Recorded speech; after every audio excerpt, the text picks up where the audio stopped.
Hello, YouTube cubes. Welcome. Oh, the thing didn't load. That definitely ain't it. Why'd that one load? Let me reload this one. There we go. There we go. What happens if I shut that? Oh, it's Stardew Valley. Hey, speaking of Stardew Valley, it's our Stardew Valley-like event still going on. We're going to be playing this game today, which you actually can't see the name of because it's behind me. Like magic. Kynseed. That's a great start to introducing this game. Let's talk about Kynseed a little bit. Maybe. Oh, come on. Come on, Steam. Come on, Steam. I think I crashed the game. Oh no. I don't know what happened there. Kynseed. This is our second game in the Stardew Valley-like event. If you want to see the first one, that was Sunhaven. Bit of a letdown.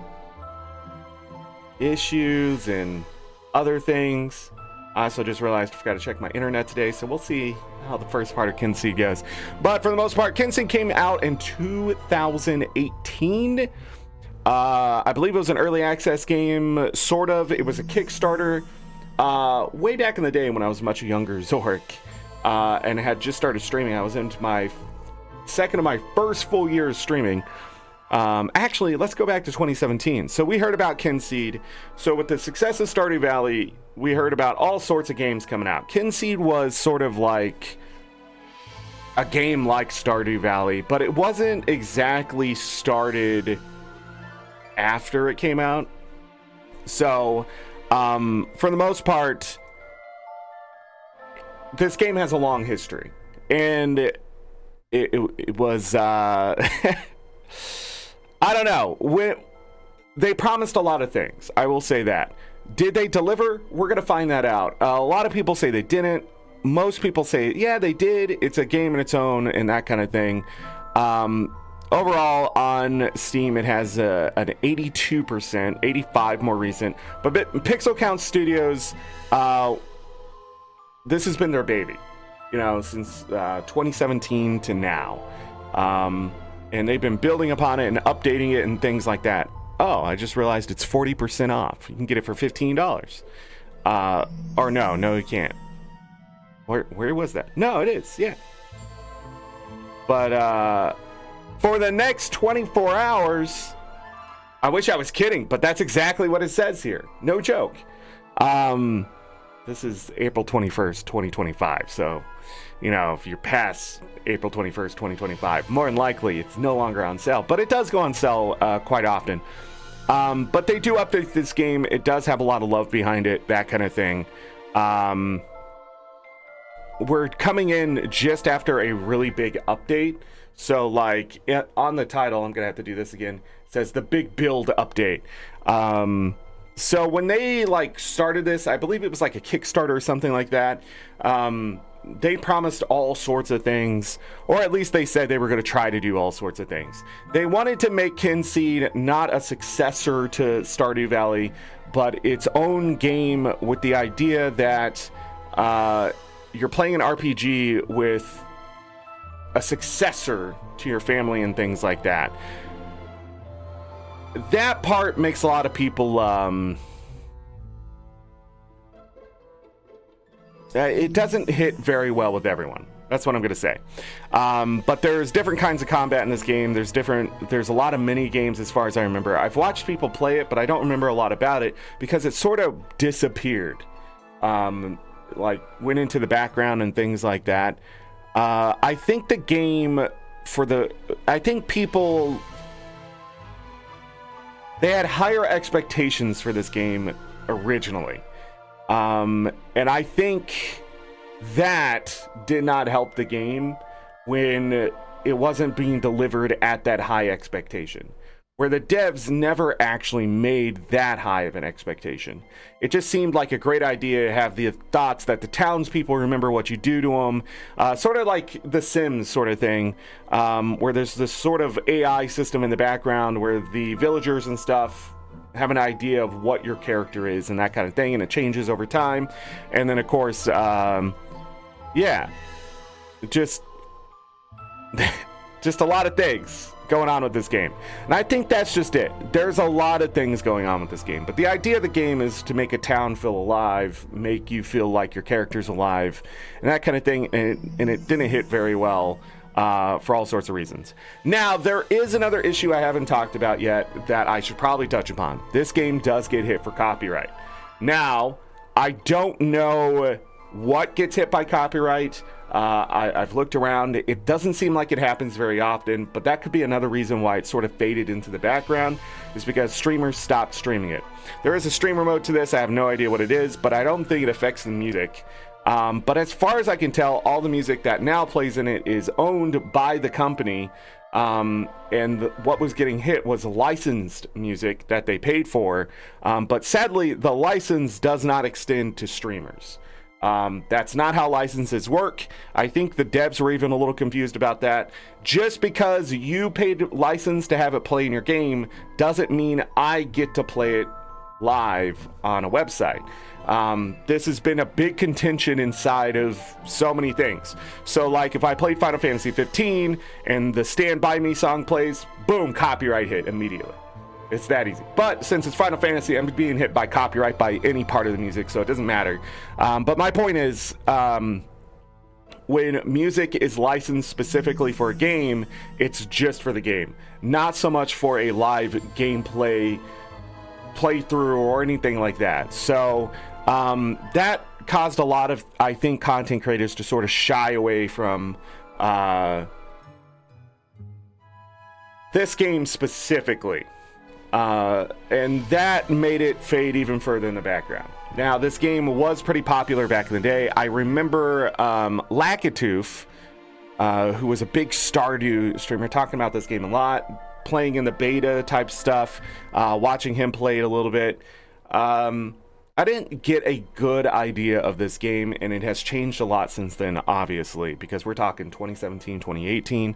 2017 and 2018 was the golden era of streaming, where a lot of streamers that you probably hear about now, or content creators even, came out of that era. So, of Twitch specifically. It was a lot of fun back then. We had a lot of other things to talk about. Another game that was talked about a lot back then too was Witchbrook, which there's been some grumbling and some mumbling about that game. So if that comes out before this event's over, we'll play that too, because I've actually been looking forward to a wizard type game that isn't a full-on 3D experience type thing, and just something that's interesting, more like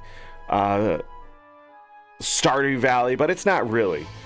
We call these Stardew Valley-likes, but they're just RPGs at the end of the day. But there's always things to compare.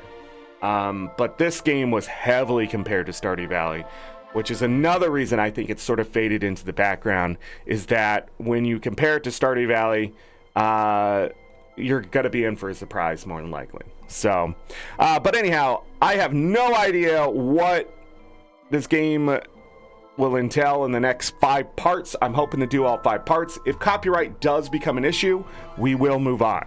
That is the only thing I can think of with this game. I have not heard of the studio dunking on people, not giving credit, anything bad like that. So we're moving away from Sunhaven's just weird outside stuff to Kynseed, just probably mostly what is the gameplay? Is it going to appeal to me?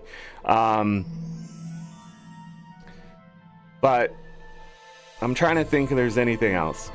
I don't have any expectations. I don't have any... I'm not going to do that to this game, because I have wanted to play it for a very long time.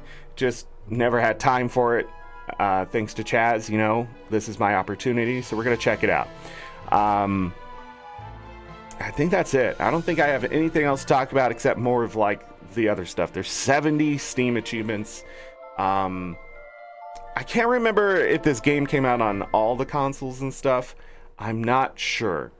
But the game is constantly still being worked on. So if you pay the $25 full price or the $15 price right now, I think getting this game at $15, you probably can't go wrong. You'll probably get a good 40, 50 hours out of it. But we'll see. We'll see. 5 parts here to figure it out. Let me close out Steam. We'll look at that later. And then let's bring up the game. I'm not exactly sure.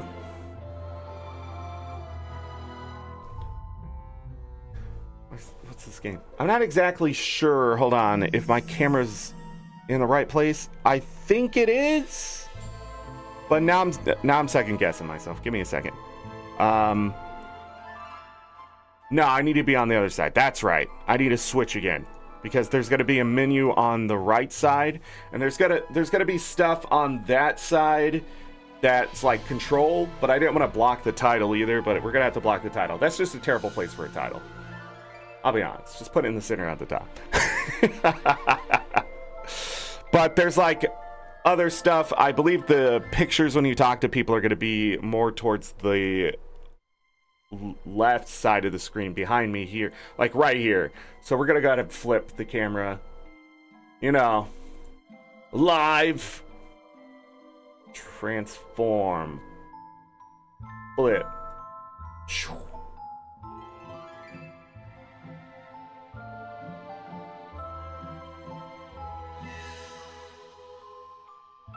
That's good enough. You don't need to see me that much.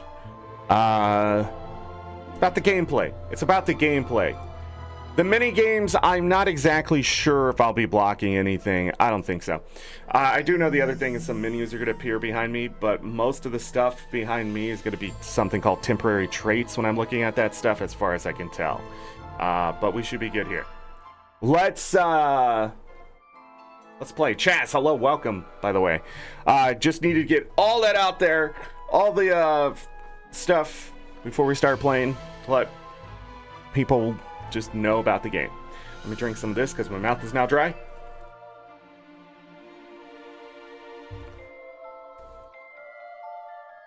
I will be honest, the thumbnail is going to be a little weird with the title being down here. The parts are probably going to be up in the top corner. Going to be at least 5 parts, so the first part doesn't have a part on it, but part 2, 3, 4, 5 probably up in the top right. I don't like putting stuff over on the right side of the screen because YouTube likes to fill it with crap. Let's go. Who are you? Oh, is this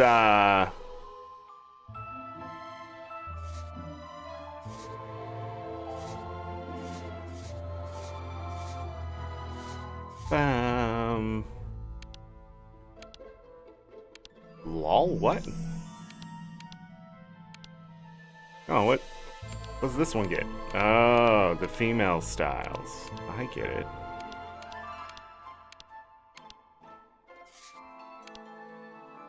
Well, we're gonna have to go with this. I mean, he looks like a torch.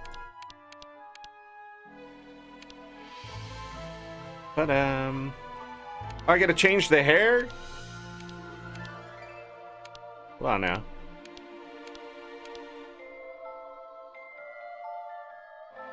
I was selecting them and I just have to mouse over them? Wow. Wow.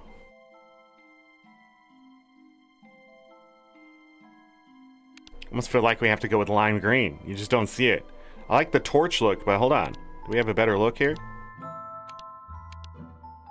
It sort of reminds me of sort of like Oompa Loompa. Nah, man, I like the look. Can't turn him or anything.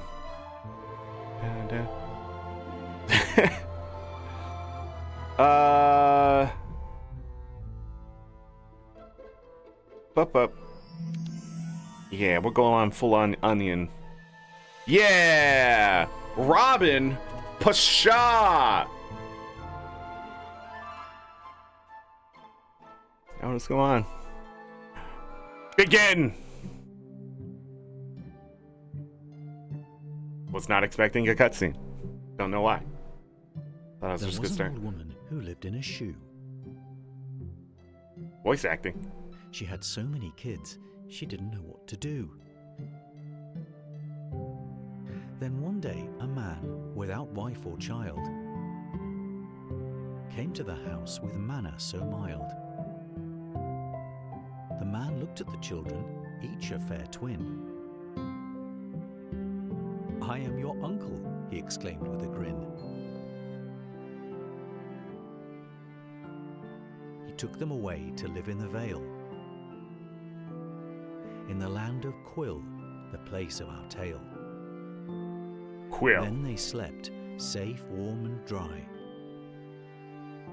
under the watchful stars in the sky. I've got to mention, this game's going to have like a folklore fairy tale type setting to it. So, I forget exactly what it's based on, but yeah, much different. Pot, wake up! Wazda! Shift to walk. You can change default speed and... okay. Nice. No jumping? Good. Threw me off in Sunhaven. I still try to jump. I still try to jump to move. The muscle memory. Wazda.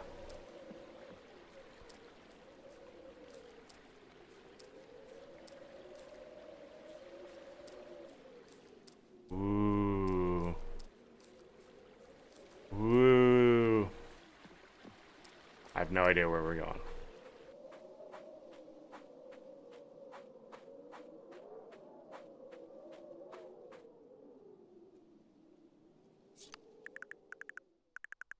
Hello there, Dreaming One. Name is Pot. Let's have some fun. I was given a special task. Some intriguing questions must be asked. Step through the door with the brave face. Enter the very special place. I'll meet your and give you some choices to listen to your inner voices. Go now, child, and don't be glum. Visit the woods of what's to come. Then when you're awake, we must part. The truth be known inside your heart.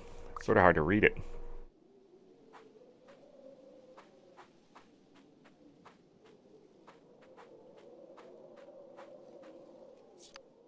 Oh.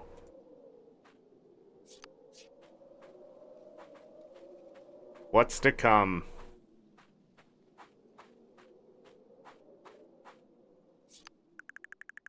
Now let us start this audition. Tell me, child, your life's ambition.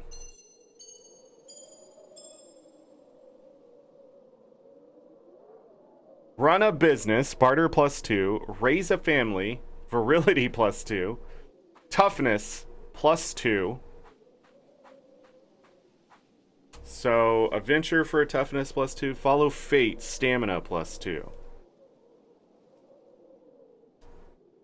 So, my guess is money, family, combat, and just what may happen, may happen. What am I doing? I thought this was cake. All about the business. Dude, I don't know. Maybe we should just go with follow fate. Yeah. Follow fate. Oh my god, more choices? Your passion burns like fire and it tells me of your heart's desire. Money, fame, freedom, love. So, again, barter +2. Intelligence +2, Constitution +2. Love. I wonder if charm is important to the game. The townspeople supposed to like you? I'm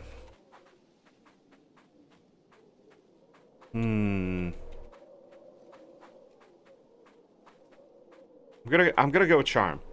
Love. Oh my god, more! A legacy you hope to grow, but remember for, I must know. My generosity, my skills, things I create, deeds I did. Ruby, sapphire, emerald, diamond. Bum, bum, bum, bum. I wonder if these are like, so like the Ruby one raises relationships faster, skills faster, faster crafting maybe. Deeds I did, probably faster combat skill growth, something like that. Tougher, right? Let's do my skills. I'm sort of stuck on the fate thing a little bit. Still more choices. Questions done now. Very good. I can see why Fairweather likes your blood. That doesn't rhyme. He gives his gift, so hold it tight and wait for his call one misty night. There were more doors. Fish. Wee.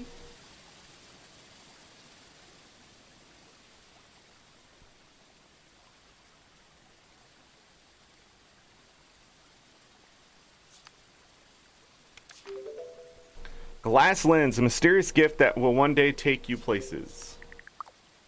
Sister, there you are.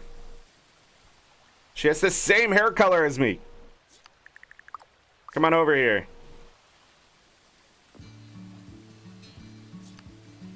All right, hold on. Guessing there's no menu yet? Okay.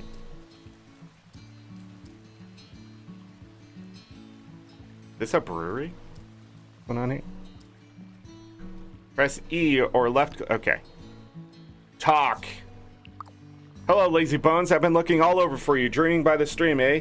You're calling out my name, which is how I found you. I'm just glad you think of me. Immediately I can see the relationship down at the bottom. Full 3 hearts. Set name. We're twins. This has got to be Zora. Weird dreams, huh? You should hear about the one I had last night. But not now. We're supposed to be doing our chores, remember? Don't pretend you lost your journal, lazy bones, because I have it right here. Okay, open your journal with C. You can also click the calendar icon at the bottom left of the screen. Oh, they want me to do it right now. I need to pick a dandelion and feed the pig. Dandelions are the clocks of quill. Find these little fluffy fellows all over the place and pick one. You will notice a clock up here. Simply look at the largest C to see where it points. Nobody knows how that actually works, but shh. But shh. I earn something with the pig.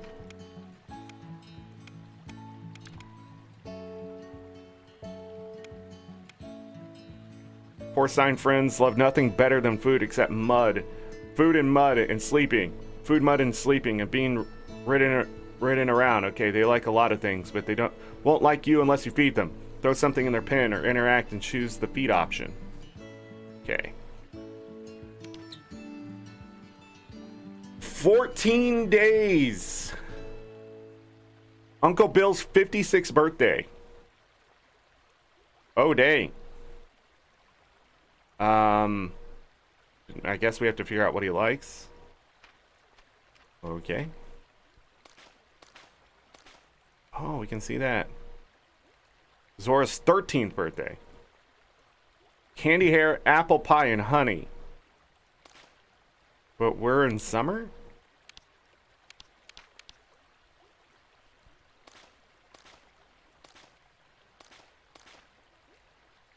Alright. So you notice the job I added, huh? Well, it is your turn. It's right here on the calendar. I check mine every day to make sure I don't forget things. And maybe when you have time, you can work on that map you're always going on about. Thought you might like it with you. M. Oh! Well. This is a map. This is a map!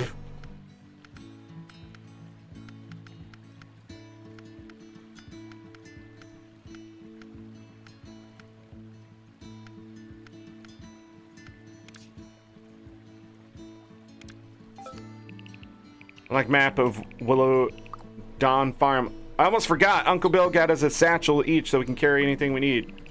They're a bit old and musty, but they're ours. We never had anything like this back at the shoe. I've put a little treat in yours. See if you can find it.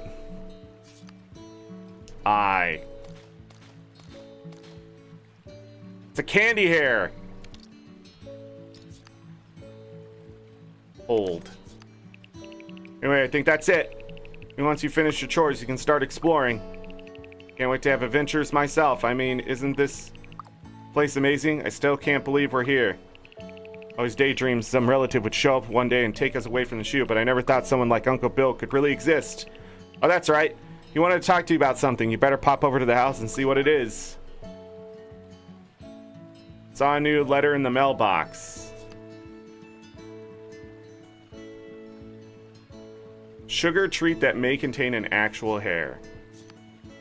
Gift.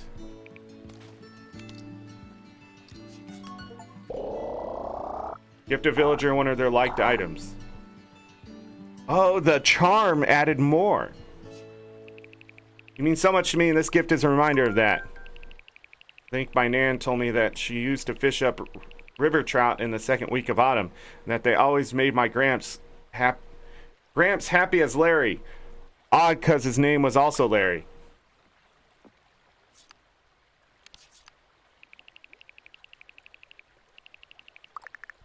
I don't know.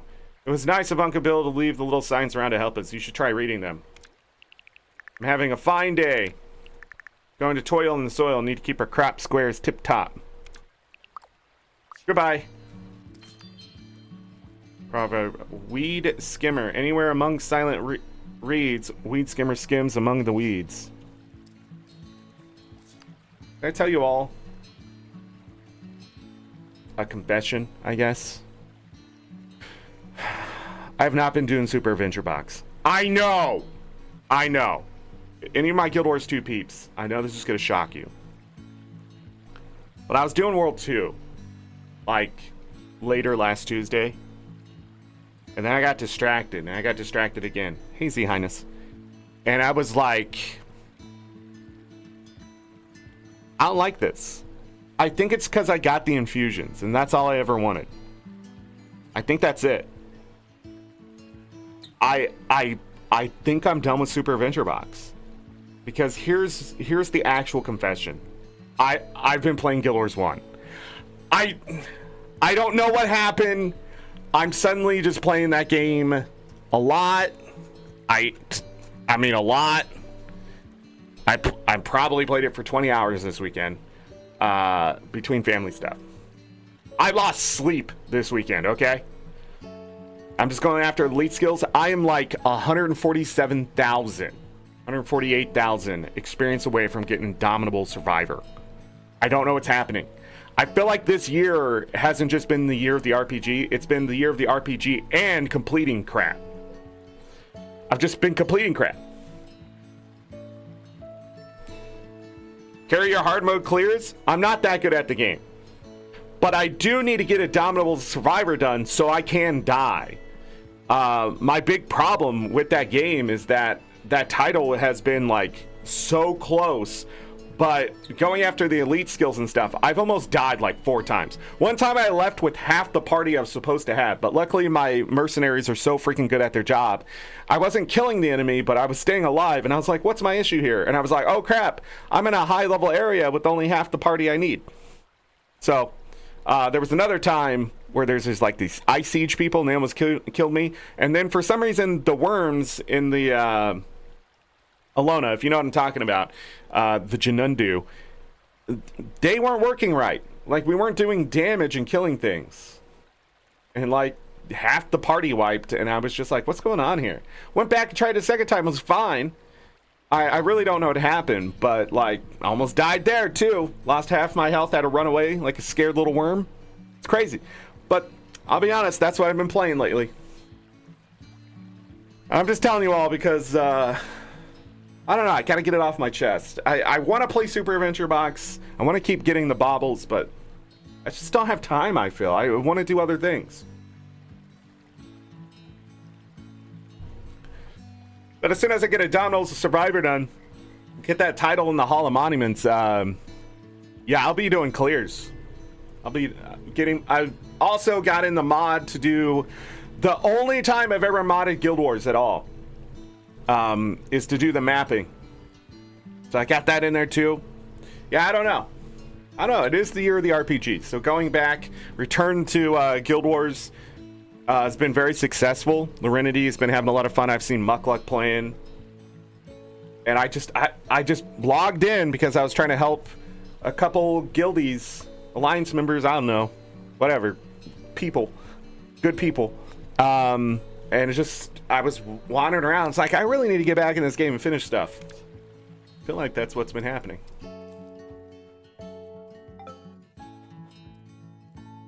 Star rating. An apple a day keeps the doctor away. Just throw them at him. Oh. Just the one pair.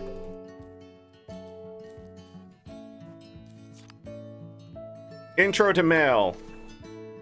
Welcome to welcome to your mailbox. Here you'll find letters sent to your farm from various.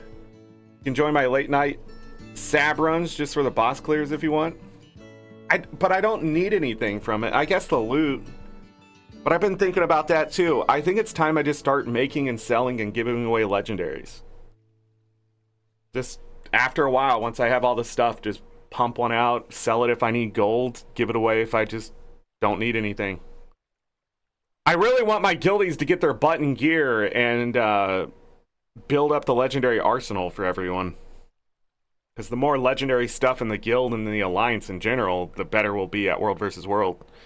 But we're already so good. I don't know. Should we put on the extra 10% to spread the gap further and make fights less competitive? I don't know. Chaz, Guild Wars 2 right now is up in the air. I have no idea what I'm doing. 12 and a half years, man. 12 and a half years.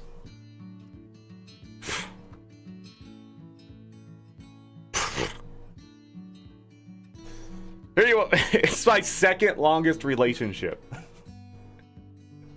You know it's longer. You know it's been a longer relationship than Guild Wars 2? My marriage. And that's coming up to 15 years. So like, time's the son of a bitch. Anyways, welcome to your mailbox. Here you will find letters sent to you from various characters around Quill. If they like you a lot, they may even send you gifts. Keep an eye on the mailbox. You may receive invites to exciting events and important notices about the story in the world. You can access your mail from the bird mailboxes scattered around the world. Just look for the delivery pigeon. Instead of searching the world for an NPC, you can visit their mailbox and post items to them. Very handy. Oh, so if I want to give them something, I just leave it in their mailbox. Letter from Twig. Dear pal, my name is Twig and I'm inviting you for a visit. I got told you'd make a great friend. I live in Nook? Look, Nork. Look, Nook. There we go. Holy crap. I think my brain just had an aneurysm. I live in the Nook, north of your farm. I think that's how it's said.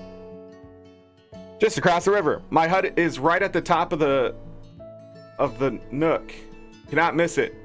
Looking forward to... So they just committed there. Seeing you soon as we can do some fishing. I can sort you out with the rod. I've got a dependable spare somewhere around here. Your new pal Twig. That's how we get a rod. Hold on. I just realized the sparkly thing is like doing stuff.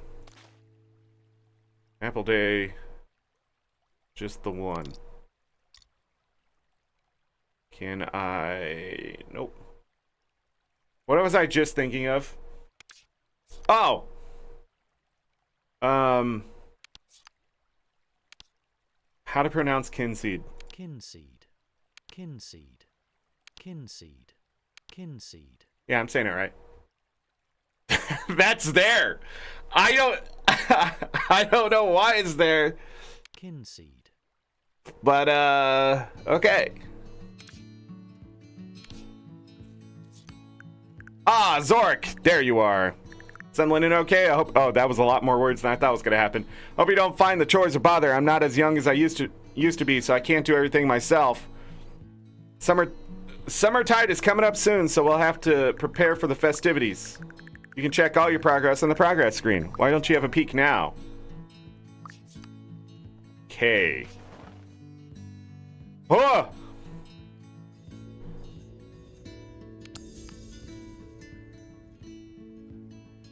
Give all 3 things. These are the achievements. Secret. Okay. Hold on. 1, 2, 3, 4, 5, 6, 7, 8, 9, 10, 11, 12, 13, 14. 14 times 5. That's 70, right? There's 70 Steam achievements, but then there's... Did I miscount? 5, 6, 7, 8, 9, 10, 11, 12, 13, 14. 1, 2, 3, 4, 5. That's 70. 14 times 5 is 70. But there's 73, 76, 79, 80, 82 achievements here. Maybe they... Oh, maybe this is the new update. Oh, they added 12 achievements with the new update and they're just not on Steam. Which I'm okay with. Here's the thing about Steam achievements. I hate completing a game and then the devs come back and add achievements, right? Now, if it's a major update, I sort of am okay with it because it's like come back, play the game, see the new content. But at the same time, like I'm so glad Vampire Survivors didn't add in achievements for the Ode to Castlevania because it bugged out on me. And the only way I'm able to unlock all that stuff is to completely restart the game. But since they didn't add those achievements, when the new achievements came out, I was able to get those and still 100% the game, but not have to worry about the other achievements. Because restarting Vampire Survivors fresh by this point would be crazy. So, but if they do add this, since it's a big major update, you know, that's where I'm at. Challenges. Oh. So I can earn money this way? Apple. Hold on. Where's pear? Pear's all the way down here. The best is 5 stars? Maybe more? There's some room here.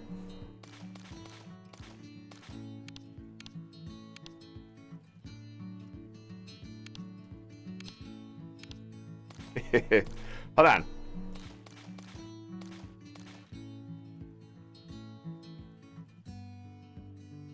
Okay, the stuff isn't there. Relationships. Oh, me and Uncle Bill aren't at the top. Toughness +5.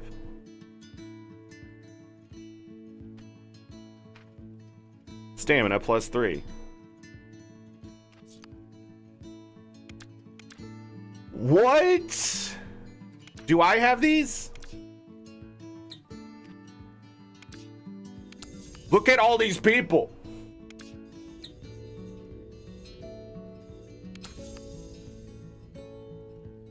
Event undiscovered. Vegetable show.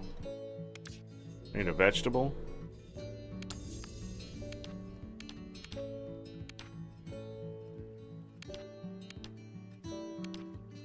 Huh.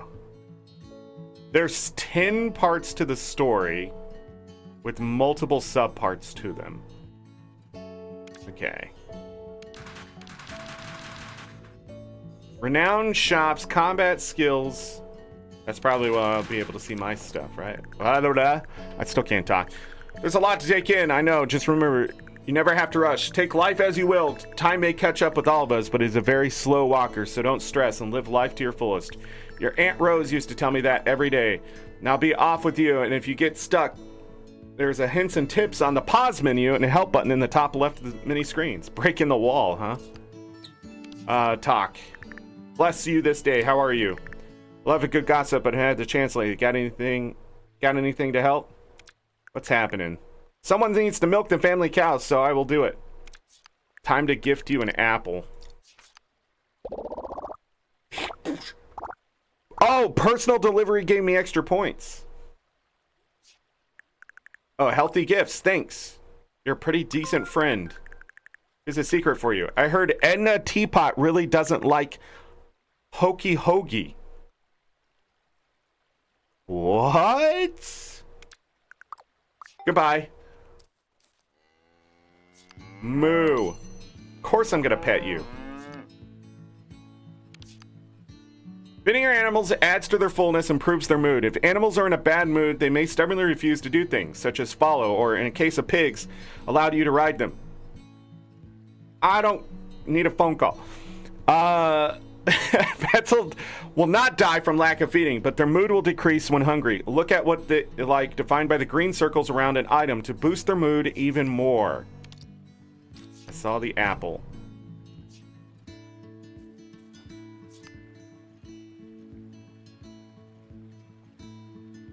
Or maybe not. Tomato. You say tomato, I say tomato. Same thing when written down. Need an empty an existing container and find a new one.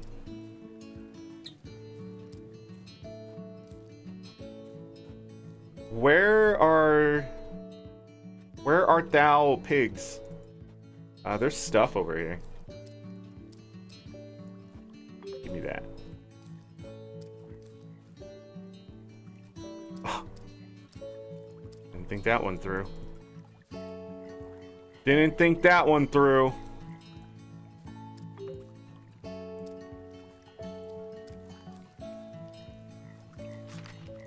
Traitor. Oh my god, are we gonna read through all these? Those strange symbols. It's a trait, of course. Most consumers will apply a trait to the consumer that can affect stats, affect their personality, or even cause a reaction. You can check what these symbols mean in the character status screen by viewing yourself or the NPC affected. Highlight one for tooltips. Traits are temporary, so don't worry, they will wear off. Many traits have an opposite, which when applied will cancel out the active one. Up to 3 traits can be, okay, these are good to read. Up to 3 traits can be active at once on a living thing. Use these to your advantage. Is someone too good at bartering? Lower their barter stat. Want to get them running? Apply flatulence. Now go have fun out there. All right.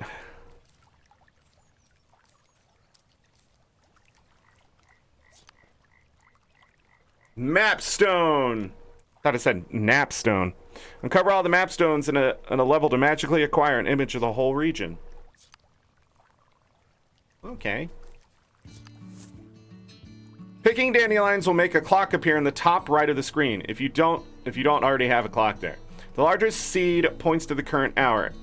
If it points straight down, it is 6. Dandelion clock lasts 12 hours, but you can pick more to replenish it.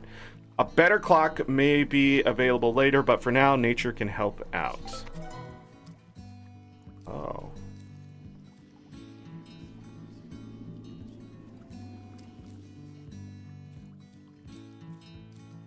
I don't even know I picked it up.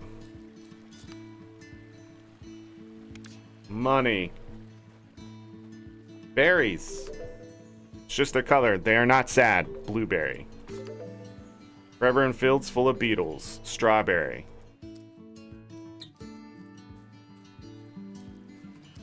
Oh, I found another thing. Clear as folk. It is a truth locally acknowledged that there's no place more peaceful, tranquil, and lush than Quill, nor people as friendly, helpful, and oblivious as Quillians. And if you want to live a life full, avoid the pitfalls others have fallen into in the past, you ought to listen to the wisdom of these honest folk. Wherever you go in this fair land, you will come across vital pieces of knowledge scrawled on bits of weatherproof paper left behind by some generous soul. Whether they're about how to abide by laws, customs, make the best of nature's bounty, or face some of the dark perils that lurk beneath the surface, you're sure to find them all helpful. Oh, so these are extremely important. Well, most of them. Okay, never mind. Of course, some knowledge isn't written on any scrap or tome, and you only find it on the tongues of people you meet.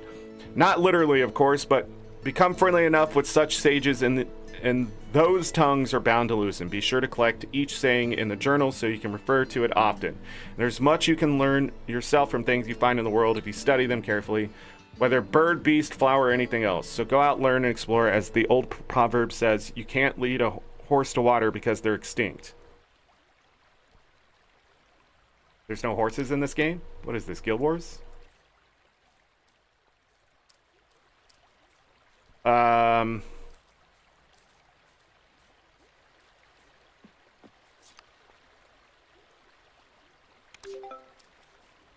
Oh.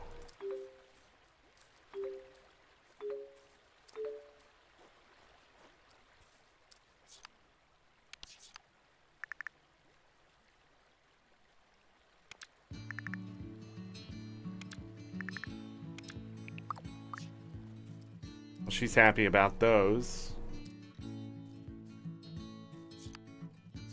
Okay, that's a water bucket. There's an entire inside.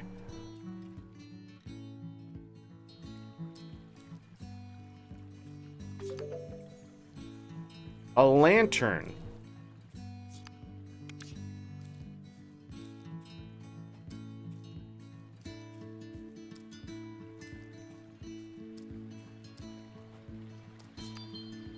Proverb: honey, bees hibernate in winter snows. That's when all the honey goes. Got it. Hey, a mapstone. Whee! Discover all the mapstones in a single location. Holy crap! I've been walking around the pigs. Where can one procure honey? A beehive. Or isn't that funny?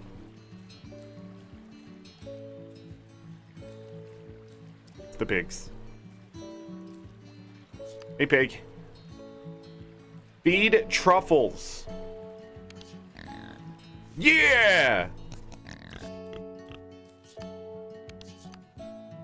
I don't have any truffles. What if I give you an apple?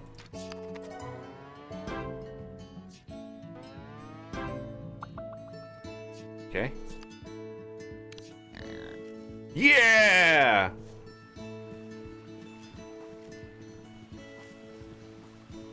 Alright, let's look at the map.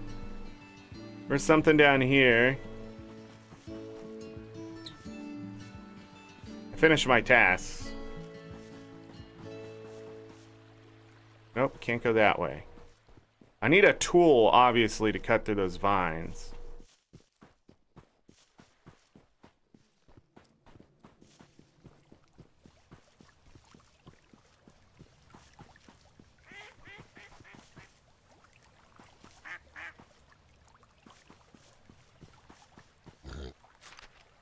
The Pig Rider's Guide to the Galaxy by Bugless Adams. Are you new to Quill? Have you come from beyond the eternal mists that ring our fair land? Truffles is just the name of the pig? Oh. I have no idea. Maybe it is. That's confusing. You know what I named my pig in Guild Wars 1? Spud. That was a good nickname. I gotta tell you. Anyhow, this fair land, or are you some uneducated muffin from Deepstone? Whoa, relax. Maybe you just banged your head and forgot.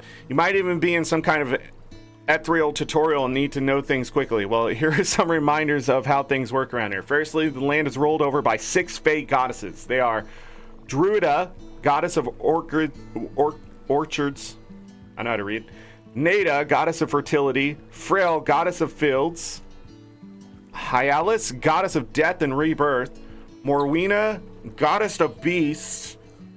Aurora, goddess of seasons. The people of the land make offerings at goddess statues to these Fae deities. The land is covered in mystery, and invisible creatures walk among us under the ever-watchful gaze of the goddesses. It is advised you read everything. There's no substitute for taking note of what people tell you, but a lot of how things work, you need to learn for yourself, old school. Cool. Rainfish. Rainfish are always fond of lazily sleeping in any old pond. Need a cellar key.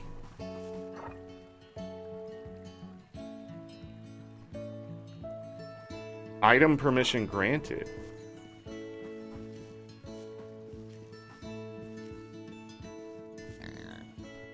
Boink.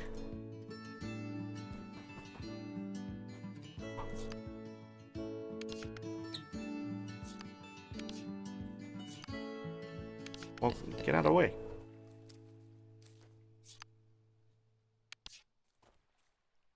I can't pick up the poo. Can't use this yet. Use that when you're older. Blueberry jam. Strawberry jam. I need honey and mint. Use this when you're older.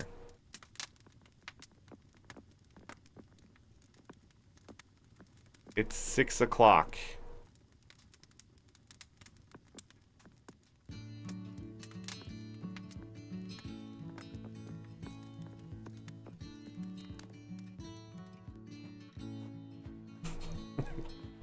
Pooh! And he went back to the pen.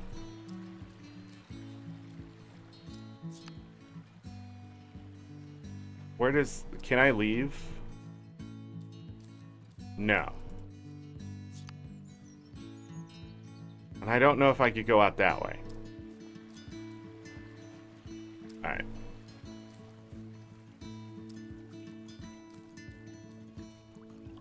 I think I did all the things I can do.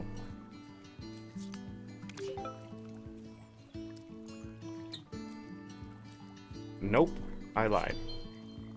Cointail, a greedy fish. I wish I had one in my dish. That's blocked off too. Interesting.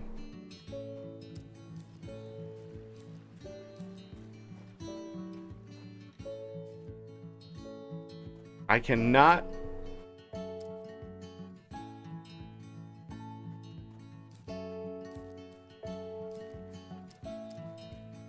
What the heck was that?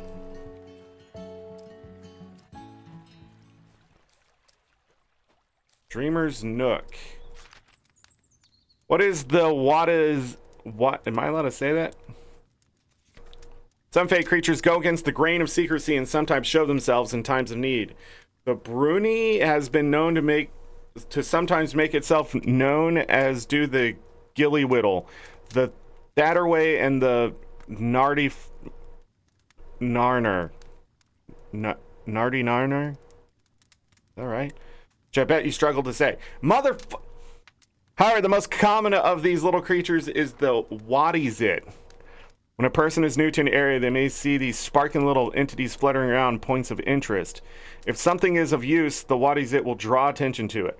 The Waddyzit will not go away unless the object is interacted with. It is as though the creature is insisting that it has your full attention. Once satisfied, the Waddyzit will fly away happy.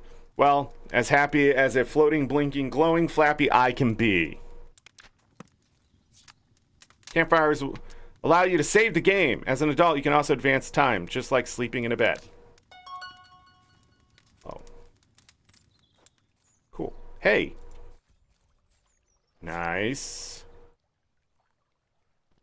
Should I,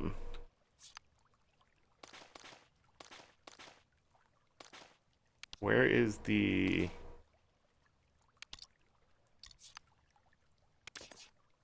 How do I use this? No. No.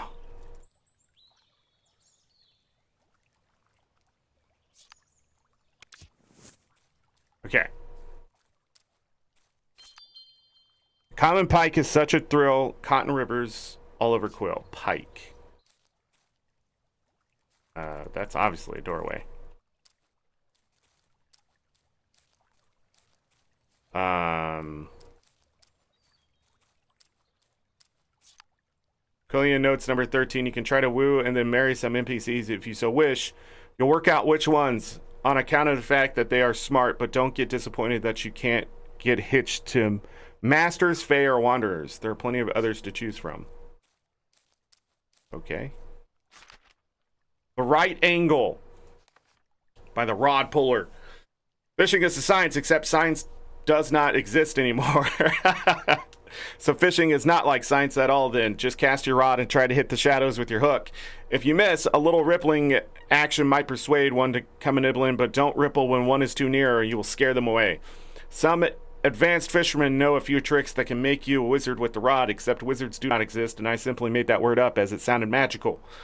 And lastly, do not forget to adhere to the proverbs. Some fish like rain, some moonlight, some summer. Many will even flock to food if you have the correct skill. Hope these tips were helpful. Helpful. I don't like fishing myself. I just like writing tips books about fishing. Other books by this author include Carp Dim, Breaking the Goldfish Code, The Doctor Who Fishes, with foreword by Patrick Troughton. Sharks, just what are they? And what is the sea? 5-star fish, quality or quantity? Hey, I found you. Twig. You got me lettered. Name's Twig, but you can call me Twig. Not sure why I got that name. Probably because I look like a stick. You look like a rabbit. Had a little help writing that letter. Of course, my dream pal, he can do marvelous things. Wouldn't have made it to master fisherman without his help. You obviously don't know who I'm talking about, right? Mr. Fairweather. He's got big plans for you. That's why you and me got to stick together. I'm going to gift you one of my old fishing rods to get you going. I've had this for years, so look after it. You hear? Now show me you can catch common as muck pond lurker. Won't have no trouble finding one. Try the pond you just passed down there, then bring the fish back to me and I'll teach you your first skill. Okay.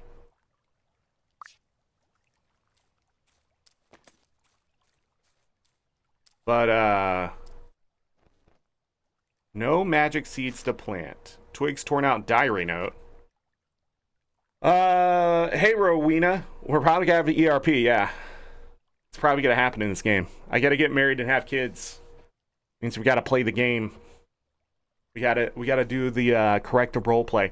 It's happening. Tonight's the night Mr. F said we should meet. I'm a little scared, but I know I shouldn't be scared because what's there to be frightened of anyway? All the dreams said it would turn out all right, and I believe Mr. F when he said I can be the best fisherman off Quill. Still, he is a Felfey, and they say you can't trust them, that they're tricksters and shapeshifters, and bad things happen when you talk to them. That's just stories to scare kids straight, and Twig ain't a kid anymore. I'm all grown up. Even grown-ups get scared going into the old mines, though.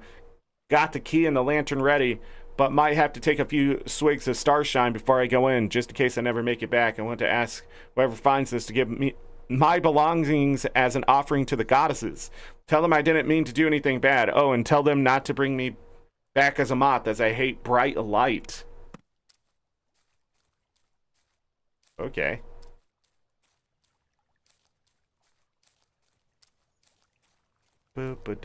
Hey.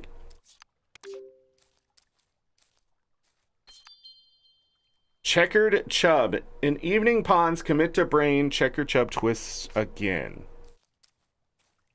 Again?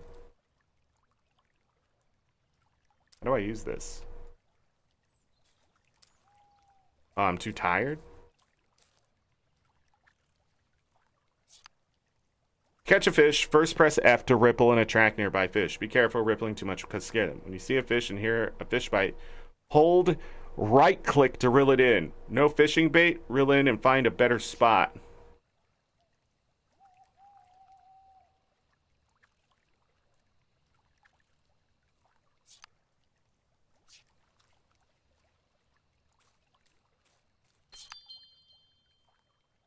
Five collected. Dandelions are the common flower. It tells the time, but only an hour. Okay. So you have this many before the clock runs out. Got it. Did I need fishing bait?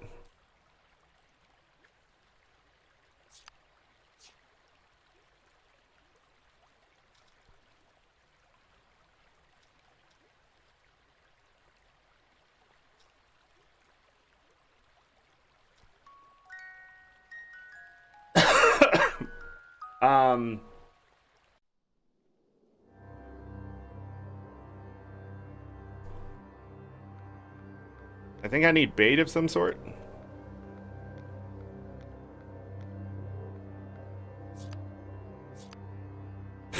It's a thing.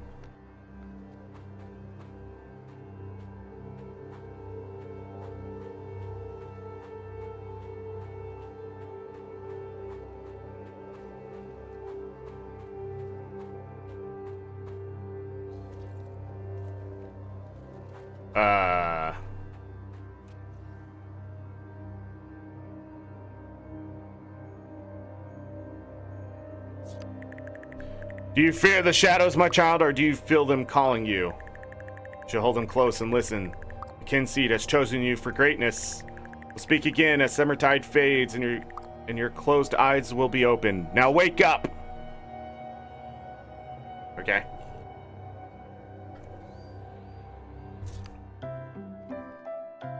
Earn $2 from tasks. Ah, you're up. Off to the village. Into the village, I hear. Don't get lost. Ah, yes, before I forget, did you use bubble help? Yet, it lets you see certain interactive objects on screen. Try now by pressing F3. Then click on a bubble to get more info. Easy, go on, give it a go.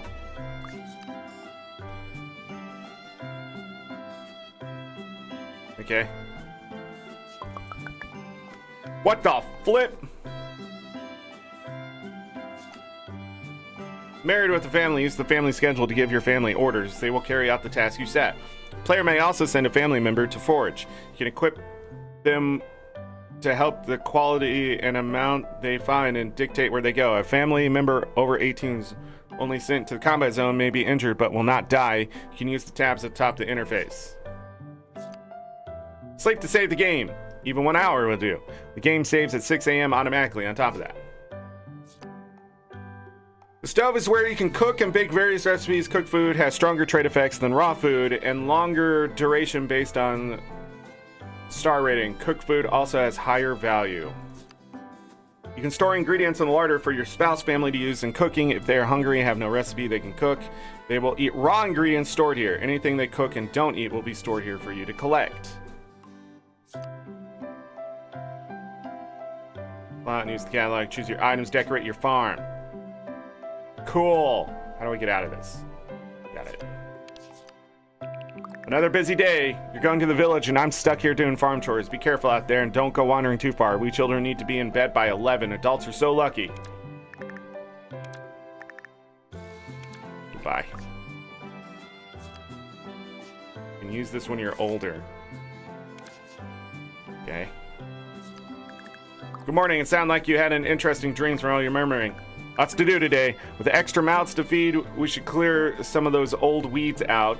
My old sickle has rusted up, so we need a new one. You can buy one from the blacksmith in Candlewitch Village. Just head out of the west or south gates. Take this pie I made and sell it to Ichabod in the goods store. He has a special selling unit where he can sell goods.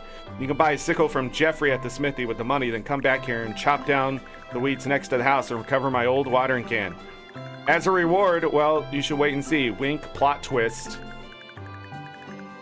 Careful how you go, and if you get lost, read the signs. If you're lucky, find a thatter way. Blueberry pie. Jack Horner's thumb swelled up to blueberry allergy. Ha.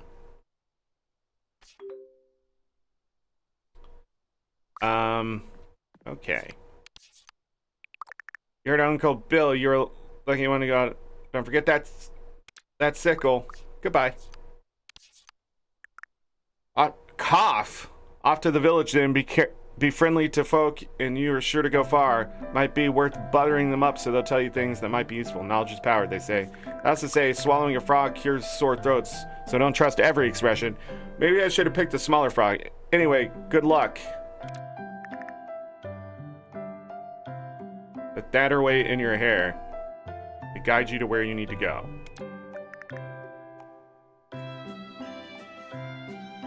No progress screen. Goodbye.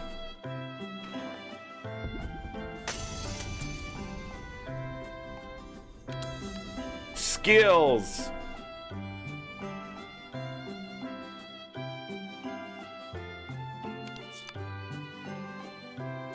Oh.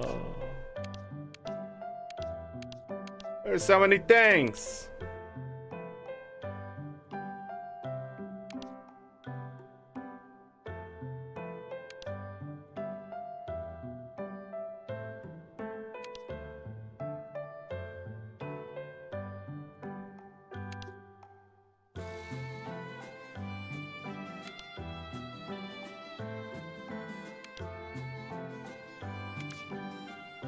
Okay.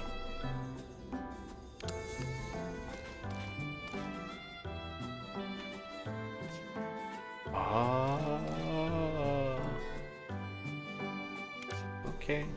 I have no idea what's going on. I'm lost. Pet the cow. Okay. Where?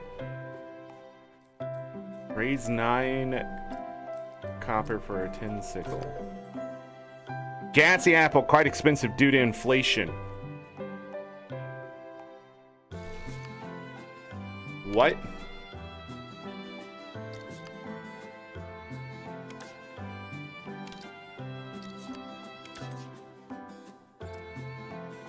I still don't understand how to use something.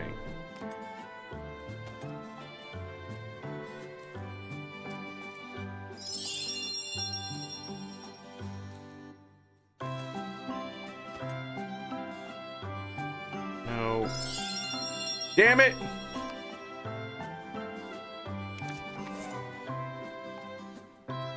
Pick a dandelion.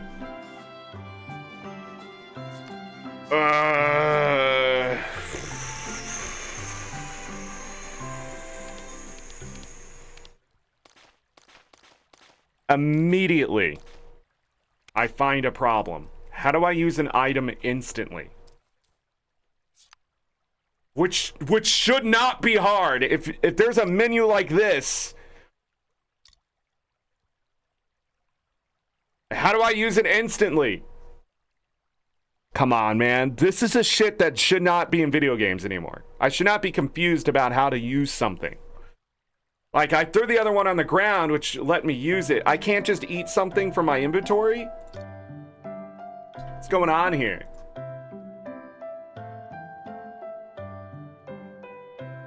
Kynseed. How to use item in inventory. Fucking question that shouldn't be asked.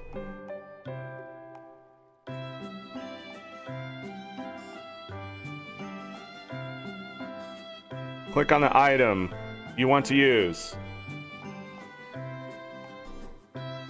Options like eat, hold, or other relevant things.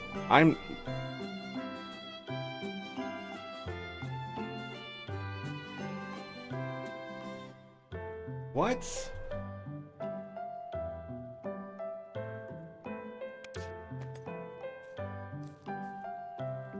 That's not what's happening behind me here. I got put away and throw. Jesus Christ, I didn't think this was going to be a difficult game.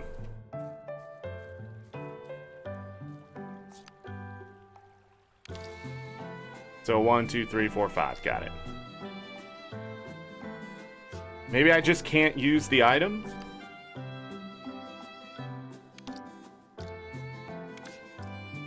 Where's the sickle? That's not what I wanted.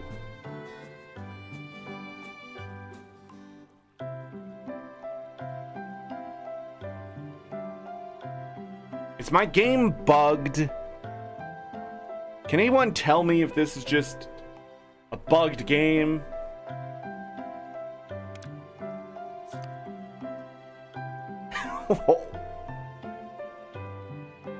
What is happening?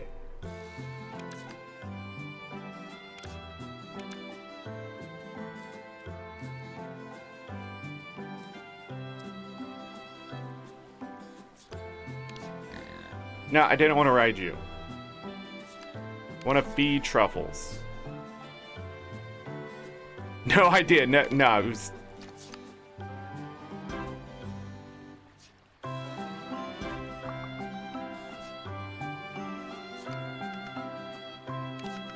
Okay, I can't pet truffles.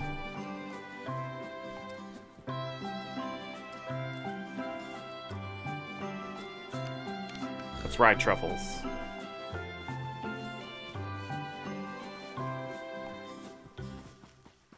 So I didn't figure out how to fish.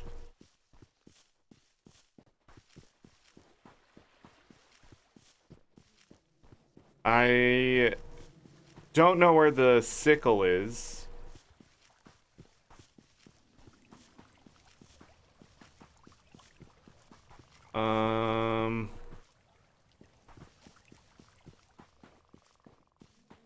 Did he tell me where the sickle is?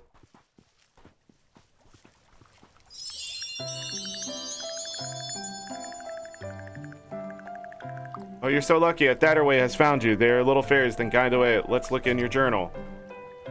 On the task tab, highlight the task Willow Down Farm Clear Up.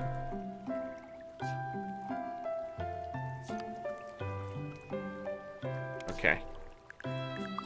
Now press F1 and it'll lead you to your destination. It's very handy. That ways will take you to most destinations for tasks, and even the mailboxes of people you need to find. Follow it.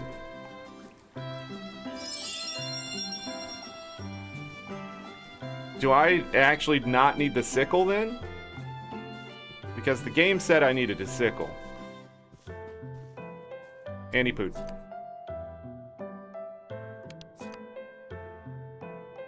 Tough nut. Okay, how do I see... I have so many questions and I'm going through the tutorial. So first, this is bugged, which is great. And a 7-year-old game. How do I see my own stats? Like, I can click on people and see their stats. How do I see my own? They keep saying go in here. But I see nothing that...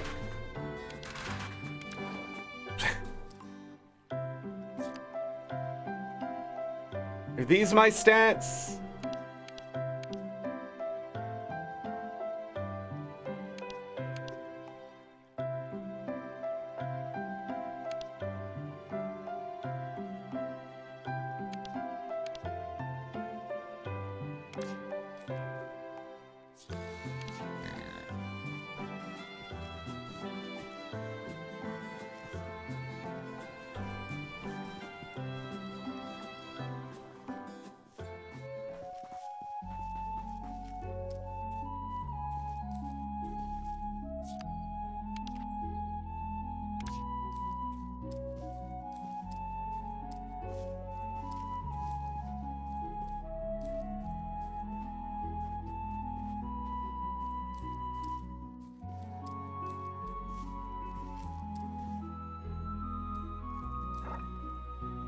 Lucy Arrows. Wandering Fox. Quillians live in peaceful ignorance of the Fey influence around them. We know they exist and pay our homage to them, but we are still obscured by reality. Take the wandering folk who come to our shop and drink in our taverns. They all look alike, and you can't really remember much about them when they leave. The Fey are obviously coming into our villages and absorbing our culture. What's more, everywhere you look, if you look closely enough, you can see what might be Fey pathways into our world. Those weird, gnarly bushes that look alike, the hinges, symbols, even trees with faces. The Fey walk among us at will, and while they do not harm, you can't help but feel suffocated by their presence. As for the brownies?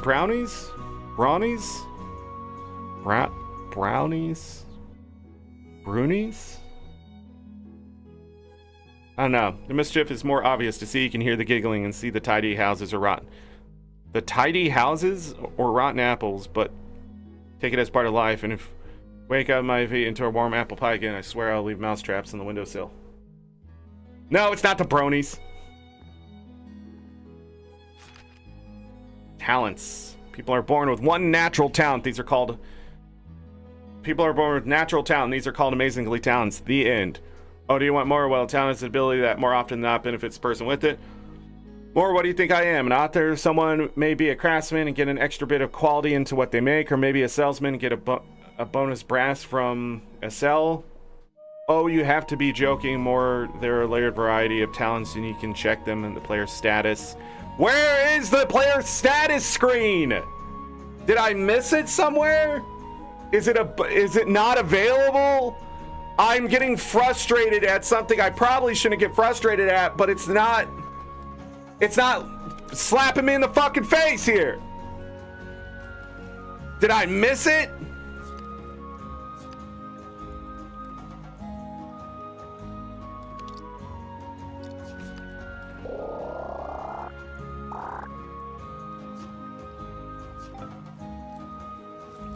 Likes strawberries. Yeah, this isn't bugged. One more to find.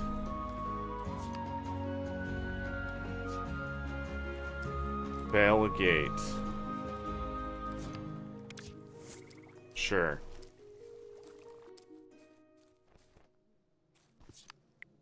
Ned Scrumpy. Well, hello, neighbor. Nice to meet you. I'm Ned Scrumpy. I live on the farm just south of yours. Heard there was a new set of twins around. I have a twin, too. Isn't that funny? I was hoping you and yours would pop by the village and say hi. Making friends is very important. Don't you agree? You can get all sorts of benefits from pals. Picking their berries, sharing some of their crops, getting information that can help you in life, and so on. Best ways to make friends are to gift them once daily and do favors for them. You'll get friendship points, FP, which will increase your friendship level. Once you get someone up to love level, then you can even marry them. I don't think marriage is for me, but maybe when I'm over 18 and an adult, I'll desire to have a family that can help me run my business empire. Tell you what, Zorric, you should practice on my miserable family in Testy Acres. See if you're up for the challenge of making my dad happy. To help you on your way, I can tell you that he likes apples, pikes, and candy hairs, but don't tell him I told you. Be seeing you around. Dad doesn't like me talking with people who I think it's far more advantageous to have allies than enemies. Phyllis Cherry has a son. That's funny.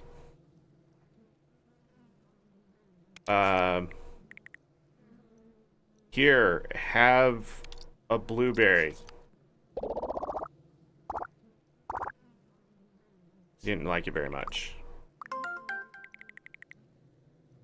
Truth's Day, they say, is the day dusk cherries reveal their inner tasty truth. I've never seen one. Never mind tasting one, though. Have a good one. Browse statuses to see info about yourself and the villagers you encounter. Open your status info with the L or click the flashing bottom. Yo! Hey, I had the thing! Devs! I don't know what this is, but this should happen almost immediately. Because the amount of times you've talked about check out my status screen is about over a handful of them that I've seen so far. Could not find the screen. Do you realize how annoying that is to a person who wants to see this screen?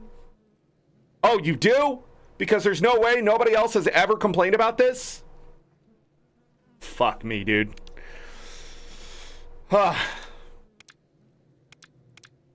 They do give hints, obviously.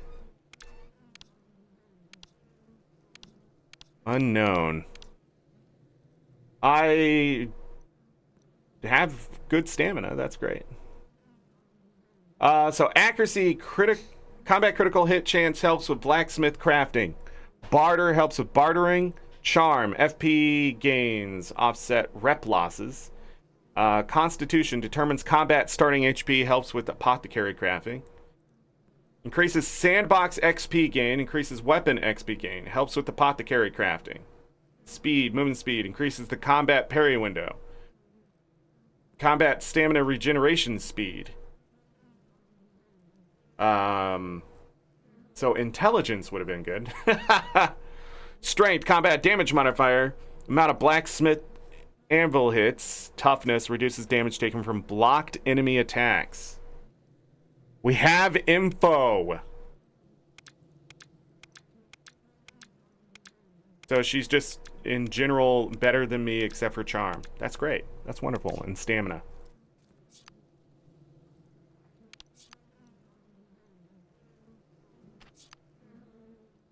What's scent?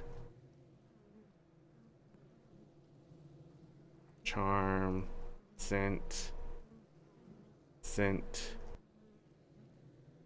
Inception. Why can't it just show me the thing immediately? Each plus increases your prowess during Nookie.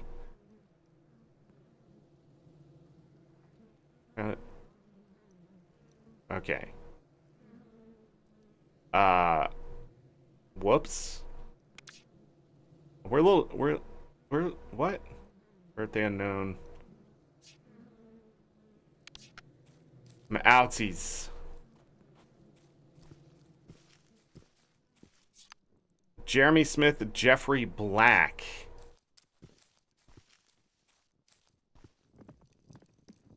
There's a book.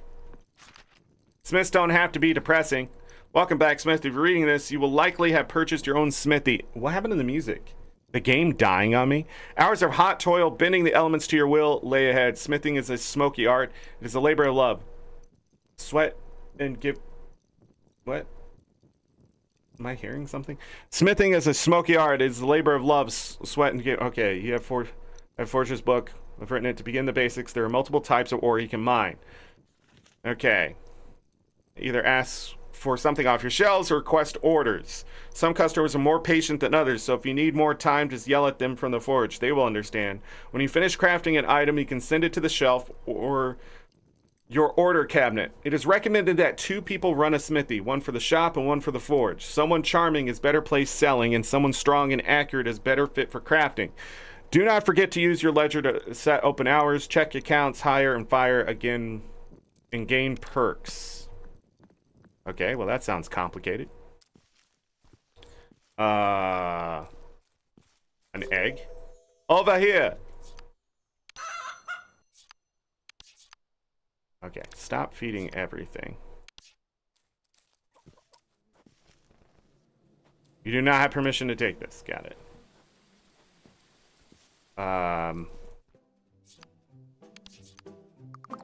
No, you shall not go. No, indeed, your uncle told me to watch you and watch shall. Herbert, no leaving the Vale till uncle said so. How are you? I'm doing okay. He does not really like me. But you look healthy enough.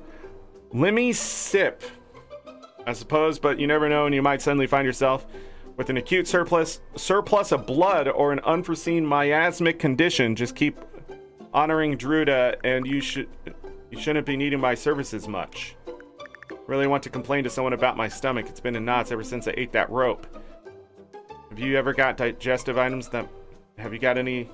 I meant to be working, I said that. Okay. My displeasure. Bye, I suppose. Boots Winters. Ah, welcome. Another potential victim of the curses and ailments that simple folk often stumble headlong into. We're the best in the Vale, and the only ones in the Vale. It's like I have a hob in my stomach, stabbing my coolie.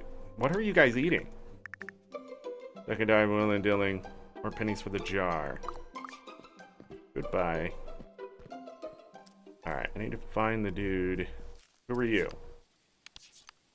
Trader. Hello, youngster. I'm a traveling trader. I sell seeds and such. I just love spreading my seeds. I'm in the village every 2nd and 9th of the season and at Druida's Cross every 1st and 8th. Be sure to catch me for some seedy deals. Festival Green, Druida's Cross. Oh, I'm not even in the town yet?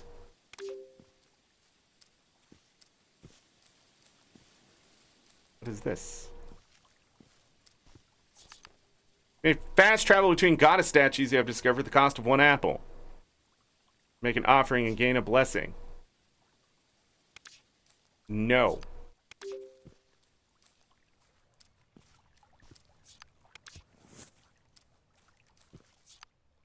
Remember to use the Thatterway for any active quests. Oh, that's the fast travel thing. Oh.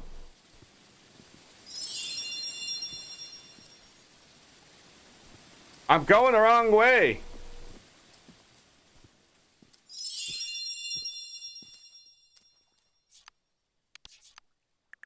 Wurzel Scrumpy. We don't much like strangers around Testy Acres, so stay away. Only Scrumpies are welcome, and even then I got half a stink eye on them.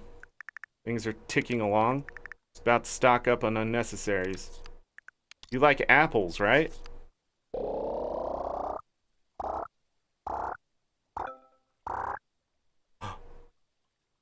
Hey, I have some good taste after all, thanks.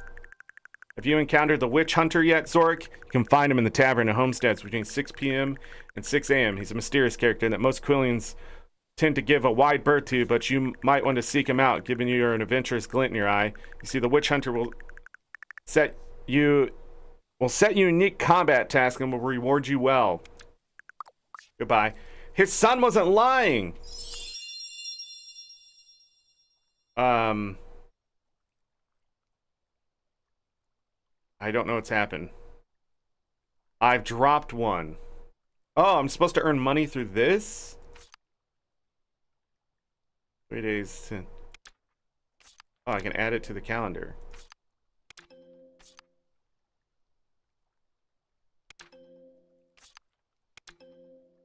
I've learned things. Please keep your eyes peeled for my lost item, Herbert Lemon Lost Effigy and Whisper Ruin. Homemade food required for sampling. Cook a pie for Toby Jug and deliver it between 5 p.m. and 8 p.m. Complete the race in Cow Pat Farm within 21 seconds. Start the race, set that away, and head to the while riding a pig. Wait in the circle until the race begins. Try to get to the course as fast as you can following the circles. But how do I sell the pie? It's Lucy Arrows. Hello, you just moved in with old Bill, haven't you? Relatives, he said. I'm Lucy, and the Vale's historian and researcher. I have a bit of passion for learning all about past and the Fae. I've seen them, you know. It was a dark, eerie night. Binary, hello.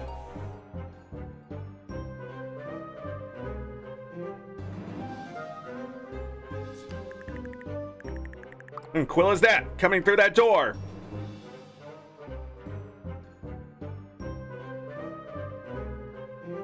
So you should give another shot. Yeah, I have to get married. I've had a couple frustrations, but so far the game's charming. I will say that. What in Quill is it's starting to feel, you know what it's starting to feel like? Like a really old school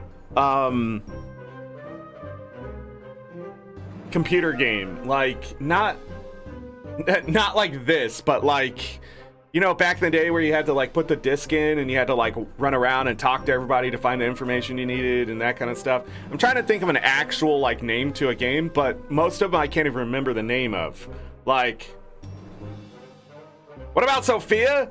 That's in another timeline, another universe. Sophia's fine. We're gonna have kids. Dang, man, that last part for Stardew Valley Expanded was crazy.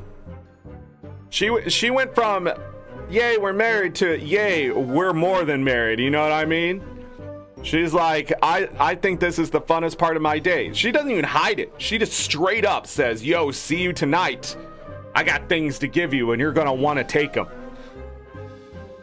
I don't think I've ever had a spouse so quickly ask for a child either. I don't think I've ever. It's usually like into the next season, halfway through, then one day they're just like, do you want to have babies? And I almost missed the message because I'm just not expecting it. She's just like, yo, year 2, let's get this rolling. We have some life to live. What in Quill's that coming through that door? They're gnomes. Off to the shop to buy.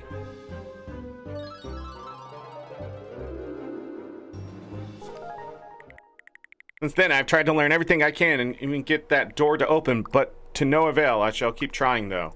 Anyway, it's good to meet you. Keep your eyes peeled. She has +1 charm. She likes the strawberries. Oh yeah, I gave her one. She has the extra charm. How are you? What's happening? Okay. Goodbye. Welcome to Moon and Sons. Got any nice things to sell? Then use that unit in the top left corner to buy something. Simply interact with the items on the plits. With prices like these, who needs enemies? I must work on that slogan.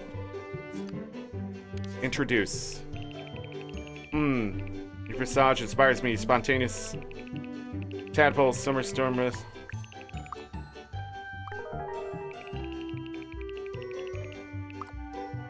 Trying to identify more of her various bugs. You could say I have all of the collecting bug. Maybe one day I should share my fluttering secrets. Was nature not an intoxicating bliss, and among all the creatures there? This is a lot of words. Keep them in such glass cages forever, or even bind them in books like frozen little poems, but I would rather set them free so they might continue filling our world with vibrant hues. Goodbye.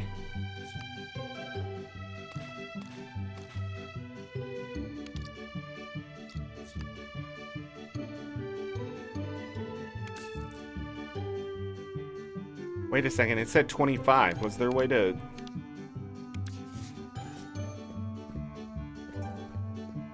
Now I need to find the blacksmith. Greetings, I'm Ichabod, merchant and seller of goods that come to the Vale from far away and cornered a hole in the market. Once I filled in the hole, I built a market stall. Dude, you talk so weird. What's happening? I've heard you're interested in cooking. Do you think you can make me something? Sure. Many gratitudes. Oh crap, I took a quest. I now gotta make him something.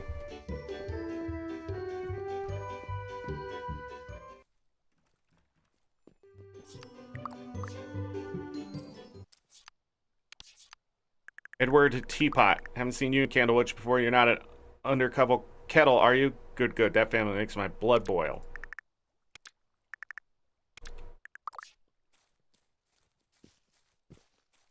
This looks like a place to be. Where?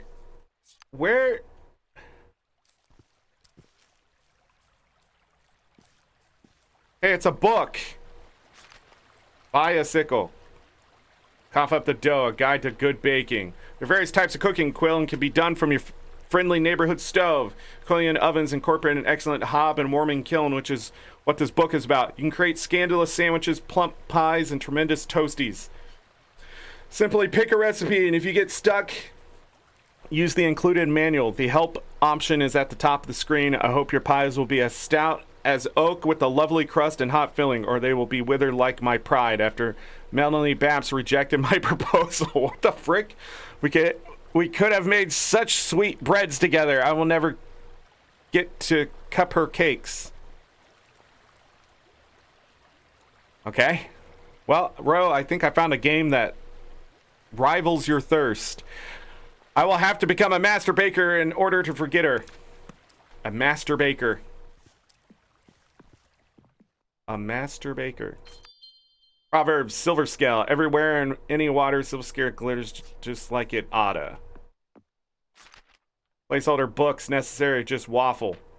Sometimes in life you just have to smile. You could be walking along collecting yourself, upon reading you may expect some juicy gossip, interest in the but no. Text explains how such a book is not written yet, and then goes on and on. This waste of reader's time. Yes. Is that a bad thing? No.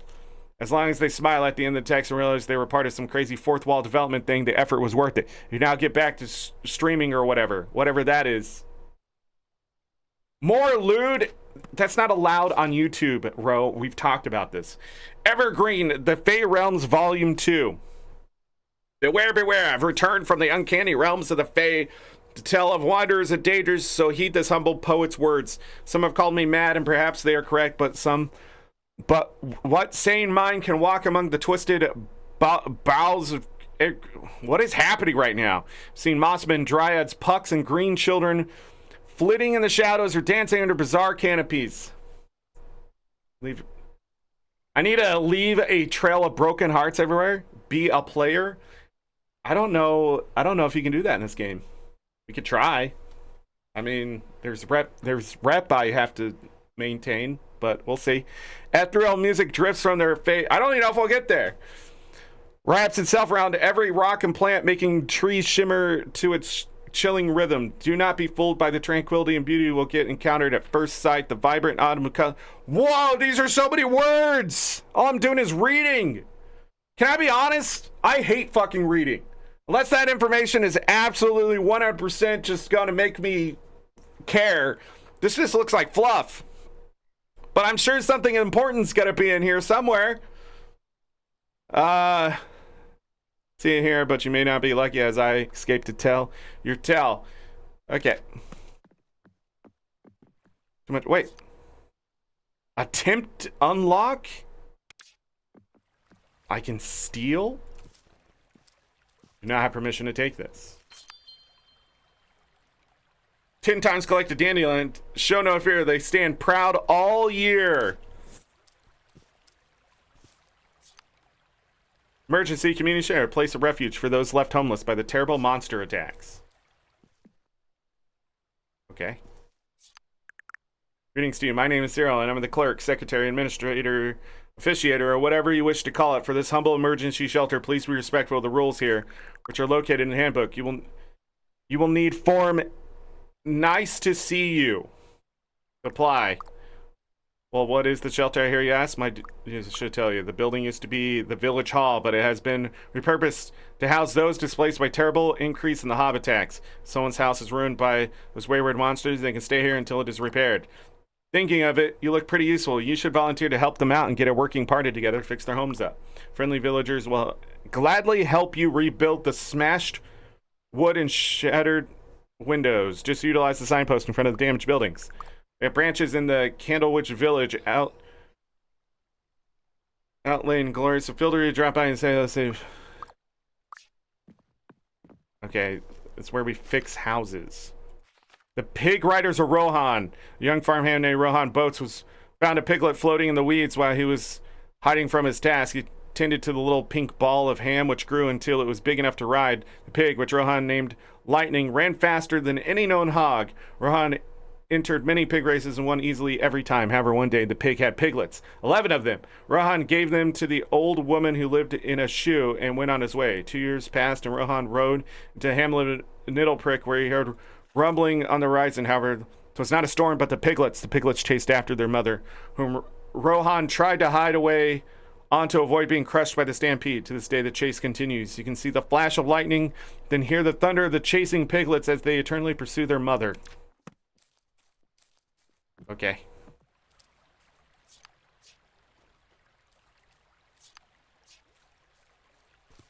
I have money. How do I get in there? Oh, I can read through the wall. Matey bubbles. F1. Additionally, use the how to play section in the options menu and links to a wonderful wiki. So, friend, if you ever do, okay. IP everywhere. IP in the bushes, IP in the tree, IP in the woodland, IP all on me.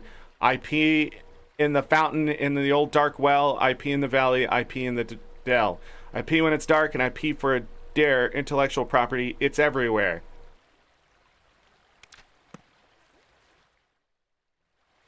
Okay.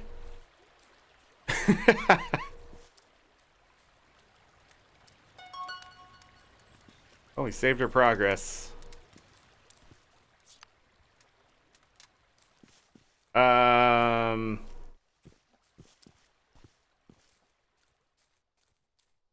see here. What do we got? Nightberry jam, a bedspread. Ancient berries, incredibly helpful. So much fluff text in this game.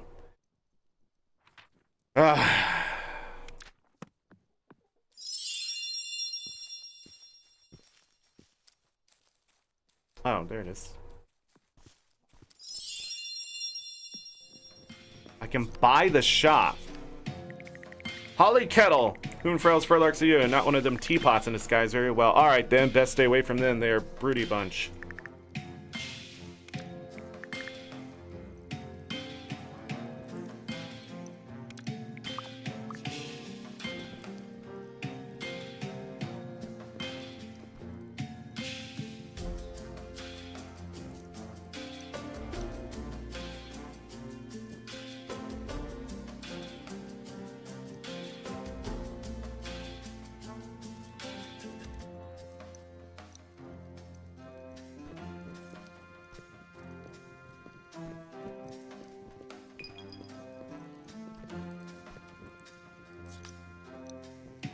Catering. Jeremy Smith. Oh, I've heard about you. News travels fast around here. We like to take things slowly, but if you need something made at my forge, I was wondering if I stood in line, something would happen, but nothing. Your name is Drake. What does that mean? Anything you want from your shop, just ask Jeffrey Hammer. What's happening? Okay.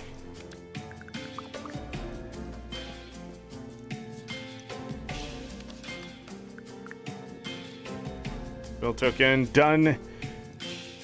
Done a lot of business with Willowdown Farm over the years. We have sickle spades.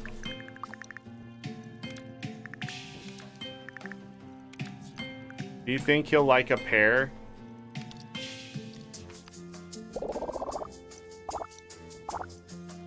He didn't really like the pear. Legend says that a worm snacked on a food, and that the better the quality of the food, the better the aura pooped out. Children's books really need some sorting out. Goodbye.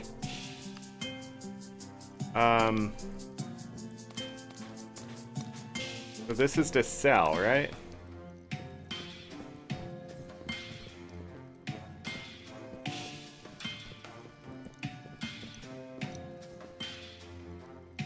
How do I buy something? Betty Scrumpy, hello, Duck Egg. I want to hang around our farm if I were you, Mr. My Wurzel's got a thing about trespassers. He does got a thing about passers-by, rambler, hiker, visitors, well-wishers. Other than that, he's a lovely bloke, honest. Wurzel.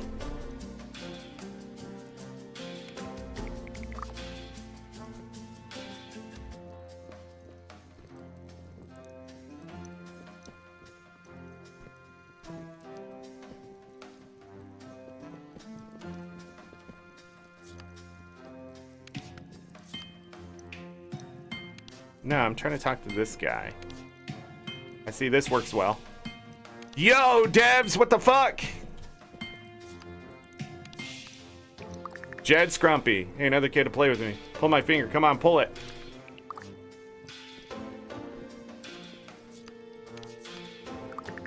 What's he say? Okay. Isn't there supposed to be like an item?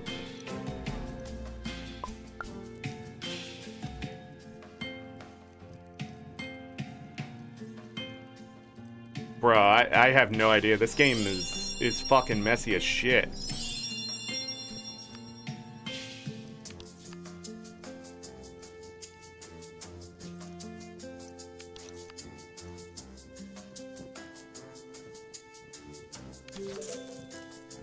Used by serial killers. Oh, I got it. Clear weeds on the farm.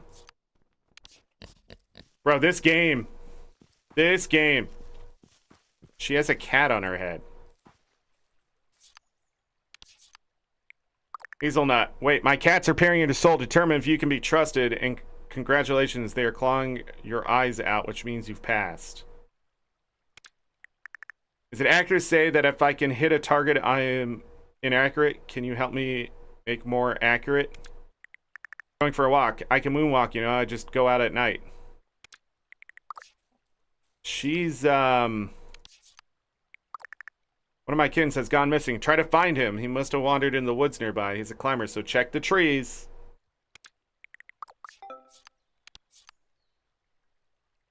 Animal trainer. Reduced animal combat cooldown. Buy? I can buy a cat.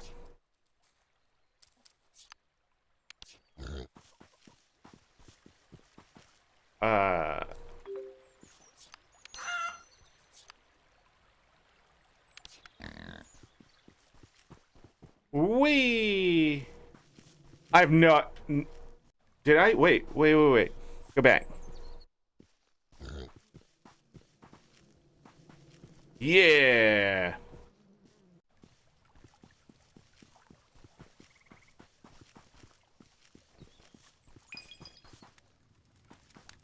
I'm not going to be able to do that, so that person's going to hate me probably because I accidentally took that quest.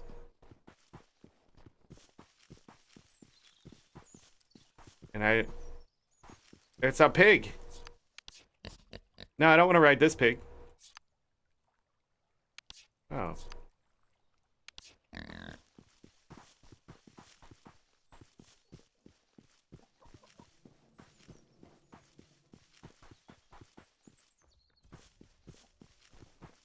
Mapped region. Great, that's wonderful. How do I, 6 o'clock.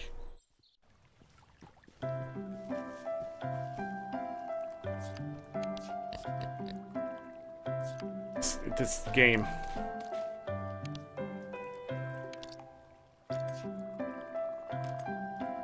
then if I do this...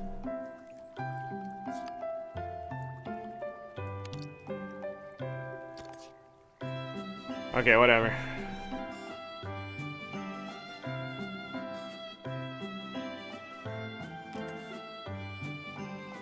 Oh.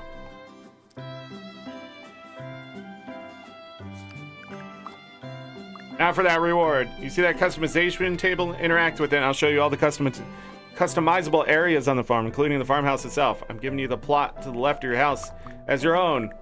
Select that plot and you will enter edit mode. You can move stuff around and even remove items completely. Just follow the on-screen controls, and if you get stuck, the help is available in the top left. Look through the catalog to browse their unlocked items. Or items can be unlocked for your challenges, given as gifts and rewards or just traders. You can also access customization for the map button on the farm. Have fun with your little garden. So it's more space to play with one day. Basically, a shower for plants. Can I just do this? Got it. Oh, no, lantern?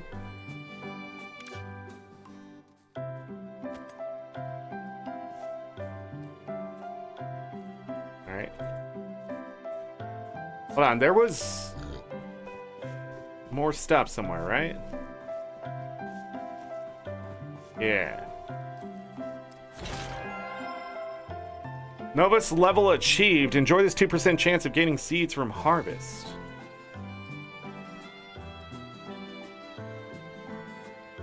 Green mine key to open this door.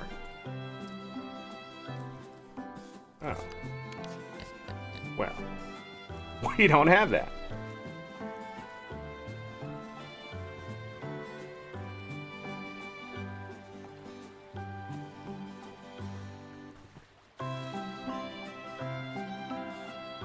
Alright, hold on.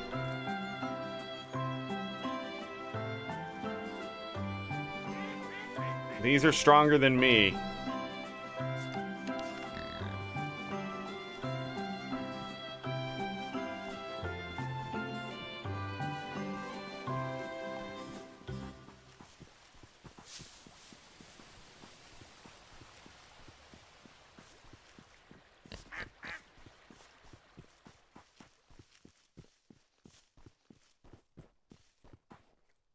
Still have some extra money.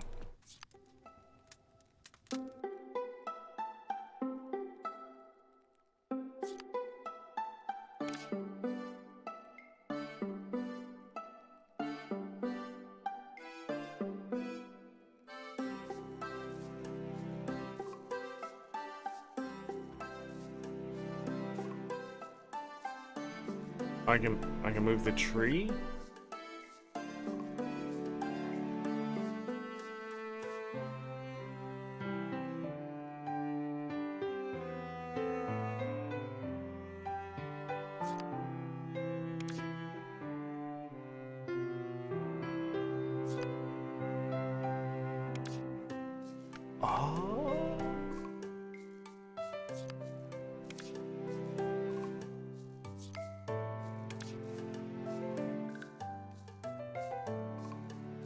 Why does it look so weird?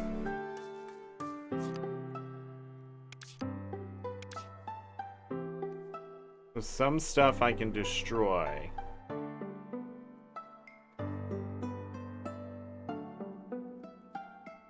Fine position.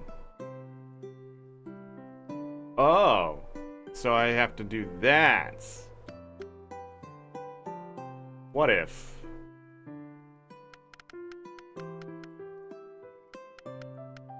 Okay. Large sack.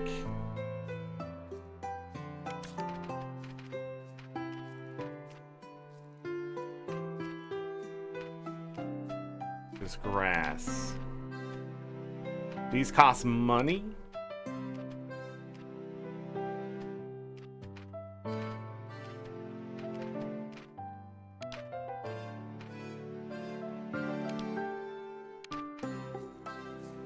Dark grass. Okay.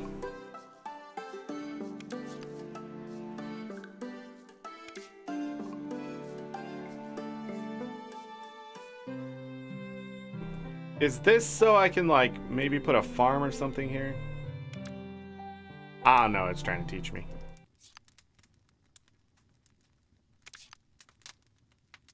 Hey, the map isn't broken anymore.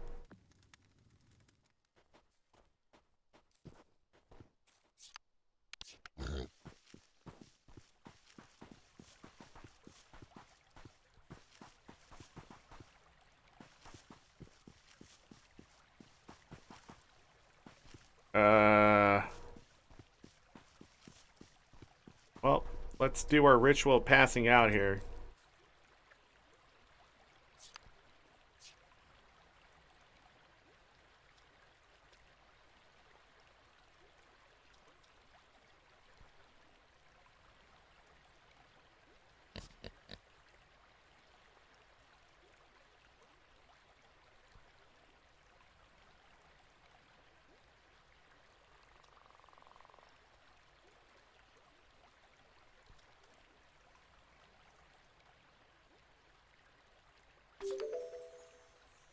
I have no idea how I caught it.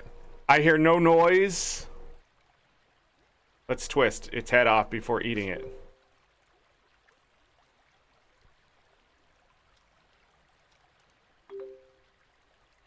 Again, no idea.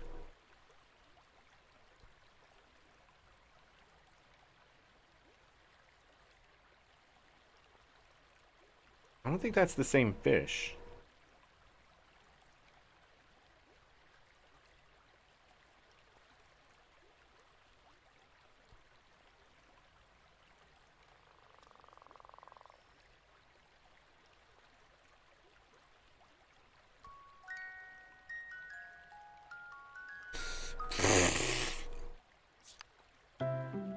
Earn 0 from tasks. Pick a dandelion. Have you seen that big wooden man in the festival green? I wonder what that's all about. It's like a giant baby dropped its doll.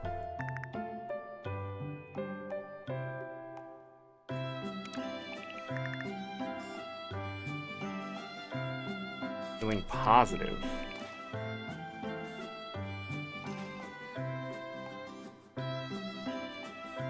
I don't remember if I had anything that would do that.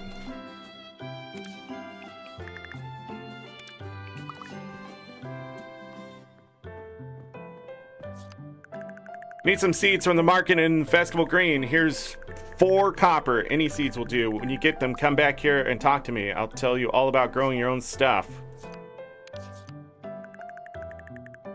I was quite the fisherman back in the day. My specialty was awful tinch. Tricky little buggers, let me tell you. Of course, there were more of them around back then. Maybe I caught too many. Haha.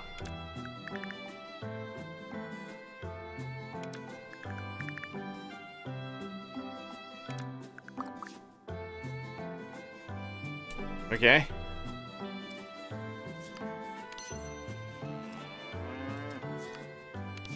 Need to feed the pig. What do I have? Here, have a blueberry.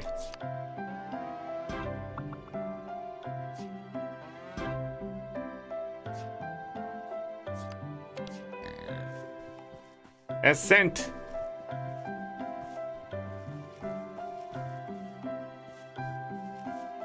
I need to go buy seeds. Got it. Task complete.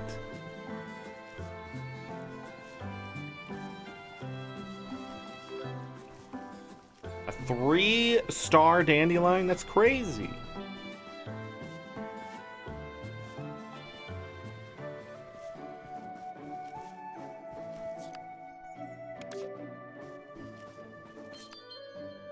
Nightberry. Nightberries only appear when 9 dark bells ring so clear.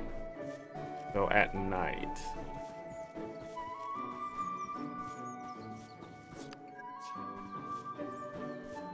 Whee.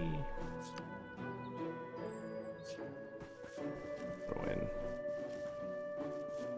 That's fast travel.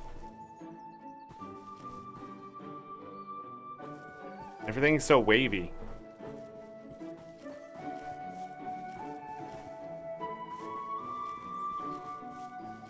One more to find. Not to tempt me with a good time. Look at all the seeds of the dandelion flower. They point to the current hour. We'll let that one replenish. Another book. Days of the week. There's 7 days in a week and 2 weeks per season. Yes, time can move fast in this land. Probably too fast for some, but get used to it. The days are day 1, Moon's Day. Day 2, Truth's Day. Day 3, Woe's Day. Day 4, Turns Day. Day 5, Frailes? I don't know how to say that. That's a stupid fucking name for it. Day 6, Saturn's Day. Day 7, Soul's Day. Or Goddess Day. Goddess Day is always on Soul's Days, so don't forget your offerings. You don't have to offer, but it can be advantageous.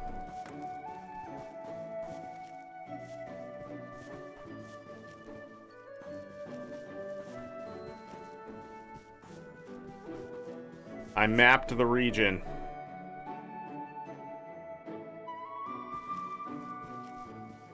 Frail's Day? Frail's Day, maybe? I don't know. Some days you wake up and it all makes sense, and some days you wake up and this game's just throwing shit at you.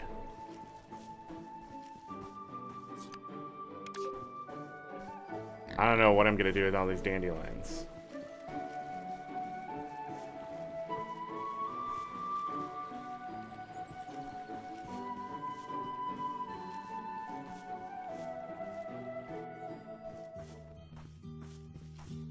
Festival Green.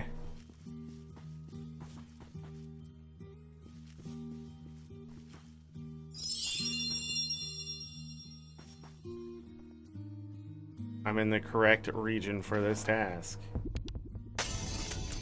Customization. Oh, I can see it all here, huh?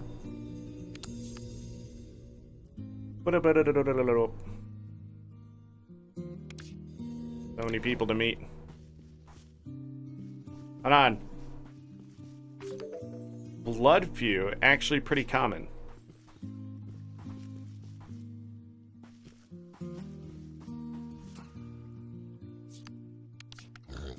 Because when you get off of him after he eats, he poops. Wheat Seed. Apple. Cabbage Seed.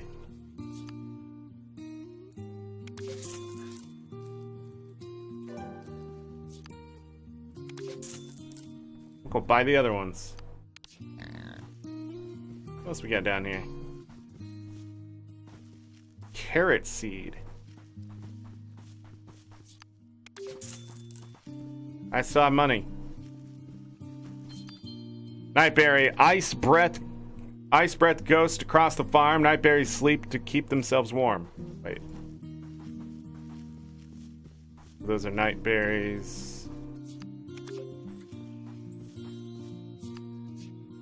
Nothing to bid on.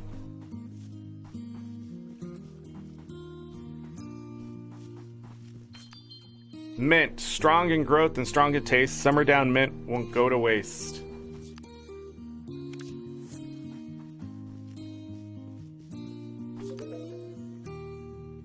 Cuckoo. The problem with inventing flowers is a lack of reference for puns. Wow. Okay.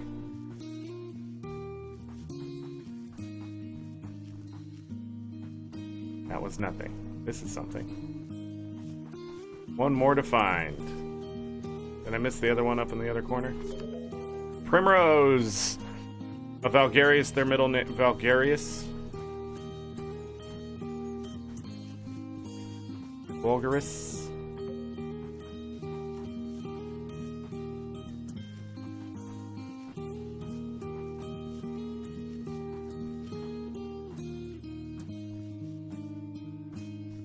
This is a maypole. I need 3 nymphling and 15 wood. 18 accuracy and 18 charm. What? I can build stuff.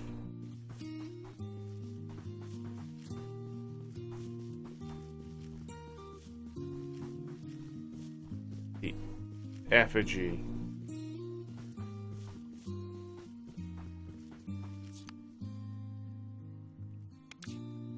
Oh, I can sell stuff there?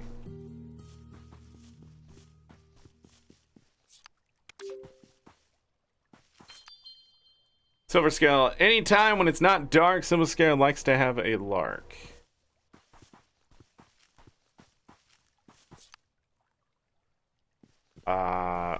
There's obviously a mapstone somewhere.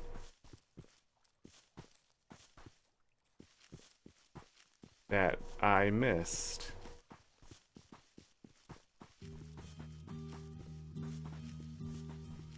Well, we're gonna have to go back to the farm because I bet we're gonna learn how to farm.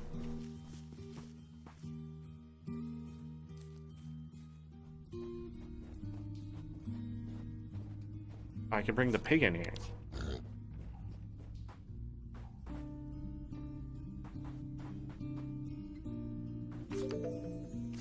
I'm a fun guy.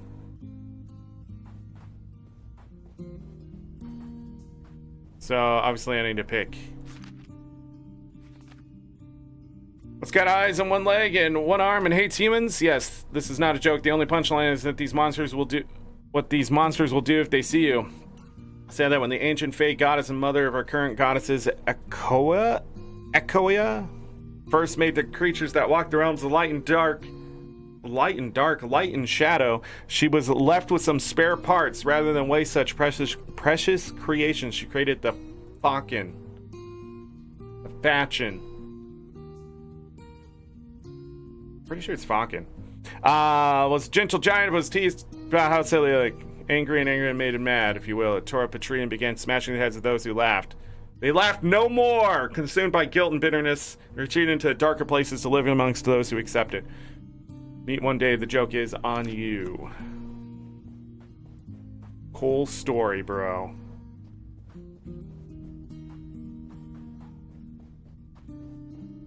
I'm just looking for more mushrooms. No mushrooms. Got it. Talk to Uncle Bill.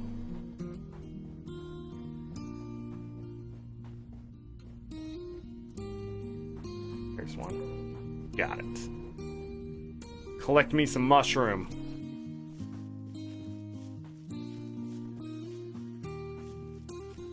I don't see...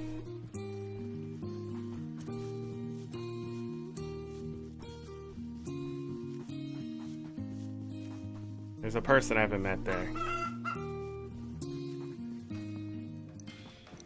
Why'd that person have a skull on them?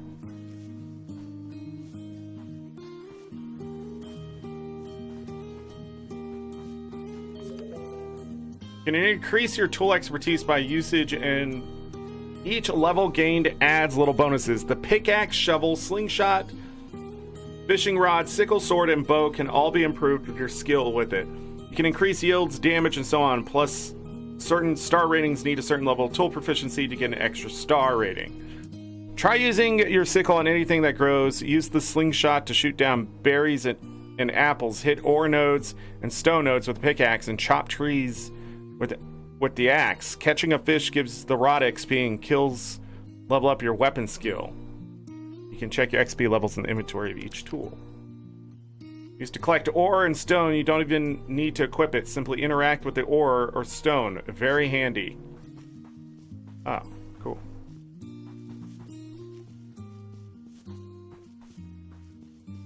Well, I found the pickaxe after we've been to the area, so that's great. That's wonderful. That's awesome.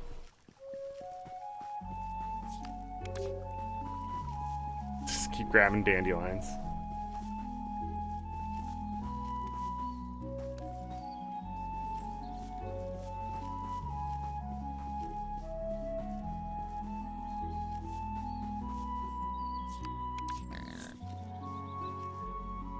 Oink.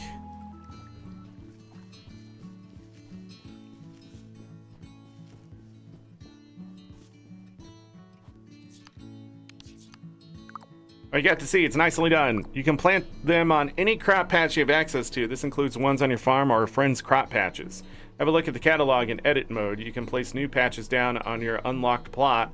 They aren't free to place, but you increase the amount of growable land you can harvest from. Think of all those lovely extra veggies we could use for cooking. Oh, so I need money for plots.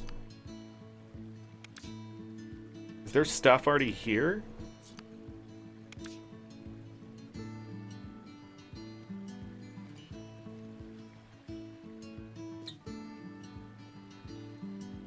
Water everything. Are they watered?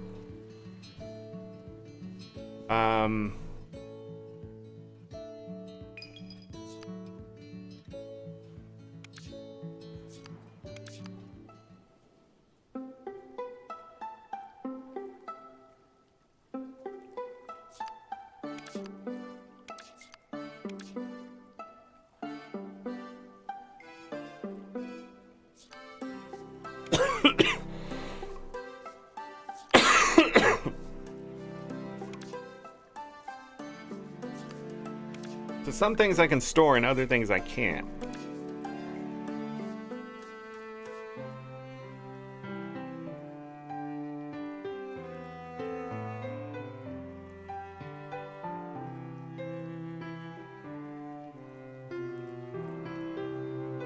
Pack of greens.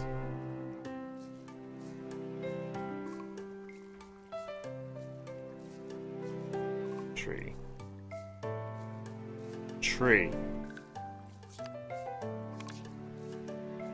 Those up there, I guess.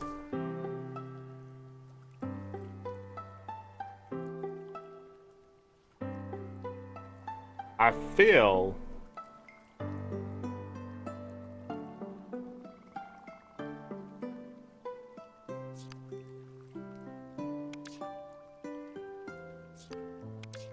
why can I store some stuff but not others?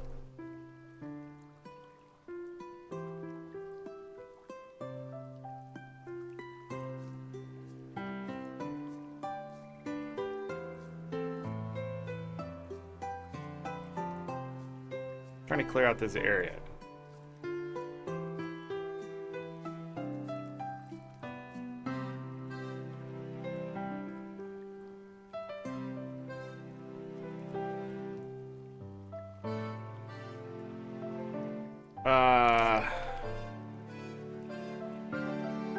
How do I get... They're 25?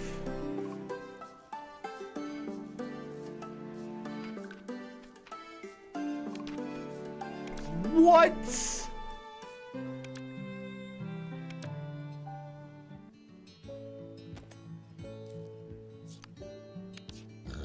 There's already seeds on these.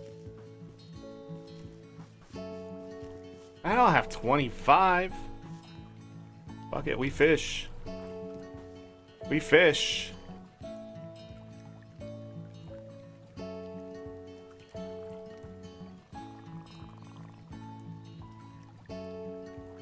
Active one down there.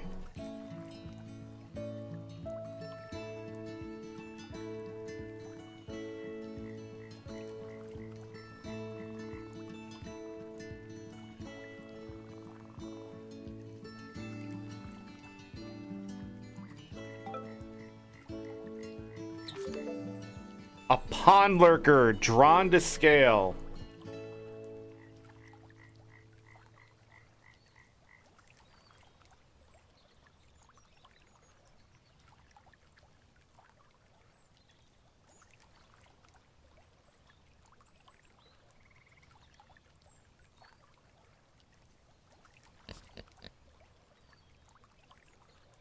The hell is happening?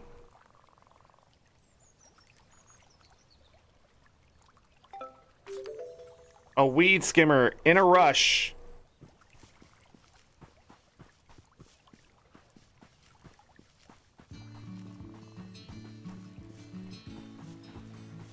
Okay. Why does my pig look so red? Let's go north and talk to this guy. I don't have honey or anything. I suck.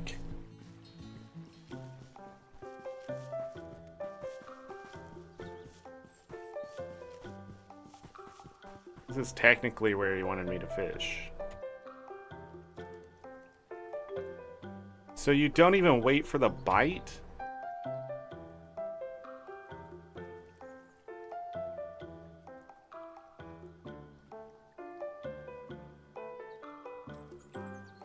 Just snag him and pull him in. That one was fast. That one wasn't.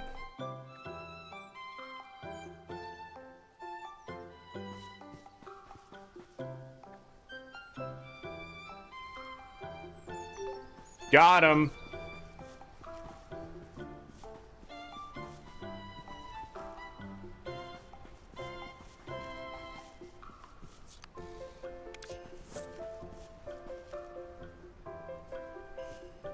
Look at that pig fly.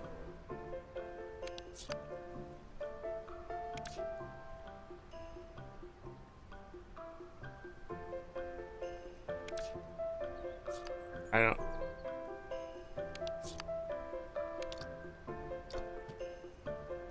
Oh.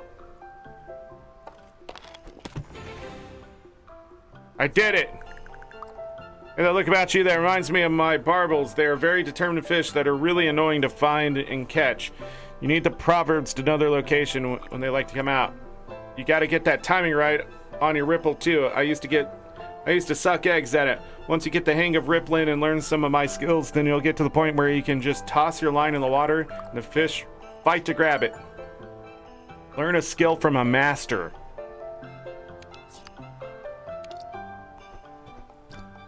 Okay.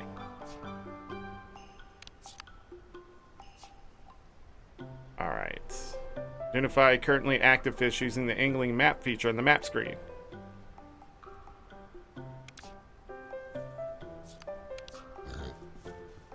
Go.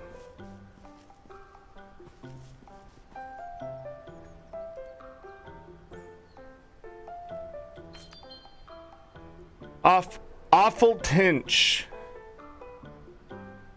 In Vale pools with rocks fast asleep, Awful's Tinch patrol the deep. Interesting. Interesting.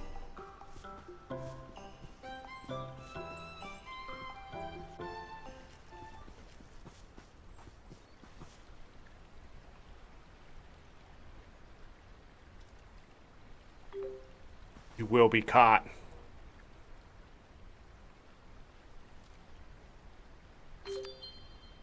In the ponds of Vale, pond lurker flashes its floppy tail. Enjoy this longer line for increased cast range.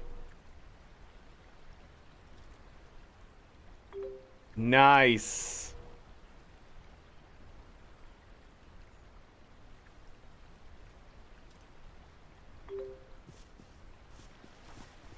Getting the fishing down. All right, so very windy in the game.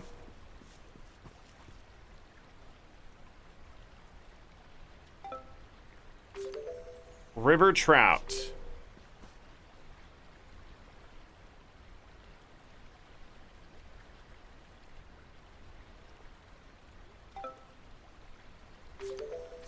Eel, elongated.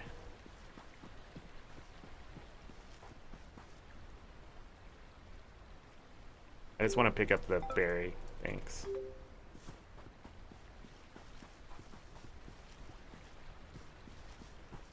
Hold on. Shouldn't those one berries be ready? I don't see any here.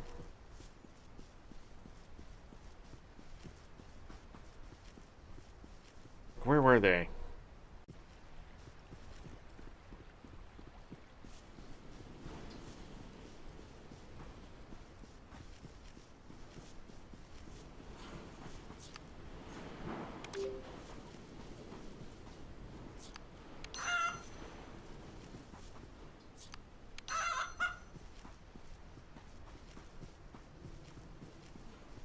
I don't remember where they were.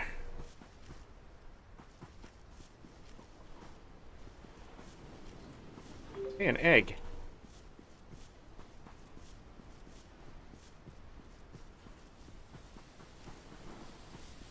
look like something like that. Oh, now I'm really getting lost.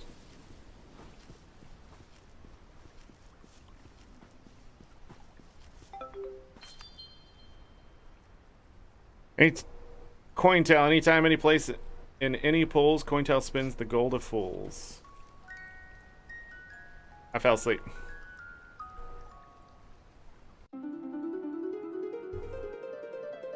Stuff is happening.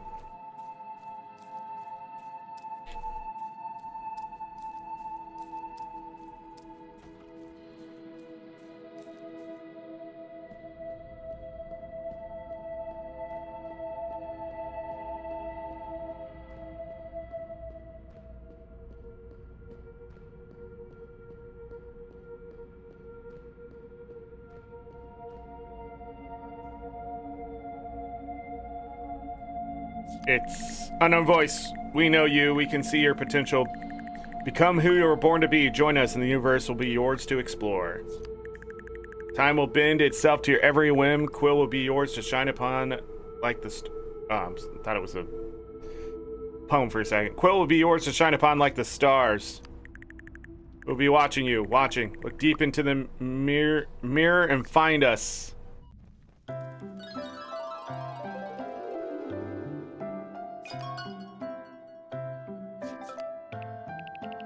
Big Racing Festival Green.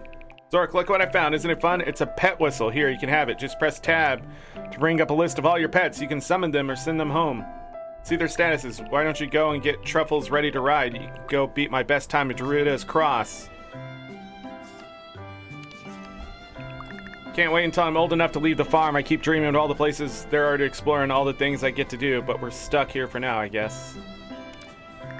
Pal says if you're small enough, chickens will let you ride them to the place where they lay the candy eggs. Wish I had something like that. I wish I had something that would shrink me enough to find out. Got anything to help? I don't think so. Can I cook anything yet? Holy crap, I'm still missing stuff.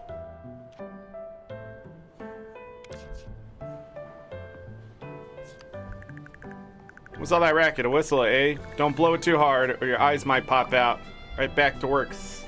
Since your arrival, I've been thinking about how we can spruce up the farm. I've let it get a bit disheveled since your aunt passed.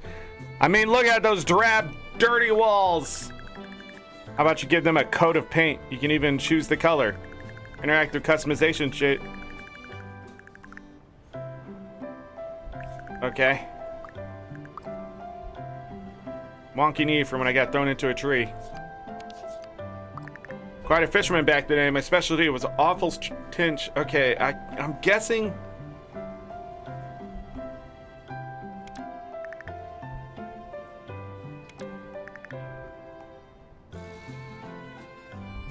A nibble.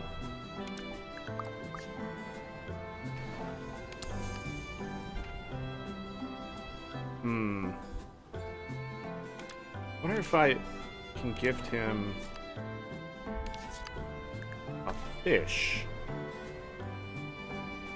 But I don't have the one he keeps talking about. Here.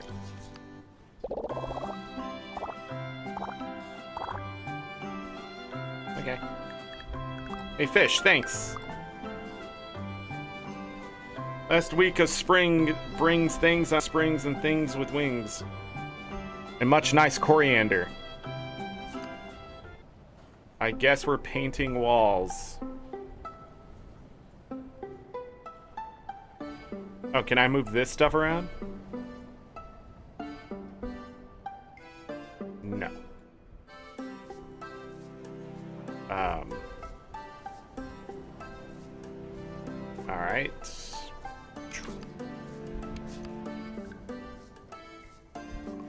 I can paint the walls.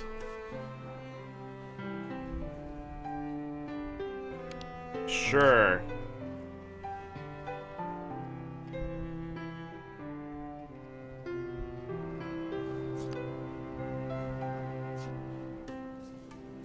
Yeah, but I don't want to paint the outside. That's interesting. Now this place looks even more red than it did. Only grown-ups can do that.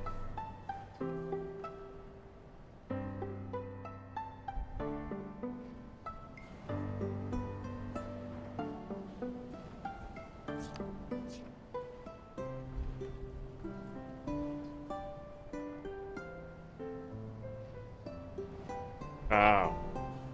Trying to figure that out. And I thought I tried right click, but maybe I messed it up. Yay! Well, that's better. Feels much nicer in here now. I'm sure Druido will appreciate your efforts. If you ever inherit this farm one day, then you'll be able to decorate it just how you want. Foreboding. Feed. Let's give you a mushroom. Ho ho!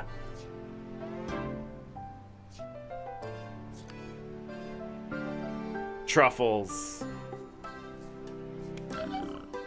Summon. Summon. Let's go, Truffles.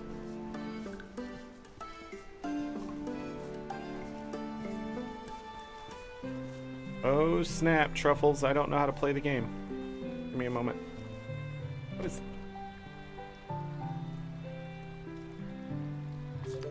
A salmon? Salmonade.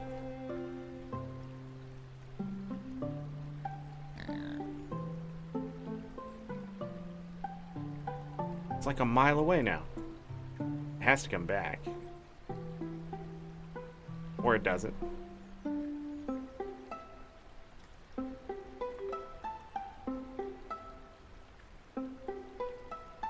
It's all the way down there.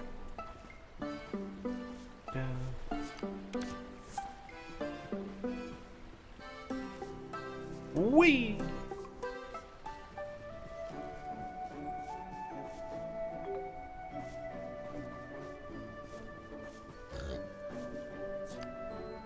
Welcome to Pig Time Trials. Race through the rings as fast as you can. To win, just beat Zora's time in 25 seconds.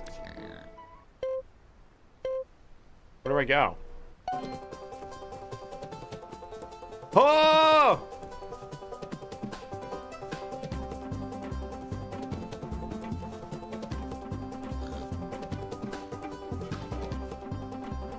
Bum, bum, bum, bum, bum. 16.82. Perform a favor or notice board task for an NPC. I did it. I did it, everyone. Letter from Lucy Arrows. Hello, I wonder if you could help me. I'm in need of a brave and adventurous young soul, and I think you fit the bill quite nicely. Plus, you live nearby. Please meet me anytime after 6 p.m. at the Hinge in Northgate, not far from my house. Bring a lantern. Kind regards, Lucy. Meet Lucy after 6 p.m. Oh, snap.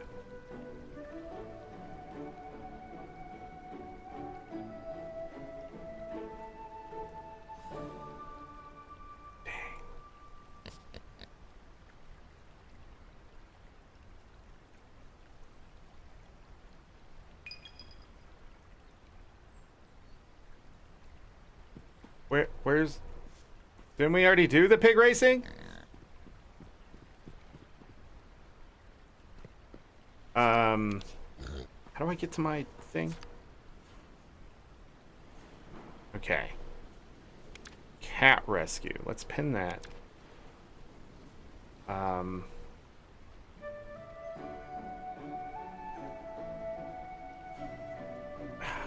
don't...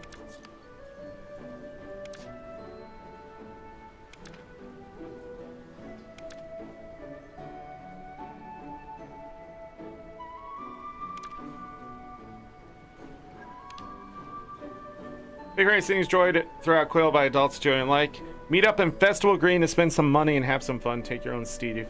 Enjoy racing. Okay. We need to go south. Let's go.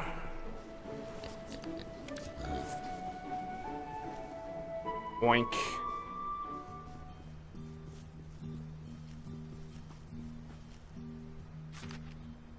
Goddess statue for idiots. Oh, Goddess Day is such a glorious celebration. On this day, the folk of Quill pay their respects to our beloved Fae overseas. Many simple folks, though, do not quite understand the subtleties of worship and how to best gain advantage to benefit. I'll tell you, fair reader, how to make your offering count. Firstly, on Goddess Day, day 7 to the layman, find a goddess statue and interact. There will be 2 chosen goddesses from which to make an offering. You have to select one of those 2, so think carefully. Select make an offering to be presented with the offering bowl and each goddess symbol. You can highlight the 8 circles to view the blessings on offer. 4 on the left for one goddess, 4 on the right for the other. Choosing a blessing on one side will highlight a curse on the opposite side for jealous goddess. One offering is enough to satiate the goddess. You have 1 week of goddess favor or anger to contend with until the next Goddess Day. So go forth, make offerings, and may the goddesses smile on your carrots.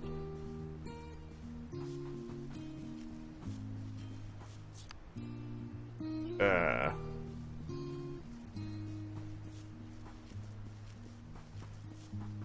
do I do? Pig racing.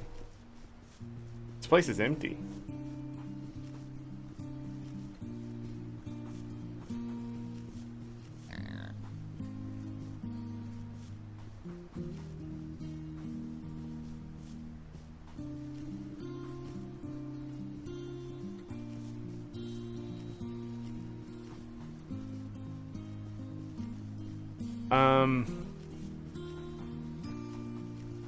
Yeah, that isn't anything. Is it not here? At the throwing game? How to play. Oh, but I just realized I don't have any money, so it doesn't matter.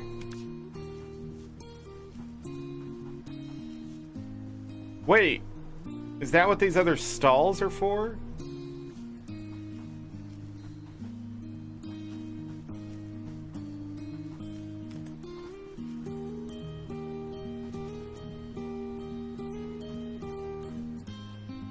I didn't realize you can cut that down. Should I be cutting that down? I am now! Take that, lavender? So a few things here. If this is an event, it sucks. Or I'm just too stupid to understand where it is. So we're moving on. You know, this game makes me feel more dumb than any other Stardew Valley-like I've ever played. And I think the big problem with it, just knee-jerk review type thing, is... I think the biggest problem is it's doing way too much too quickly. Or it's just like weird complex systems here that I just don't think need to be there. Can I change that? Inverted mount, thank you.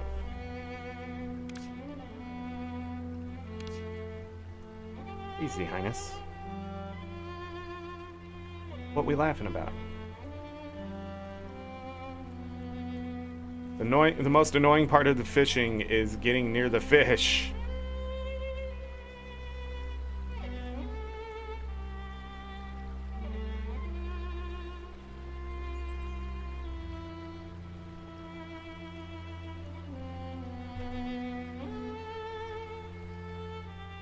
Oh, that one wasn't on the surface, maybe?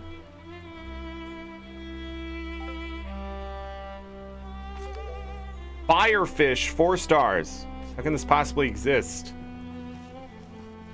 I don't know, bro. I just showed up and things are happening. Can I hook the duck?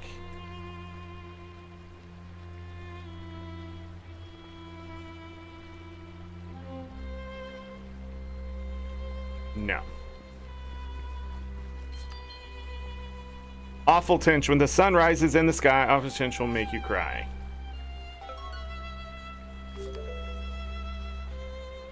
Copper load of this. Challenge completed. Shimmers like the shimmering things. What happened? Challenge completed. Money! Laughing at my words? Your words.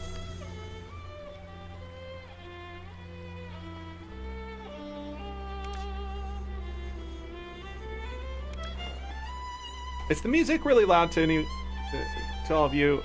I feel like the music is really loud. If it's not really loud, I might turn it down anyways, because it's really loud to me.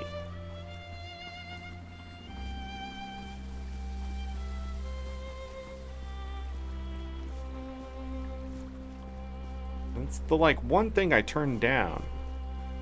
Hold on, can I? Oh, that's a duck. That's a duck, everybody. Boink.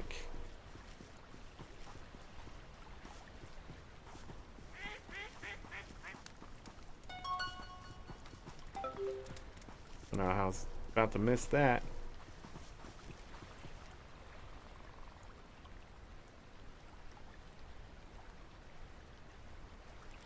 Can I just land on... What is happening here?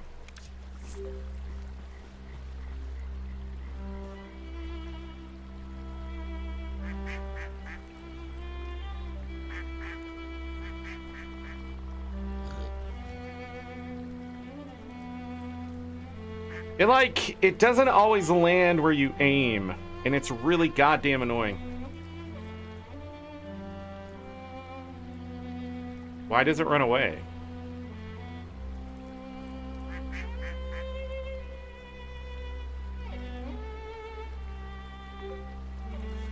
Jeez. Hey!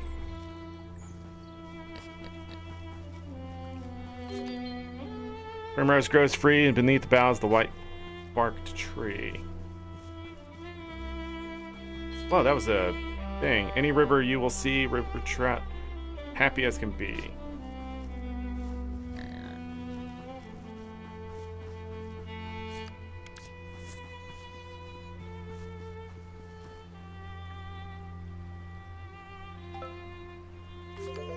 Hey, a bit rich.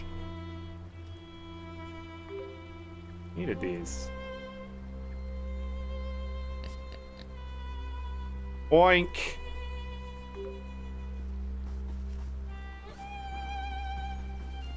Oh, hi. Ginger nuts. It's a bit loud. Okay. It's nice to have another youngin' around. Perhaps you can visit when you walk these parts. Don't get many visitors. But with our Hazel moving off after she got married, her fella ran off, and now she'd rather spend her time with cats, coming to see her old mum. Nice to try to get to know me, dear. Did you know they named me after a biscuit? Hop Crunch. I changed my name when I married a fella named Wally Nut. He died, you know? Yes, he had an accident while fishing. He got pulled into the lake. He got out soaking wet and died when he tried to wrestle a nymph 5 days later. Our Hazel loved him as a dad. She blamed me for his death and ran off with a wanderer named Hugh Jarsel. I prayed so hard it made me nauseous. Perhaps an item may help. Goddesses must be napping. What can I give you? Here, have a fish. You accepted the fish?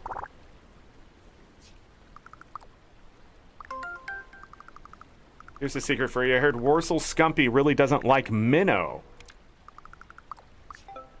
Avoid giving a minnow. Got it. I can take your blueberry?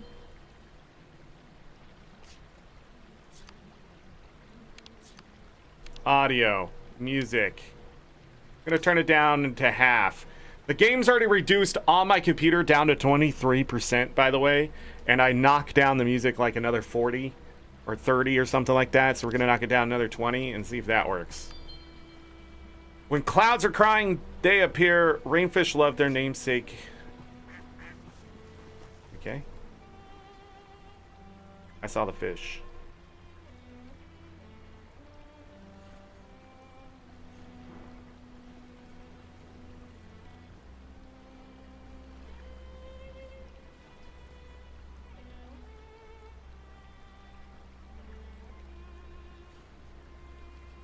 Damn.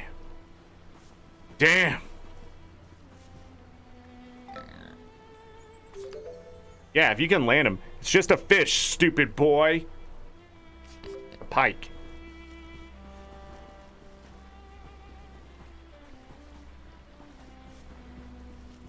Huh. There is a lot of stuff to explore, I'll tell you that. Whoa, okay, so this needs to be rebuilt. Who's this? Jacob Crackle. Hush, you hear that? The dead around these parts like to whisper to me. Jacob, they say. We're here and we're watching you. It's true. They're from ancient times when people got put in the ground when they died. And they're cursed, see, because they didn't believe in the goddesses. Worshipped a male god. Haha. You believe that? A male god. Hush. I think I hear them whispering again. Let me tell you about the time I was sat chewing on a rainbow mushroom by the old graves. I saw a man walking through the burial grounds with no head. What's more, I could see right through him. You're right. He walked right over to the tree, bent down and picked his head up. He then walked off with it and vanished into the lake. You know what was odd about it? Which I never told anyone? Actually, I don't actually like rainbow mushrooms. Feeling happy, just have been checking my calendar. I like to keep abreast of whose birthdays are coming up.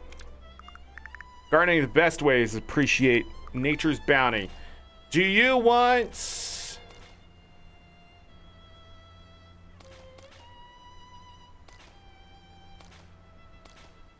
These are all my items? No.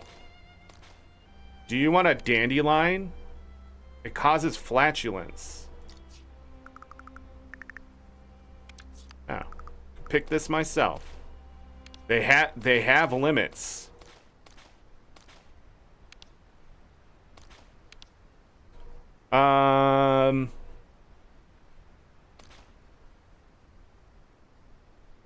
Let's give you a fish. He liked the fish?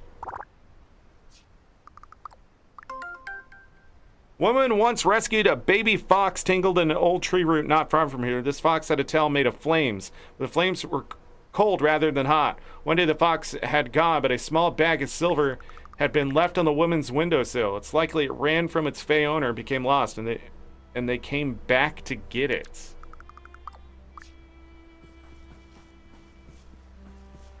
Am I supposed to find that?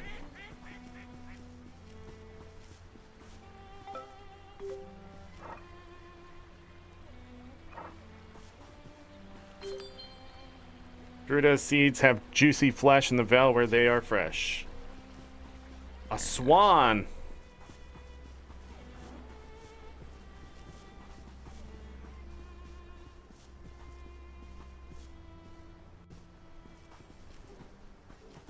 West. Ah. Gifting villagers' birthday will boost friendship, so check the calendar.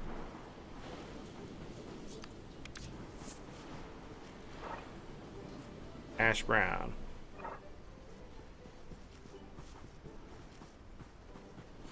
Where is where I need to go?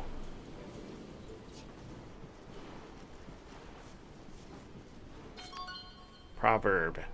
Hey, a challenge. When sun has gone, but before the night, river trout wake and like to bite.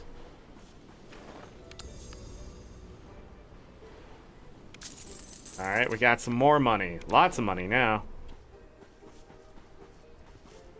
We now have permission.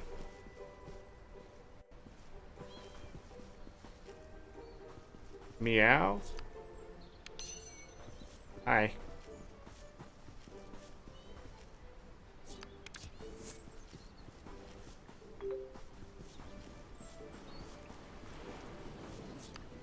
I have no idea where I'm at. I need to go to North Gate. This is a house here with a cat.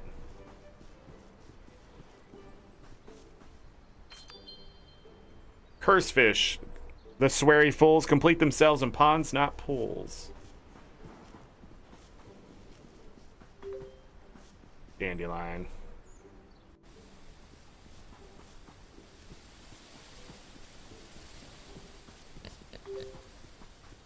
Oink.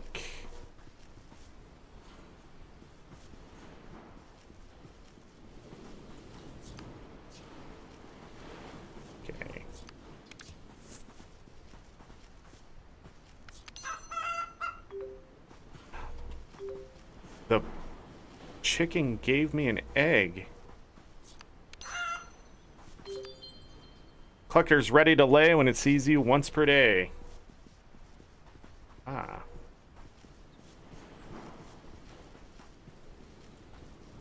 I am completely lost. Up this way.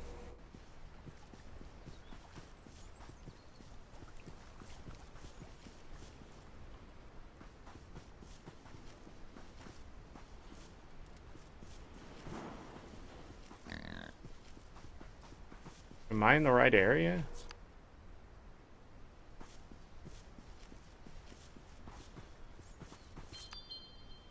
Sun rises or sun sets to catch the pike within your nets.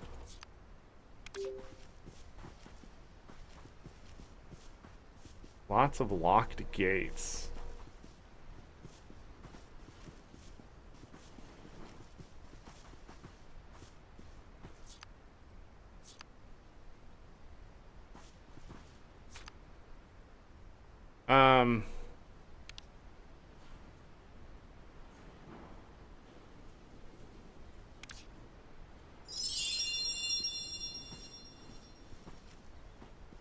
North Gate hinge.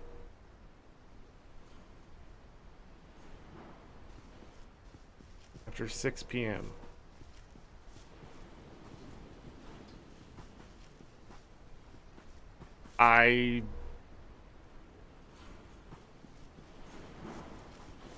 Wait, is this her right here?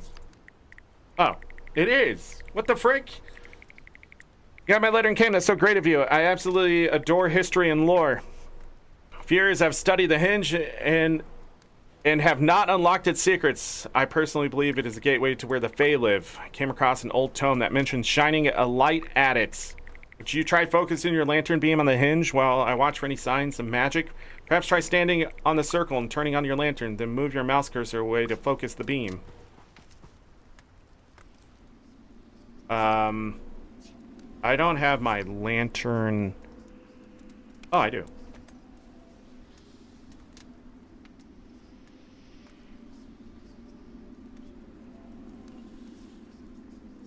Focus the beam.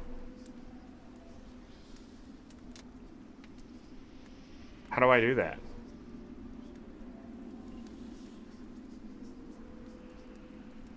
Oh.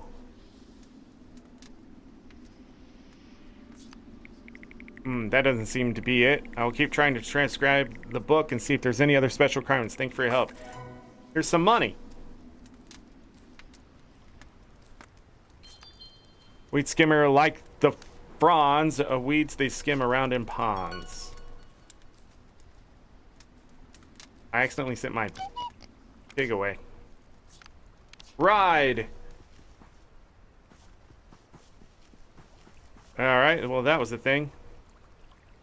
I see you, fish. I see you, fish. Wait, where'd it go? Oh, I fell asleep again. I like how there was music. 3 more monies. All the monies.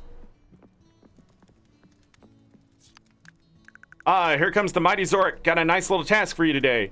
Old Mother Hubbard over in Candlewitch Cottage has asked for some milk. Our tin bucket has rusted a bit, so we need a new one.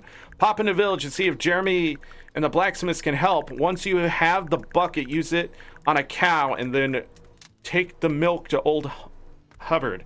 She's the master of cooking. You never know, she might teach you a few things. Okay.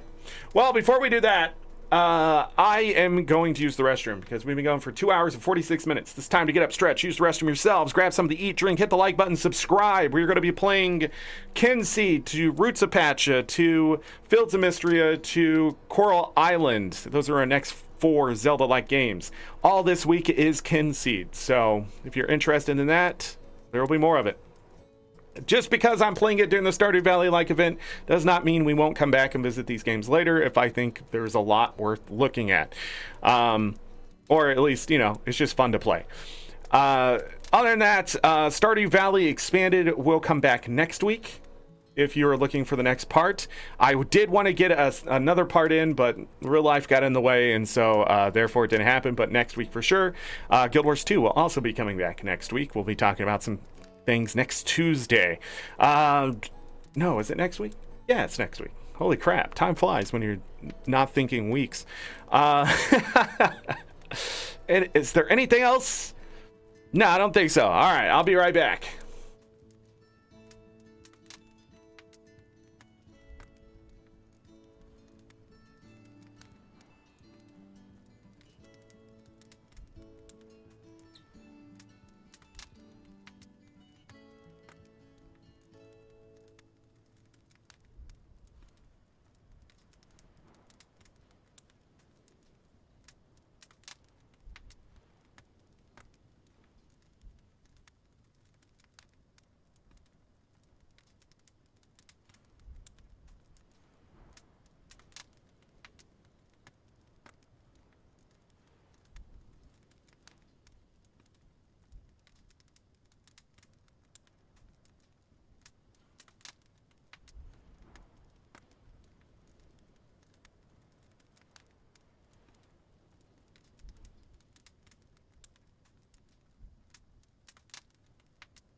All right.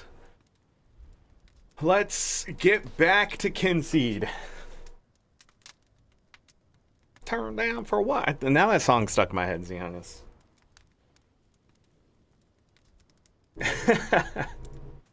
Holy crap, my neighbor's starting their car. Let me do that. I'm glad I just... Oh, man. So close. Almost forgot to do something. Give me a second, everybody. Just in time for that deadline. I mean, it's not that important, but it was important enough that if I missed it, it would have really sucked. Okay. And then... Okay.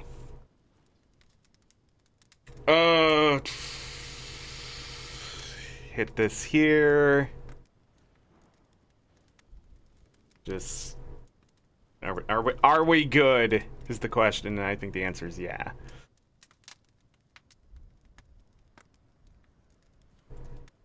Okay. Can I please? Thanks.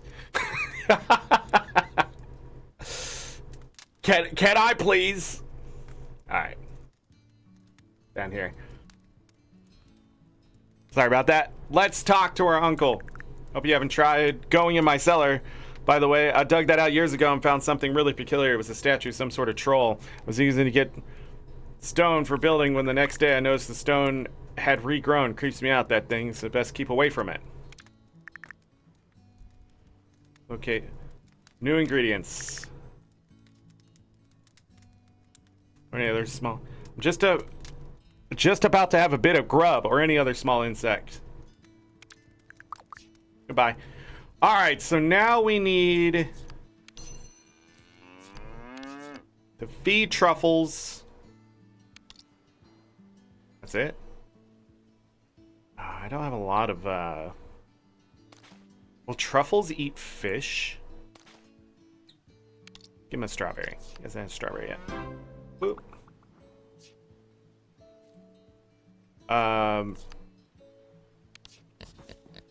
He's charmed?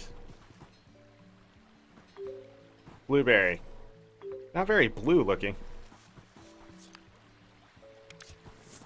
All right, replenish that.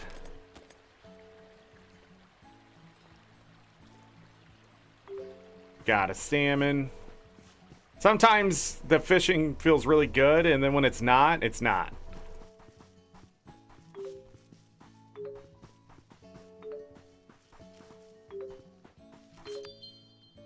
Five collected pear. In Vale, you find the beautiful pear, fresh and sweet, and not that rare. All right.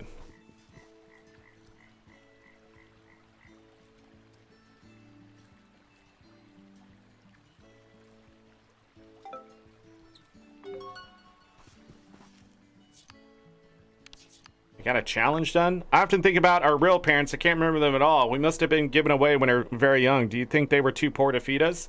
Did they die fighting monsters? Were we bad children? We will never truly know. Adults always think I'm lying, which I am, but that's not the point. They can't handle the truth. Here, have an apple.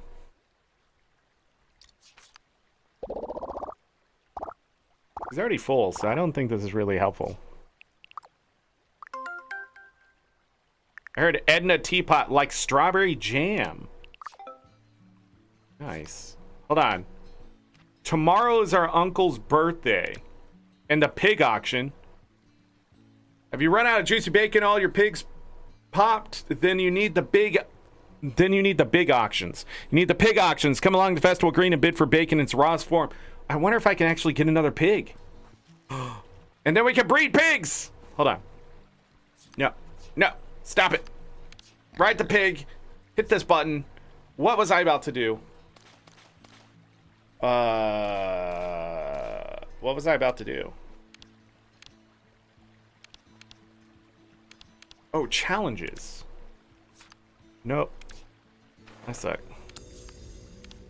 Catch 25 fish. Look, we have money.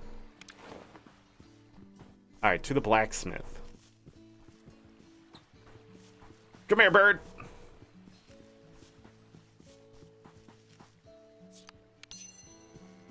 Set the cow. Oh, the tomatoes are ready.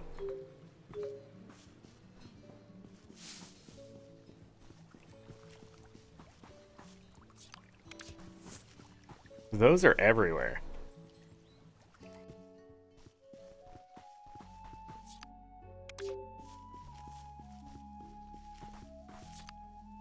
Need a favor. Dear Zork, I hope you're doing well. I have a little quest for you if you have time. I heard you're interested in cooking. Do you think you can make me something? Hoping you can help Jacob Crackle. Okay. Bunch of quests. Not sure if I can get them done.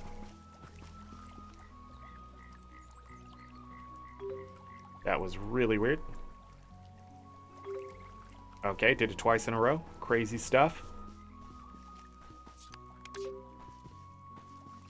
Wonder how many dandelions you can have. Blacksmith is down this way. Oh, there he is.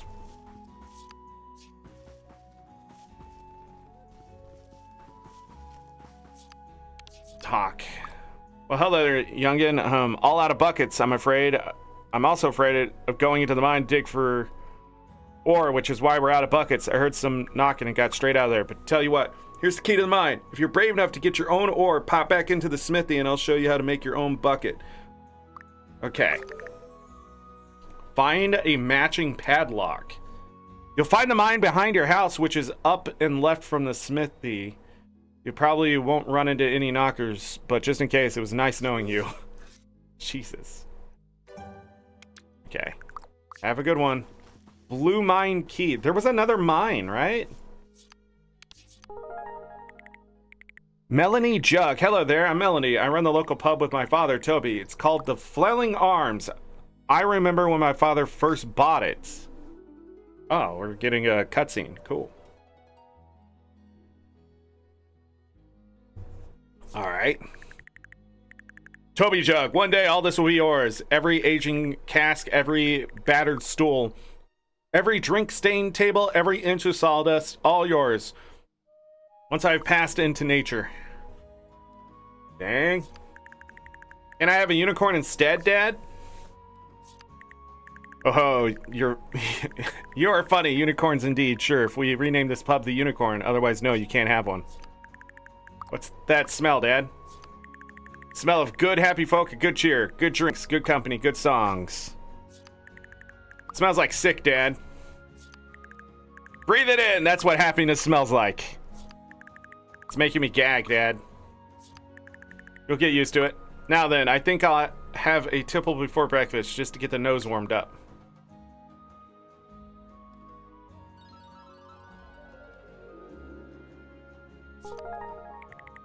I run the business now, and you can't smell anything bad anymore. We also do a range of non-alcoholic refreshments and have the outhouse cleaned weekly. How do, stranger? I'm coping day to day. Did you keep an eye out? I seem to have lost my druid effigy. I was in Dreamer's Nook when I noticed it had gone missing. Thanks. Okay.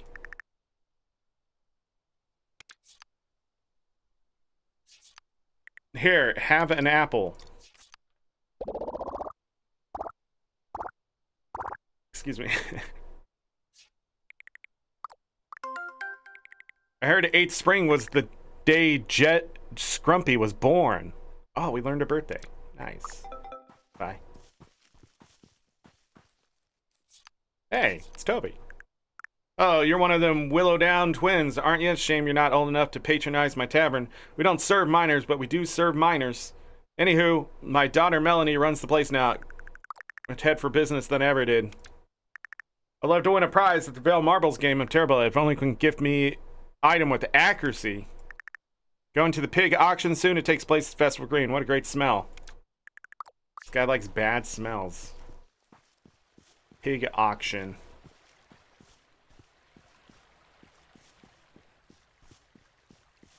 Oh, that was down... I know where that is. Hold on.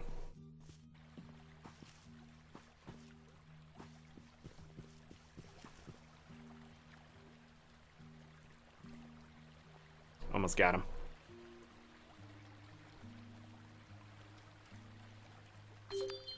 Salmon in wilderness like arrows from quivers. Salmon leaps from shining rivers.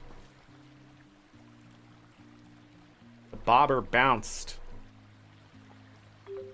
Got him. Scared him away.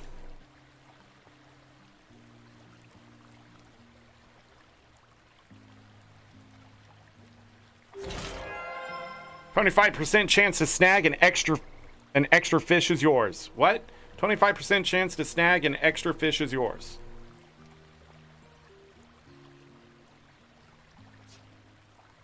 Them's words.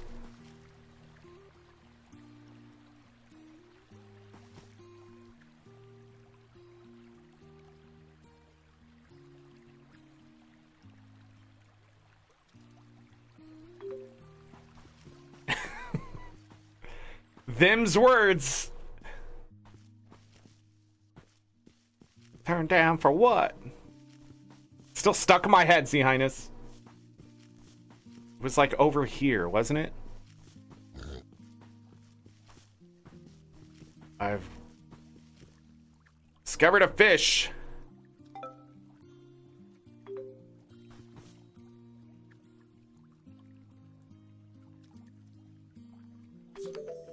Awful tinge. Smells like teen spirits. I say spirits, I mean armpits.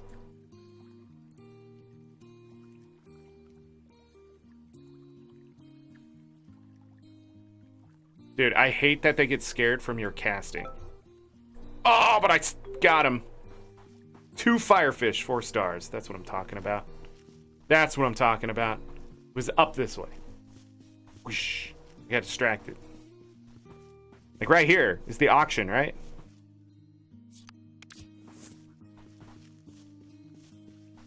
Not happening yet. Wasting time. It doesn't matter. Can I really not pick up poop? First fish, like the clap of thunder, what did it just say, I wonder?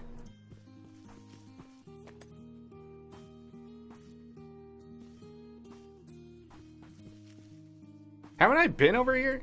Do those proverbs just appear places? Oh, it's the mines! Mushroom.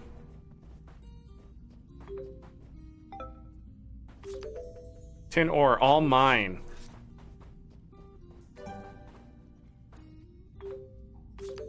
Stone, used in building.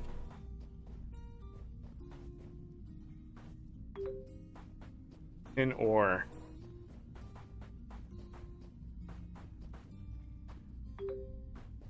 The shake, man. Stone. Reliable and plenty is old tin in Vale mines where air is thin. More tin ore. Okay, we have ore.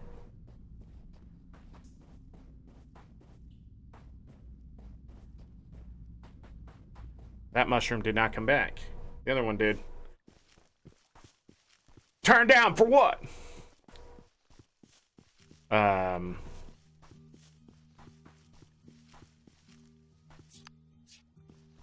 there no pigs? Day 4 and 11 of summer. Pig market on day 6. Where the pigs? Did I miss the event? Oh no, the pig pooped. Oh, it's tomorrow. Why do I think it was today? Because I'm high as fuck. Let's go. I don't know why I thought it was today. I feel like we gotta return to Jeremy.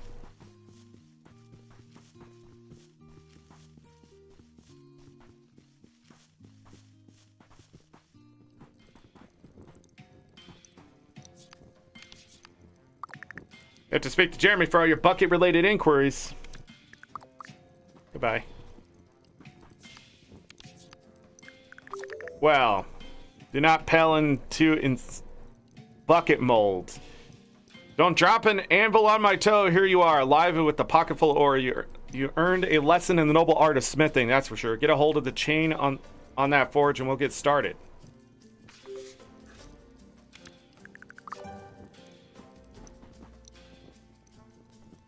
Oh. Let's begin your smithing apprenticeship. Start by selecting an ore and mold. You only have tin ore and a bucket mold, but there are many more materials and molds out there to create anything from jewelry to swords. Oh, there's higher quality. Melt your ore by holding and releasing the bellows.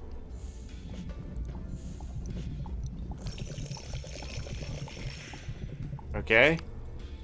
Lower the item in the forge and heat it by pressing that, then press again to remove it. Aim for the green marker on the scale.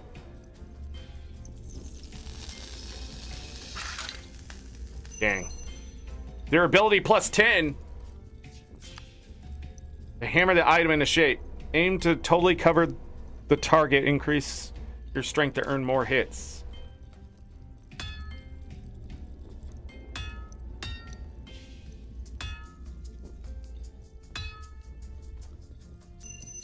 Durability plus 30. Cool the item by pressing in the lower into the water and then press again to remove it. Aim for the green marker on the scale. Got it. Durability plus 15. Forge your first item. Here's stuff. You can store made items in different places to suit your needs to keep it for yourself. Or keep it for yourself. But the important thing is you made your first item as a budding blacksmith. I feel you could become really good at this in time. Maybe one day you might even run your own smithing business. A 2-star bucket.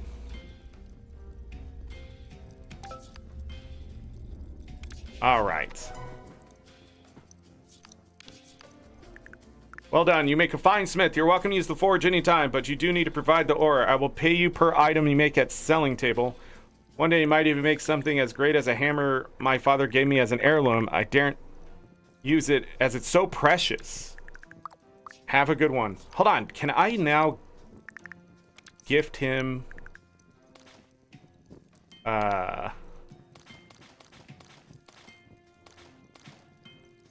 Or... What if he doesn't like it? Oh, it's better than nothing. This might come in handy. Bay pollens have a magic quality that enhances everything that grows. Stuff like Corthan, for example. Corthan?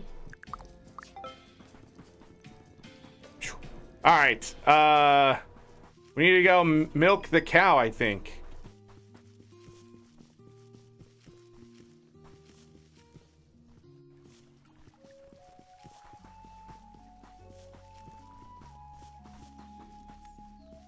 Am I lost? Yes.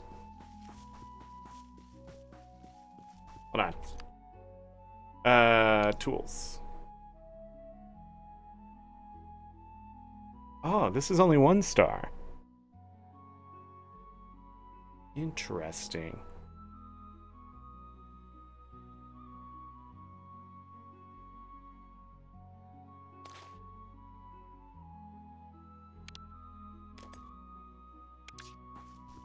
To the cow.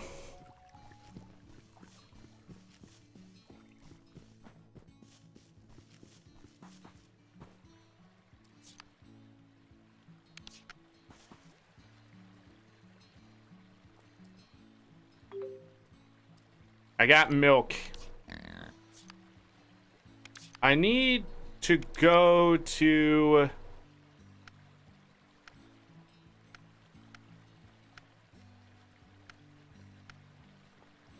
the lady. But I don't know where that is. Nope, that ain't it. Nope, that ain't it. Nope, that ain't it. Nope, that ain't it. Where do I see this?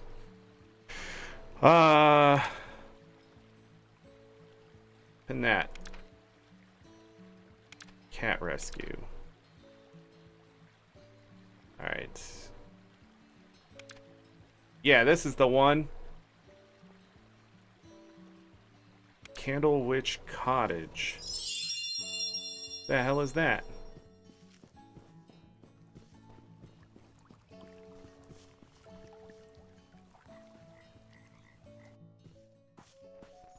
Skip ad in 5. What are you talking?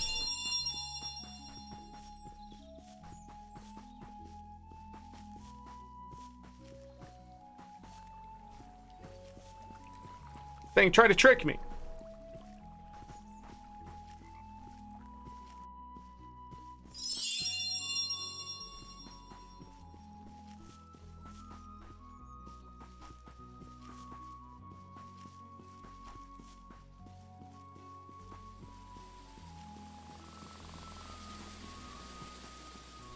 Okay, out this way. Got it.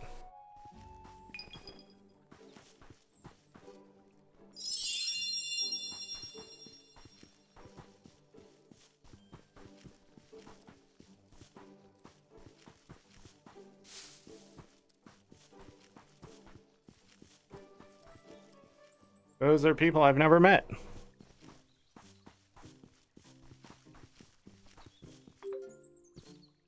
Okay. I'm in the correct region for this task. Yes, who is it? Oh! You have my milk? Then you may enter.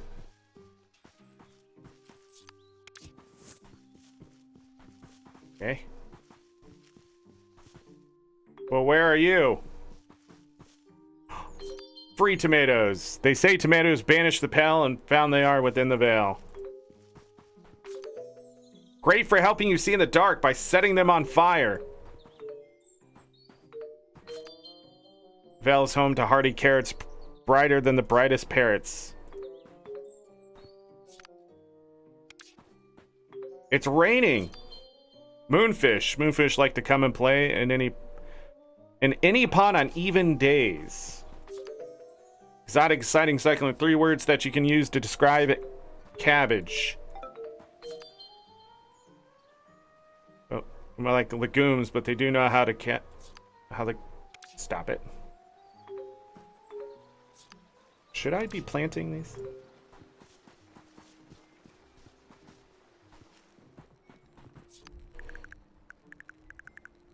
Curried custard. Oh, sorry, thinking aloud. Just had a new recipe idea. Name's Old Mother Hubbard. Master cooks, sorceress of sauces, prodigy of porridges, virtuoso of victuals.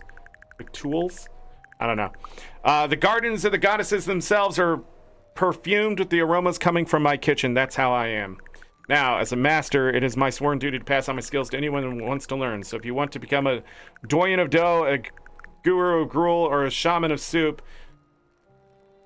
bring whatever ingredients I ask for. You'll see that my recipes bring all sorts of marvelous benefits. We'll start with something easy. Bring me an ordinary cabbage and I'll show you how to transform it into a hearty, delectable stew. It has some socially awkward side effects, but flatulence is a small price to pay for keeping you full for a long while. You'll see that using ingredients to whip up delicious dishes is much better than eating raw ingredients. The benefits are greater and last longer, so bring me that cabbage and we'll get started.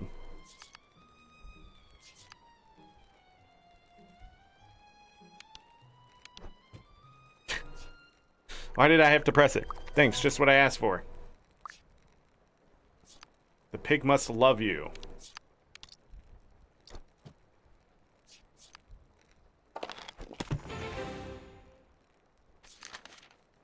Led by village idiots and hungry people. Tomato, cabbage, and that? I don't know what that is. Oh, now I have to actually cook stuff. Simpleton stew. Oh, blueberry jam and honey. I need a lot of honey. We're at the Smith's crafting something?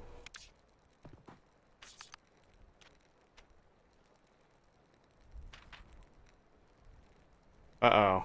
I'm missing basil. Shit. Well, how to avoid poisoning your family. Almost every Quillian household has a family recipe book in which generations of brave Epicurean innovators have recorded their experiments. Of course, some books have more completed pages than others, depending on the enthusiasm and survival rate of the writers. Use your book for guidance and inspiration as you start your gastronomic adventures. Traditionally, the books are split into sections for each type of recipe with the handy little tabs to help you find things in a hurry. Who wants to read about healthy soups when they're desperate to make a lovely, sweet, squishy pudding? It's always lovely to add new pages to these sections as you discover new taste sensations. Don't forget to add scrumptious drawings, too. Cooking can often reveal stronger traits that were present in the raw ingredients. Don't forget to note that these down once you've discovered them by making a recipe. Grandma will not be pleased if you serve her warning-free curse fish cake just before she attends summer-tide ritual. Equally, make the appropriate dish can be really helpful in so many areas of your life, from relationships and marriage to monster smiting and shopping. It's worth experimenting with better quality ingredients as your culinary confidence grows. Although they can be challenging to find and trickier to cook, it will be well worth it for the fantastic quality finished foods. Them's were words.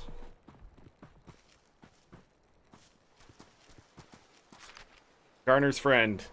Master gardening over many years, so I have very polished tips for helping you grow and germinate. Berries and tree fruit have a 2-day cycle, a bicycle, as it were. Not that I know that one of those is.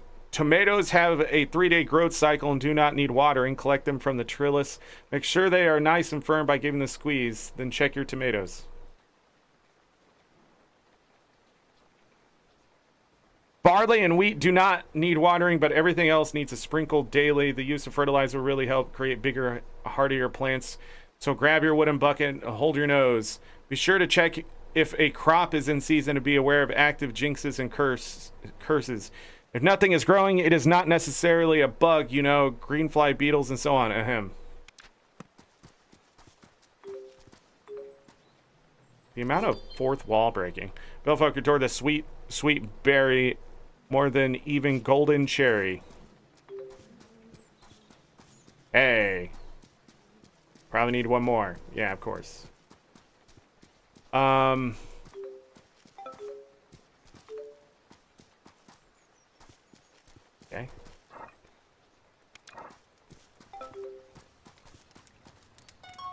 Oh. Carrots are very hardy. If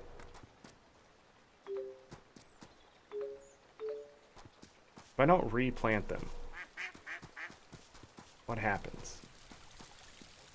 Any fish?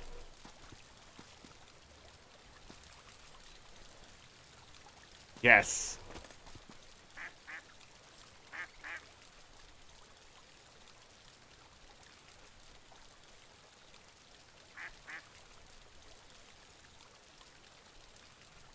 Of course they run. They always run.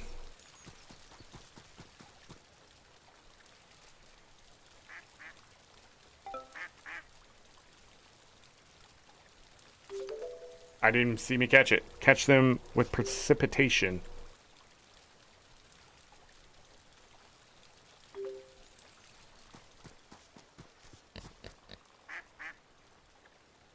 I know there was another fish. There's one.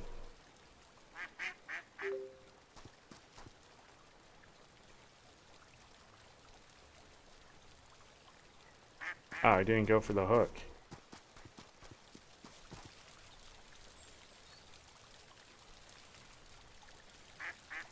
Damn.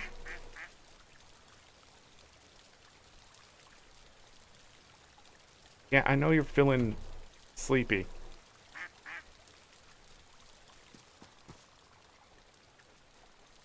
Got him. Got him.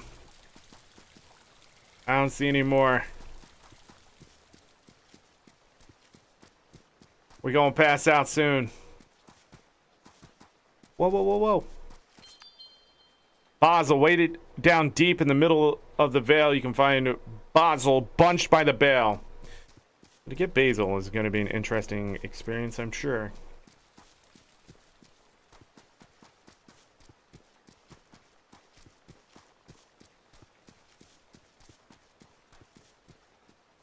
We're about to pass out. There it is. Well, I feel like we did a lot. Oh, we're going through another dream sequence. What's happening? Welcome to my dark forest. Click a monster, fight back.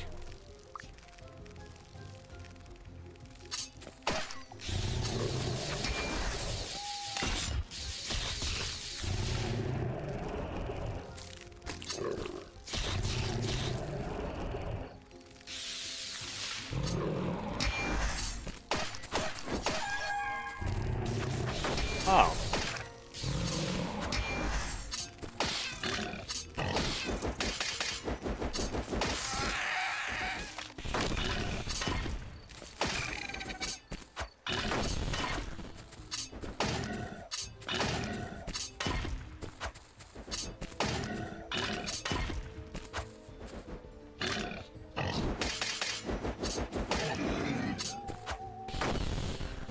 Wow, that's combat? That's ridiculous. I earned 7 coin. Okay, the pig festival's today. Special day. It's Uncle Bill's birthday. We're going on a family picnic. How exciting. We are off to Cuckoo Wood. Meet us there at noon. I've been making my own maps of the Vale, but I want to visit somewhere new. Who knows what else is out there. Quill is a big place. Goodbye.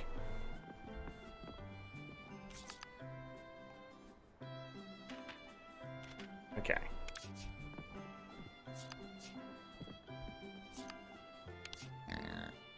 Go. We've been to the no sport in the village. Just opposite the good starts. We're checking to see if any villagers need help. While you were down there, today is pig auction day. We don't really need a new pig, but why don't you nip down to the auction and stall in Festival Green and check it out? Well done. You can use the bucket for a bunch of purposes. Go try it out. That thing will store more than just plain old water. My parents farmed this land before me, theirs before them, and so on back through the generations. It's been here since the beginning of time and will continue to the end. I got your fish.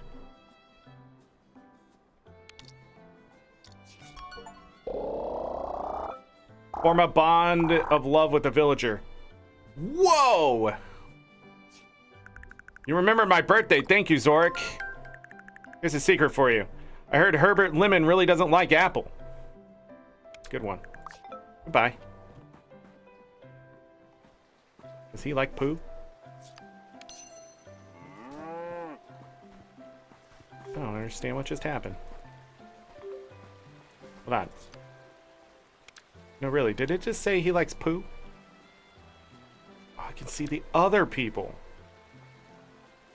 Toughness, stench, accuracy. Oh.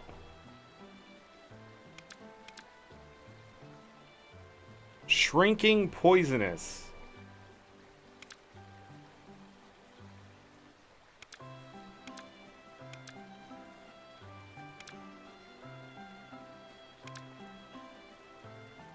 Are they dying?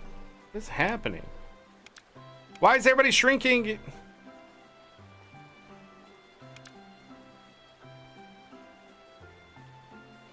Mr. Crop.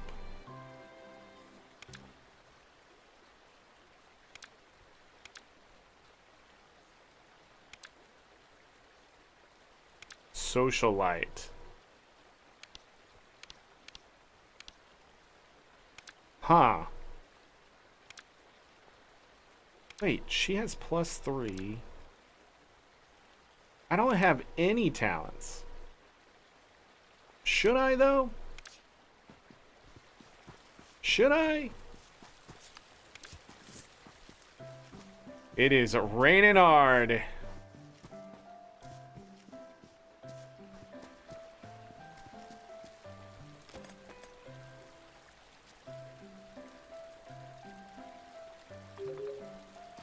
I got 2 pike for the price of 1.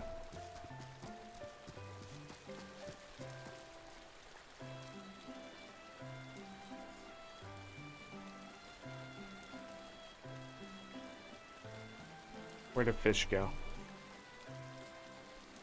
I tried. Got him. Got another pike.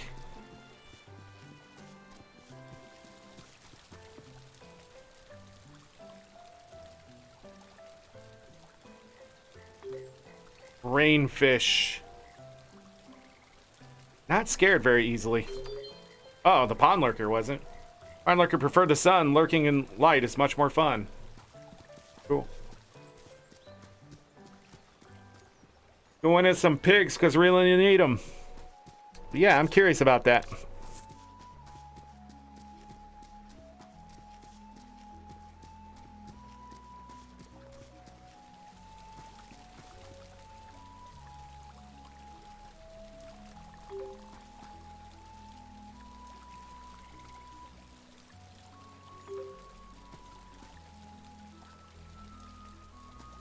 I don't see...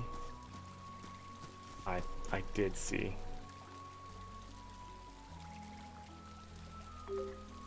Rainfish. All the rainfish.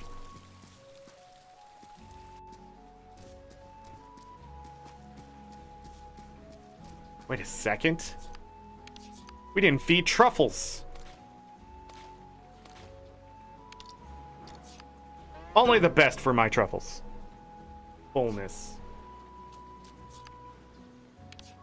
Oh. He didn't mind all the riding around, I guess. Oh. Instacot.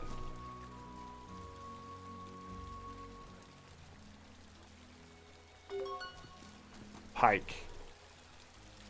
Mercury prize?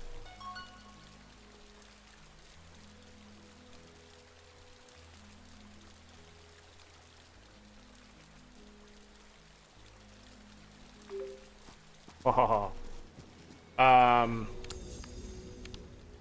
Just in time for more money.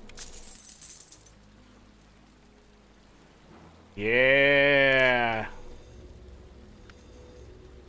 Where are we at in the story? Cool. Go down.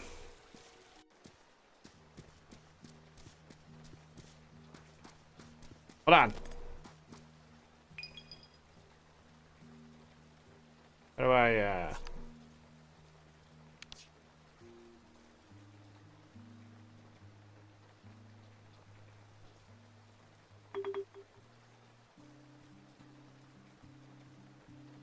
No? I can't pick up the poo.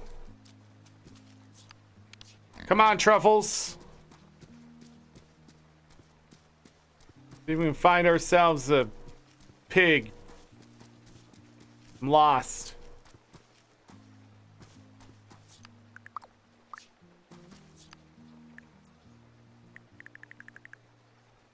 Oh, which one are we on?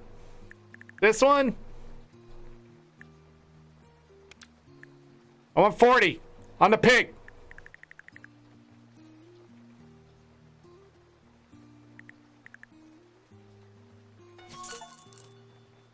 Win an auction. Your purchased animal will be sent to your home. Yeah! It's named Hammock. We're hearing speed is amazing. Quality is poor. Mood is angry. Angry? Bid!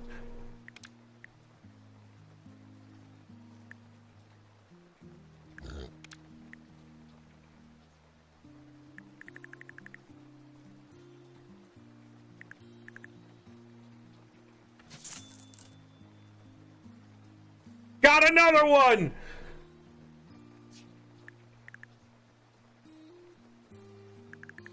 Action, our last pig of the day.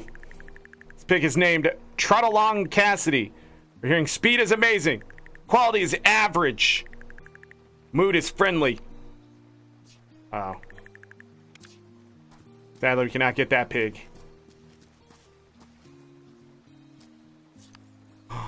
Sirloin! Hammock. My God.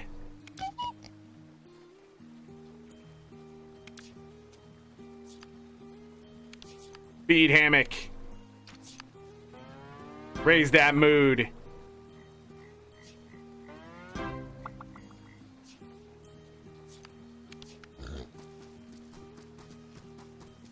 Oh, yeah. Oh, he slides around. This one's just a casual speed.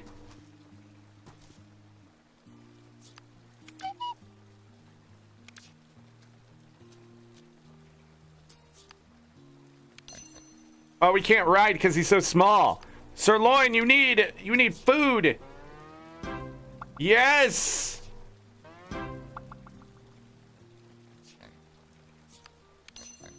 Such a good. Sweet. All right, let's send. How do I send him home?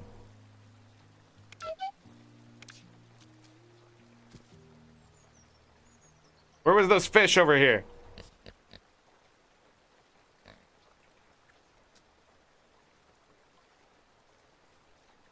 I see you.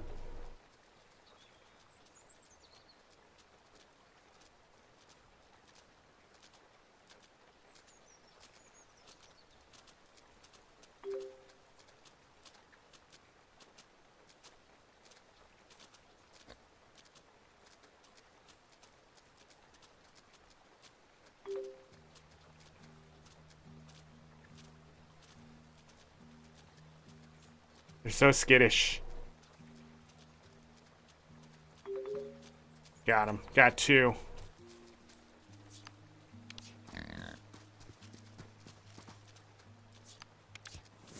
I need to go here. So we can go this way.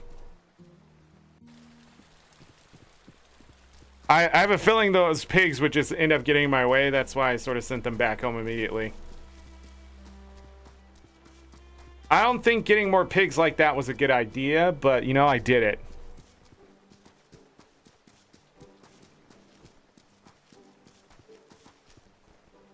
I didn't think they owned that. Oh, somebody lives on this property. Oh. Oh.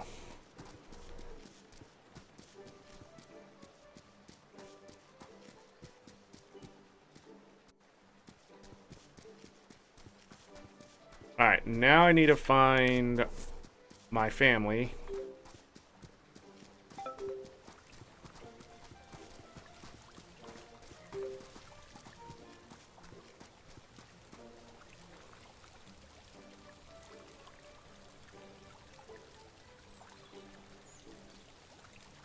That not anything? Ah, I'm dumb. Got him. Pond lurker. Good thing pond lurkers don't suck. Where am I supposed to go here?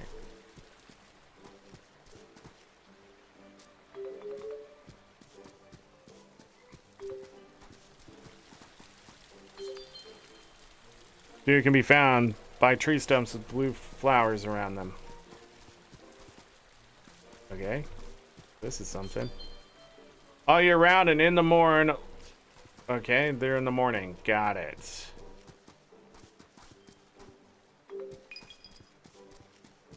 Jacob's Mill delivery.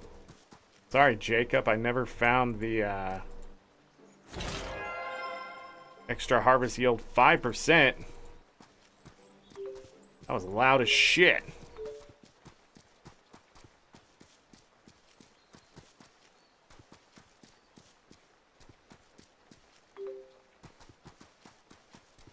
Where the frick? Did I miss it? Did I miss my family because I went to the auction? Under the moon, they play their game. Even days at night.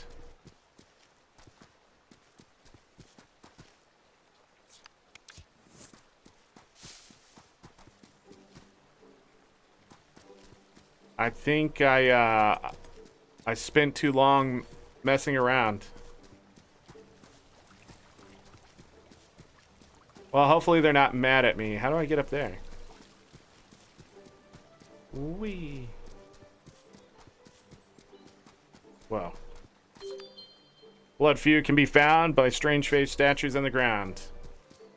I do like the exploration in this game.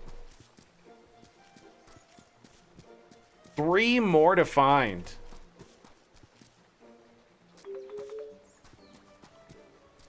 Two more to find. Hold on. Is this anything? Nope. Oh, never mind. This is such a beautiful spot for a picnic. Happy birthday, Uncle Bill. We really appreciate you taking us in. Oh, that's okay. It's wonderful to have both of you around. Makes days like this extra special. I used to come to the spot with your Auntie Rose. The sound of the waterfalls made her nod off almost instantly. That meant I could eat more.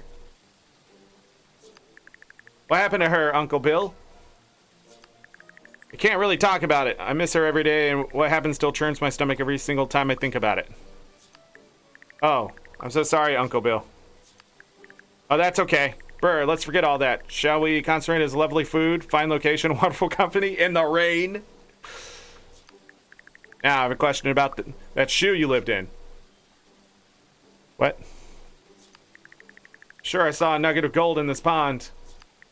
Be careful. Could be a young cointail or worse, pond goblin. What's a pond goblin? Nasty little fae that entice you to reach in and grab the gold, hoping you fall in so they can eat your hair. That's horrible. Well, if my dandelion is on the ball, then the time is home time. Let's pack up and get going. It's been a great afternoon and birthday. Thank you.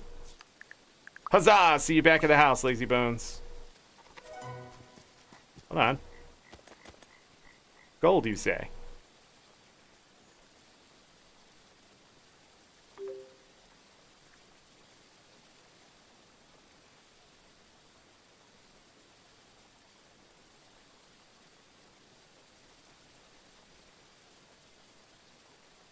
Might be better to try to land them.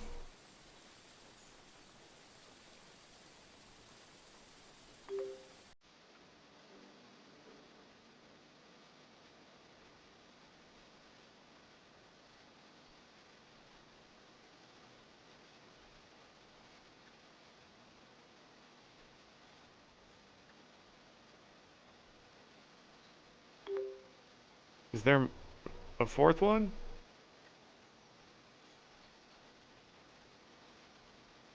don't think so. Kudu avoids the fall. It does not like that time at all. Okay.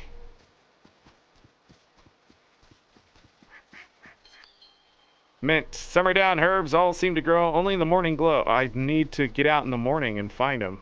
It looks like. This place is big.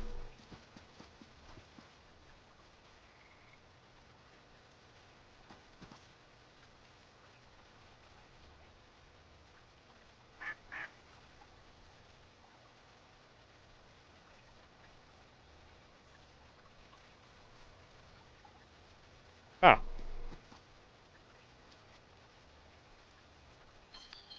Rainbow mushroom. Go outside and mine or cave. Rainbow mushroom gives a wave. I found the cat.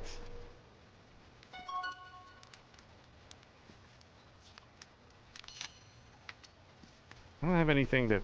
Oh, yes I do. I have fish. Feed Scratch. Pfft, high quality.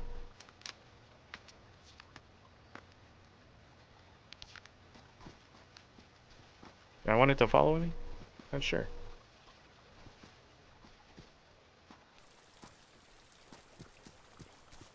Some of that, why not?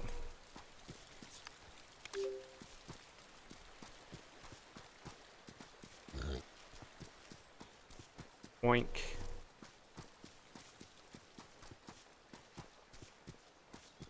I'm getting turned around here, aren't I?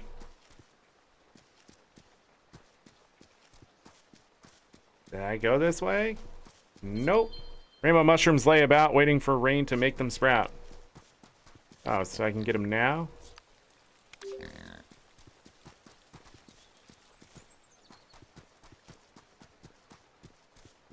Go this way. Before I pass out.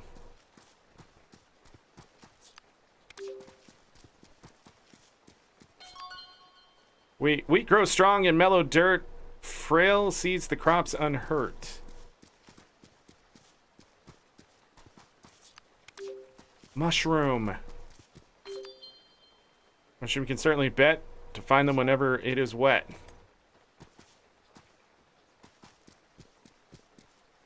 Whoa.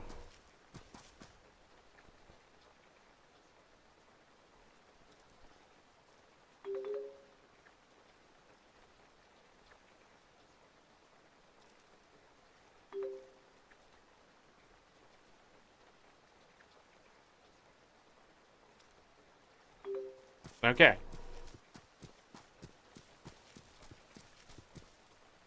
A bunch of rabbits. I passed out. There's a lot of stuff over here.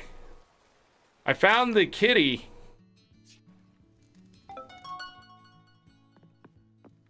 Cook a recipe. I still can't cook a recipe. Scott, it's day today. We celebrate our special guardians and festivities on the festival green and make offerings so they may benefit from their blessings. As well as making our offerings, today would be a great day to build a tool shed. Take this axe so you can gather some building wood. There are special trees around that you can chop down. 2 such trees on the farm. One by the gate to the west, the other by the gate to the south. Use the wood to help build the shed via the customization table. You've already added the shed to your catalog. You will need help with the construction though. Place the tool shed and pop-up repair. Assign a friend with the correct stats and be sure to meet all the other resource needs. Builds like this take time, so you should do other things in the meantime. And remember to keep up the energy of those helping you with cooked meals. I'm heading down to the festival green to make offerings. If you want to learn how to get some good blessings, meet me there by the Gata statue. Use on trees that spawn wood. You do not even need to equip it. Simply interact with wood-bearing trees. Okay. Oh, you bought a pig. That will come in very handy. This farm is definitely on the up. Nice work. I can sense you'll be a great entrepreneur one day. Vale's full of decent folk. Even the lady with all the cats, though they may want to hold their nose if you pay her visit. Whole place is a litter box. Okay.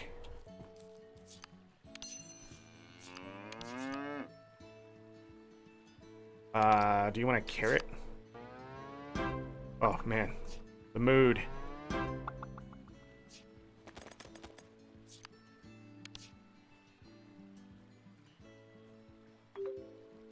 Milk. Oh, I have to hold it until it completes. Did not realize. Feed Truffles the mushroom.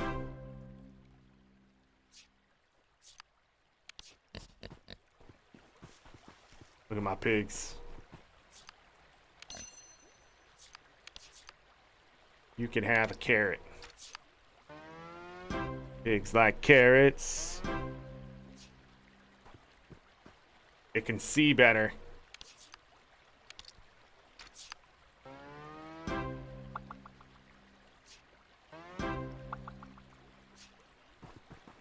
Actually,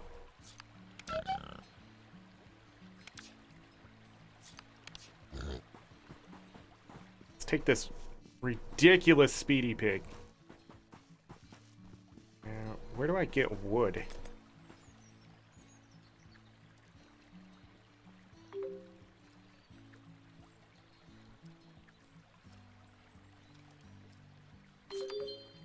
Iron Lurker gives a tiny burst to stamina, but it is the worst.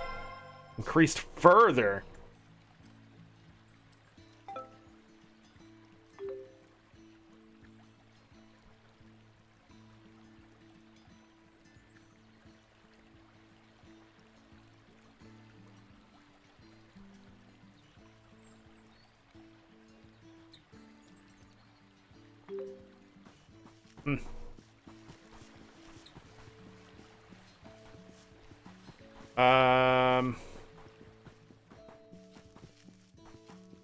Trees. Let's talk to her.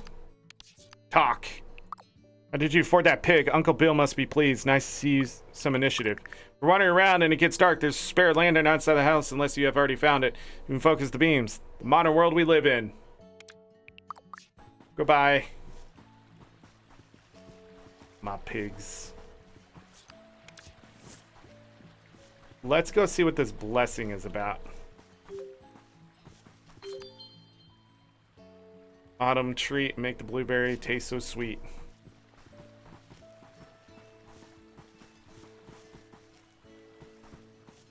Is there not crops here? Oh, I thought these... I think I'm just dumb. Oh, you can't plant unless there's a spot. I'm just dumb, everyone. I'm sorry. I have all this nice croppage right here.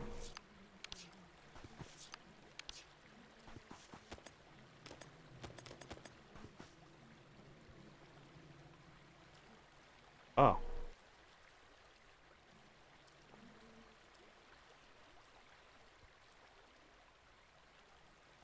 And then the wheat doesn't need this.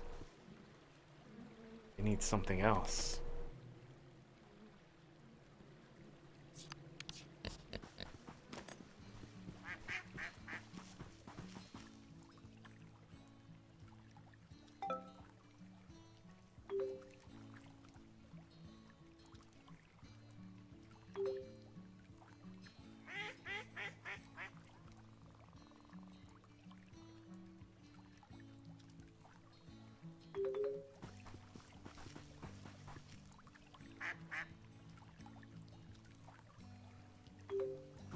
Got him.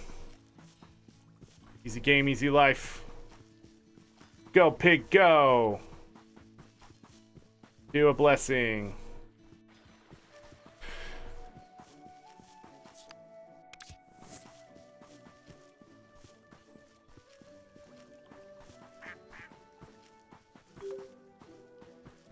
Let's see.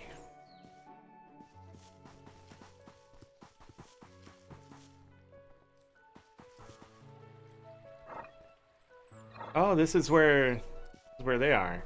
Is their dad here?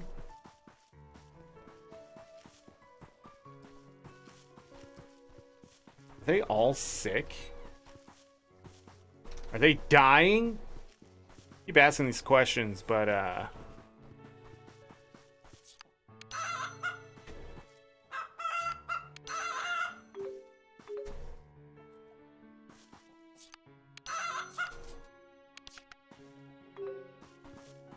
I want to feed all the animals, but I don't have all the feed. Animal control for village idiots. Dog gone, cat napping, pig won't fly, sheep acting woolly. Then you need the power of your lips. Just put your lips together and blow outwards and whistle. You can bring up a list of all your pets and own animals by pressing tab. From there, you can summon your faithful 4 or 2-legged friends to your side, ask them to stay put or send them home. Quillian animals are fiercely loyal and have truly great senses, so they always know their way home. The whistles will also show mood and fullness. An animal won't behave if their mood is red, so feed them and pet them when you can. The whistle will also help if you lose them, and animals are known for getting distracted by the call of nature, the smell of pies, and generally anything glittery. Okay, cool. Find one more. Grave Lilac, where ancient peoples lay beneath by their stones. Oh, by the graveyard. Gift you a high quality apple.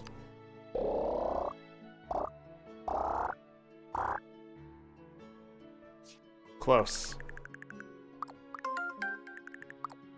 I heard Edna Teapot likes honey. Nice piggy.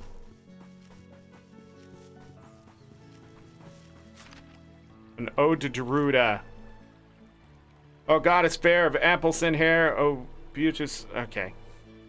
Appleseed taste ever so sweet.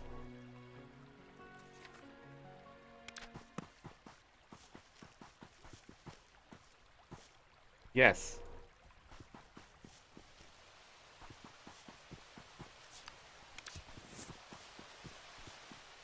Oh, there's all sorts of stuff down here.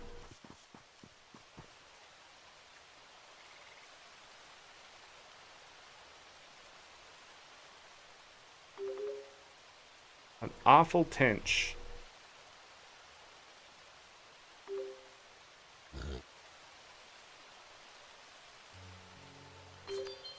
Firefish. On sunny days and pools by flowers, firefish swim and gain their powers.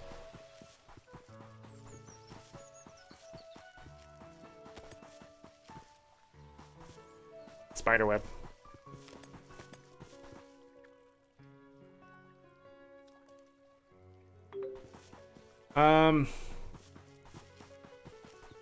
Okay, this isn't getting me where I need to go. Whee!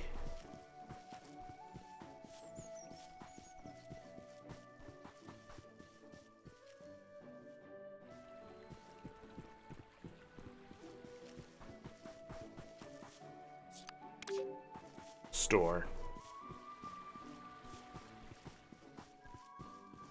Fast, piggies, fast.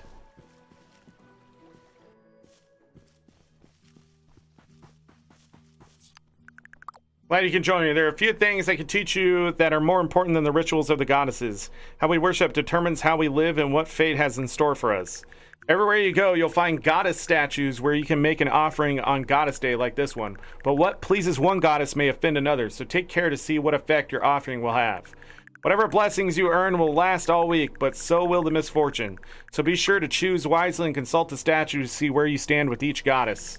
Don't neglect them, though. With practice and a bit of careful thought, you can make their blessings work for you and our little family.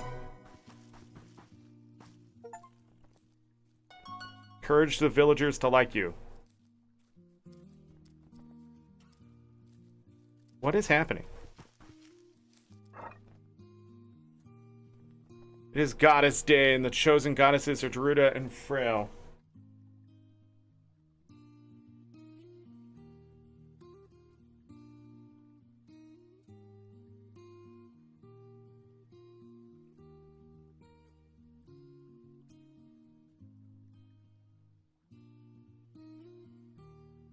Anyways, Geruda and Frail make an offering. 15% chance for any collected berry to yield 2 rather than 1. For any collected fruit to yield 2. 50% chance for collected fruit or berry to yield 2. Oh. Crops limited to 1 star rating. Crops do not grow. Increases star rating by 2 for each collected fruit or berry. 1 star.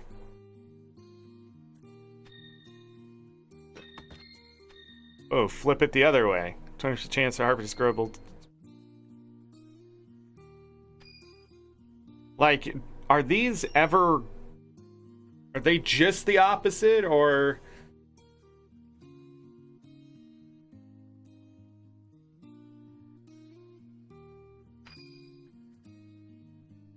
One-star rating.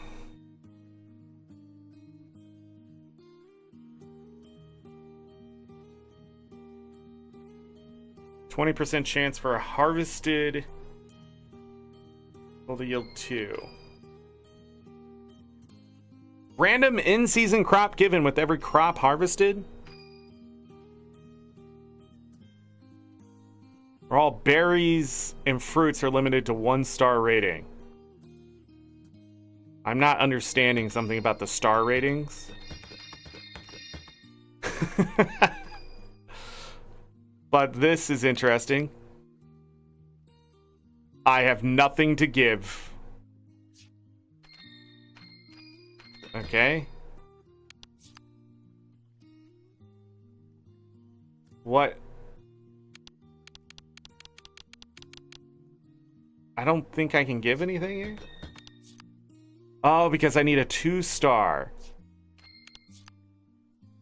I have... Wait. I think I gave away the 4-star ones.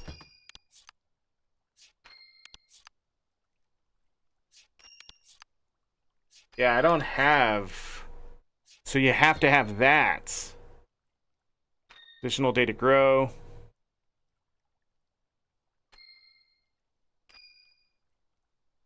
I don't have any 4-star. I just gave away the apple.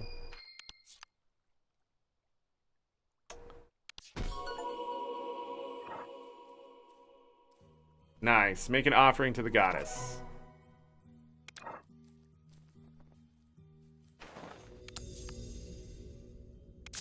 $50 proverbs.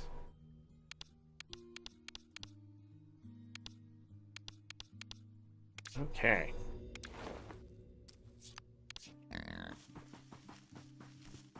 Wheat seeds.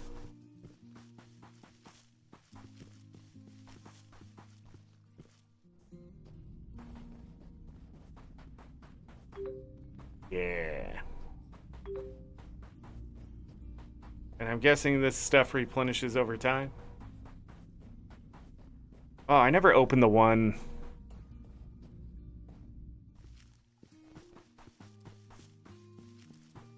Wee.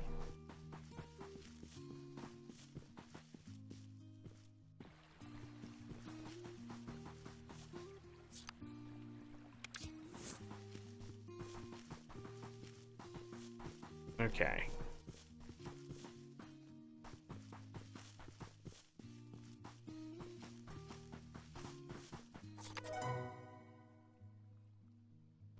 Hampered. Apple, strawberry, tomato.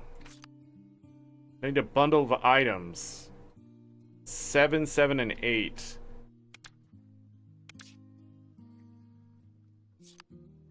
No, I keep pressing the wrong buttons. 7. Yeah, I need 7 of those. I have 7 strawberries. And 8 tomatoes. Don't have them. Dang. I need to find... What's her face? Cat lady.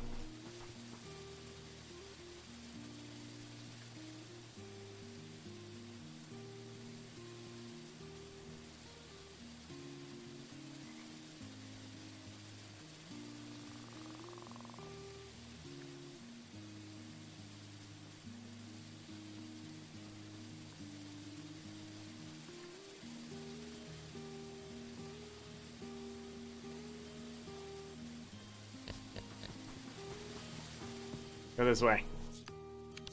What do you need? What's happening? You think you can make me something? No! There she is. Whoosh. Thank you, Zork. You rescued my kitten from a tree. Must be a true cat lover. Would you like to buy one of my cats? Just choose any except little old bubble puff on my head. Can't... Oh. Oh. Hold on. Do you like fish? I'll give you one of my fish.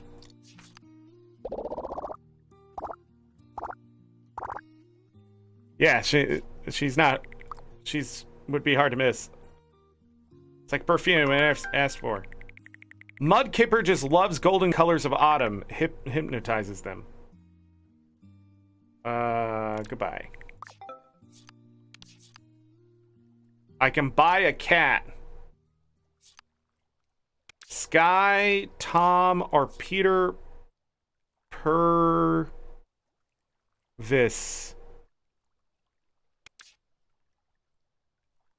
What the hell is wrong with Tom? Sure. Oh, I can set the name. Easy.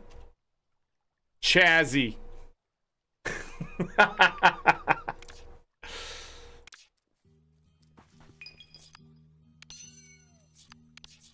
Give him fish.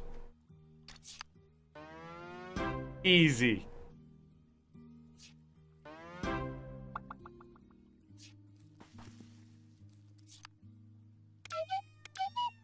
Go home. Let's go. No, why is Chazzy still following me?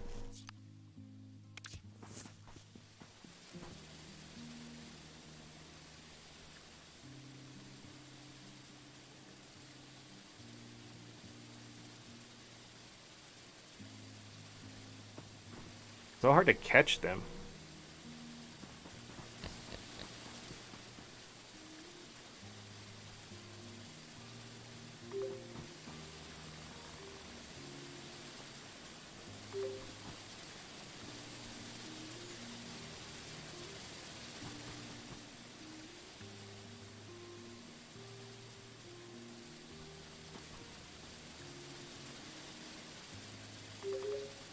Ah, I caught that one by snagging it.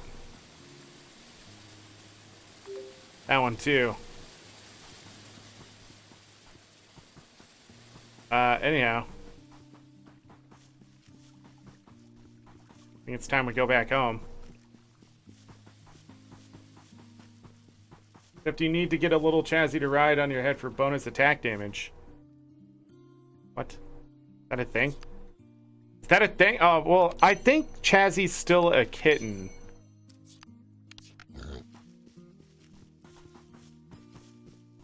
Why is everyone sick?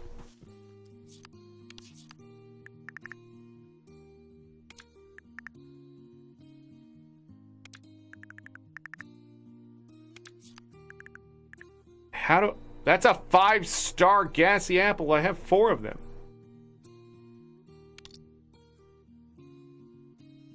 Does this make people poop?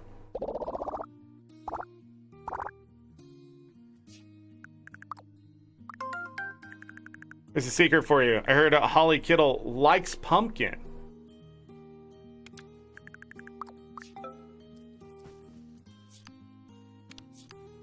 Gassy.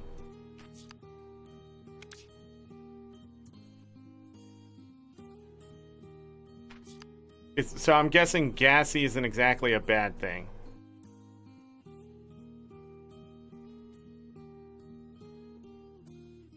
Here's this chance you will fart. Adults aren't too keen, but kids love it. Okay. Oh, where was gassy? Increases negative traits by 1. Where's gassy?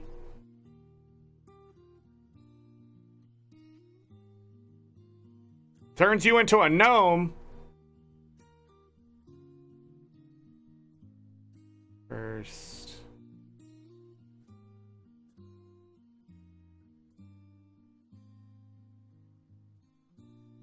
Truth.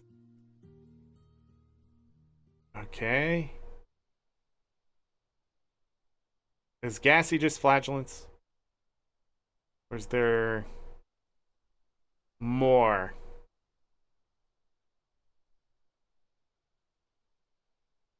I'm thinking it's just flatulence. Got it. Got it.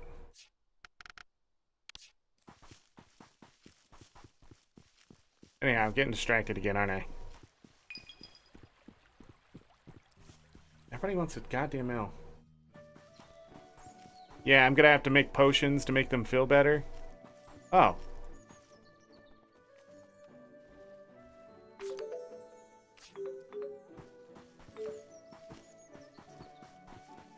And then the tree just sits there, I guess.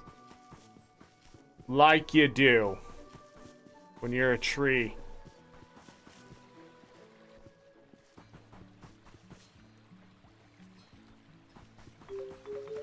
There's no noise when you cut it down. Is that a bug?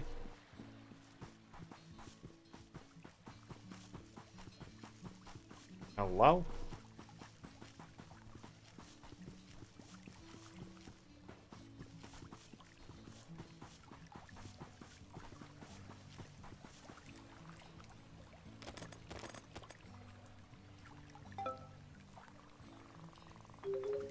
River trout. Do I have enough? Wait. Green mine key. Cellar key. The blue mine. There's fruit on these. Sometimes apples turn quite bad, and lots of gassiness can be had.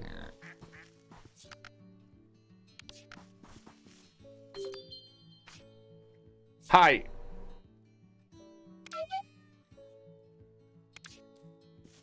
Okay.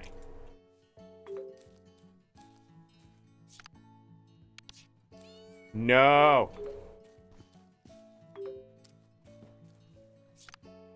No, game. I hate it. Thanks. Didn't I already feed you today? Here, have a carrot. Better mood. And you can see in the dark. We need it. I want to go see this dude. Let's go up this way.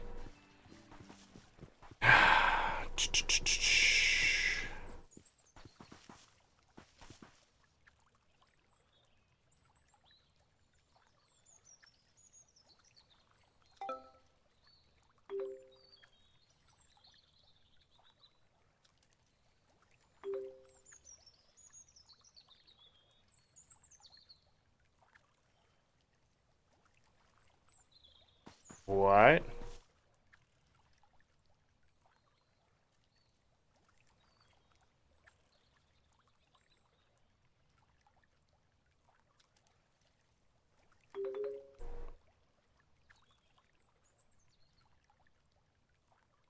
Lucky. Buddy.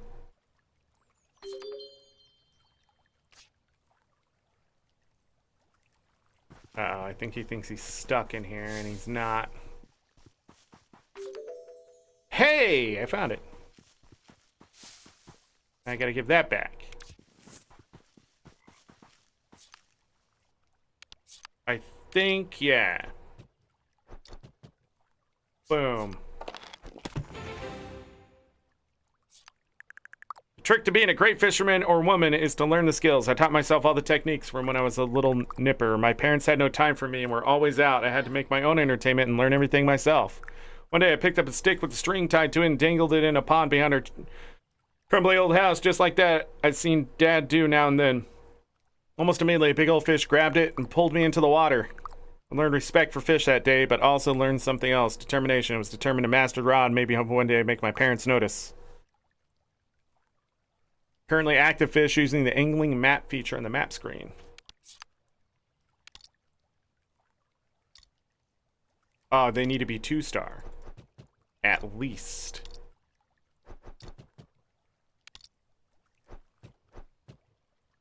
Dang, I need one more 2-star.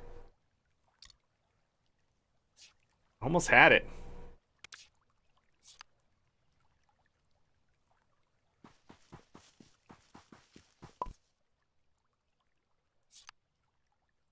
Mark the crop square to bring up the list of available seeds. Oh. No magic seeds to plant.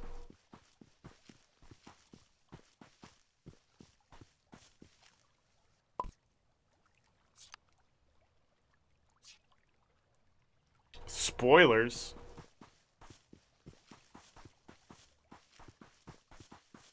I don't know the fishing map key, I guess.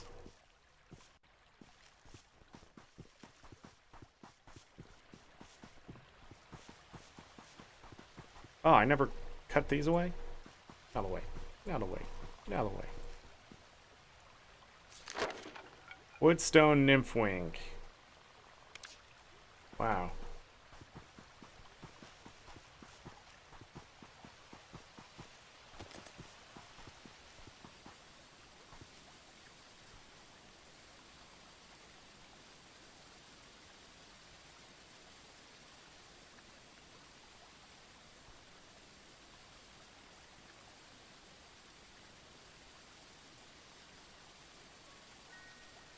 I passed out. Huh. Another dream.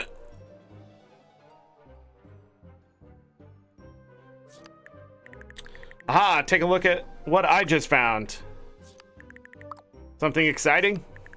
It's a perfect lover's truffle. I can't believe it has been buried in our garden this whole time. Are you thinking what I'm thinking? I think I might be. Let's give it a go. Maybe this time we will strike it lucky and be blessed with a child. I really hope so. Look at the size of those carrots. What the frick? She was saying the same thing. Blood moon tonight.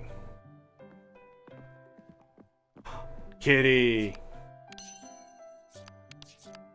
Feed little Chazzy. Feed cat.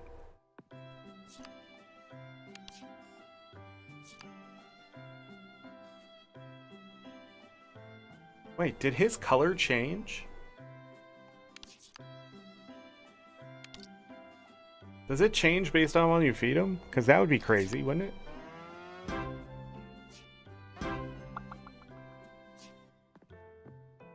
Maybe it's just the light. I seem to be a bit unwell today. My stomach is turning like a windmill in gale. Could you pop along the apothecary in village and see if old Lemmy and Boots can prescribe something to help?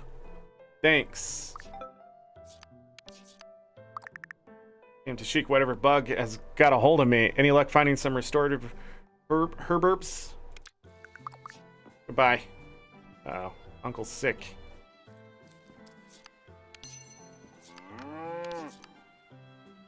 Here, have some cabbage.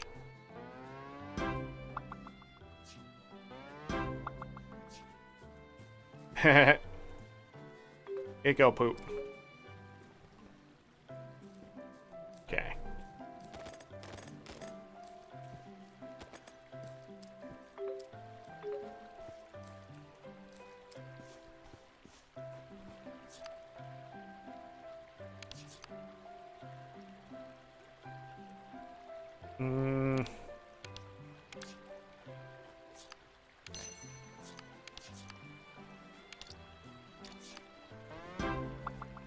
I think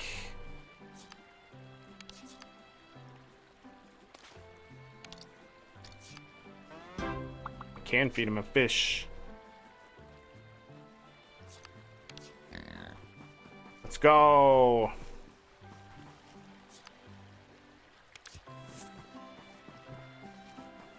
So I need to get to the apothecary before my uncle dies. Got it.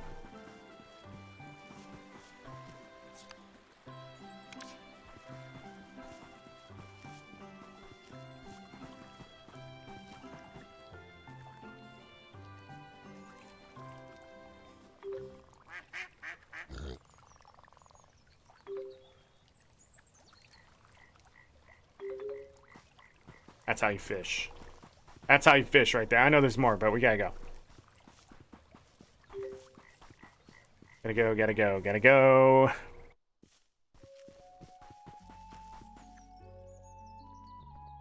I don't know why that's even a thing.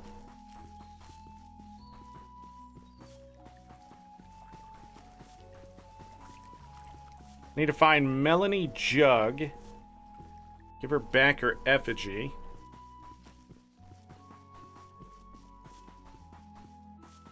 She should be around here somewhere, right?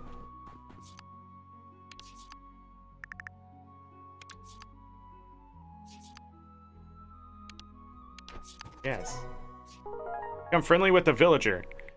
Has my dad spoken to you? I can sense something is wrong. I'm just not sure what it is. You have the air of someone who people can confide in. Could you talk to him? I need to know what irks him so.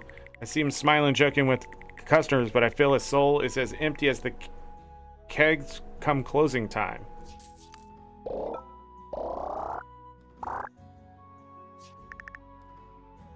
Okay.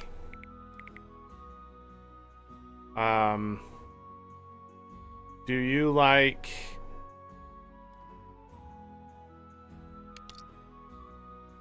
apples? Not really. Okay, got it.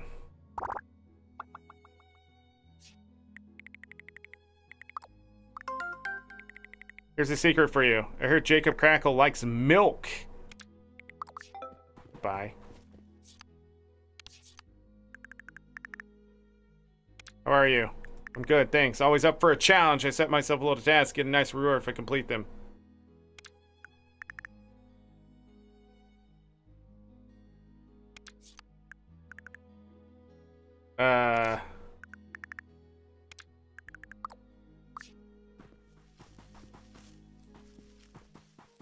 That's not the apothecary. This was the apothecary. Lemmy, we gotta talk. Oh, Bill has a bit of a dicky tummy. Well, normally we prescribe abdomen powder for food poisoning, but we're all out of kudu and blood few. If you could gather this for me, I'll teach you how to make it. How does that sound? Find the items you need to learn from the proverbs. Those saying with that I got lots of them. Most times the world have a star rating, kind of grading system. Find out how to improve the quality from villager gossip if you follow the advice, and when they gather materials, you increase the rating, make them even more potent and valuable. It's a general rule anyways. You can always just explore or experiment. Collecting items in bulk will fill in information. For now, try heading to Cuckoo Woods. Okay. Okay.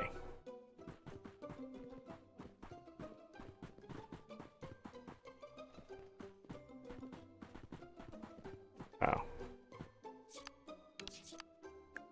Ah, just the ticket. Do the usefulness knows no end. Great tip for those who spew. Chew a leaf of sweet blood few. Ah, just ticket. You have both ingredients. Nice. Now then, go to the station and mixing room and interact with it. We'll have a quacking like the best doctors in no time.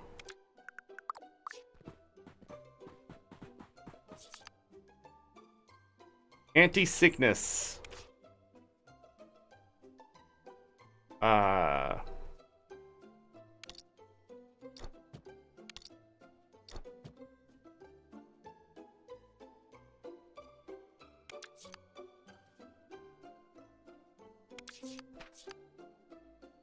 Powder's the simplest apothecary craft powders by chopping, grinding the various ingredients. Use the pestle to crush the ingredients, then move the pestle in a circular motion to grind the ingredients.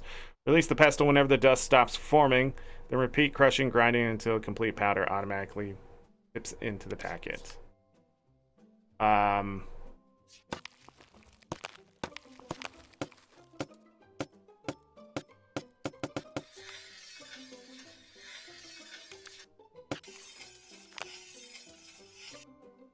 Okay.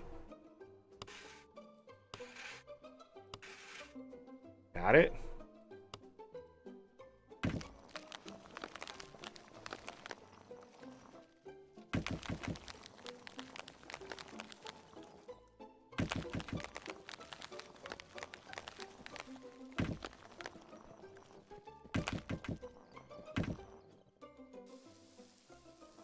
Okay. Craft your first cure. Cures poisoning.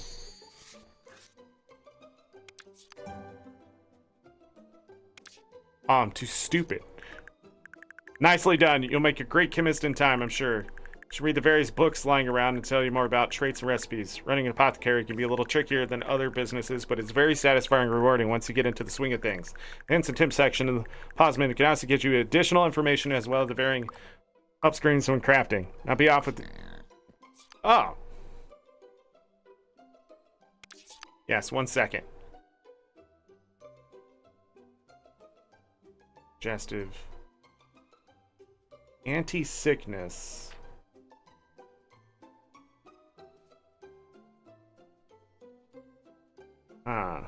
Stamina, strength. I want to try this again.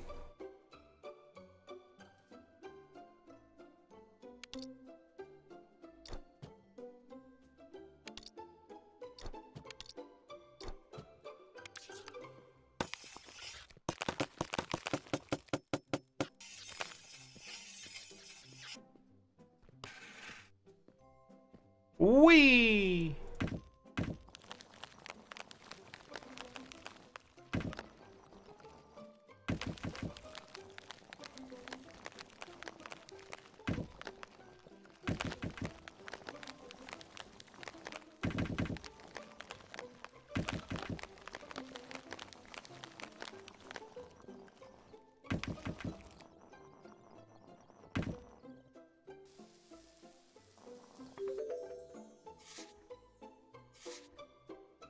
Narcolepsy.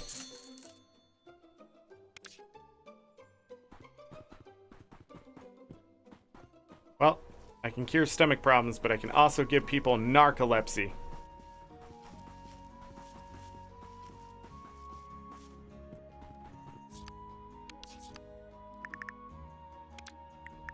Heard you're interested in killing... No! Hey, I will give you a 3-star apple, though.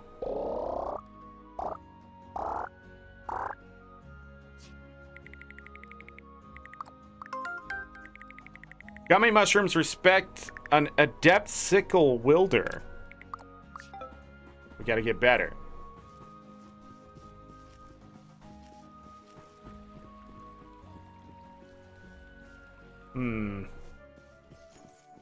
Alright, back to Uncle.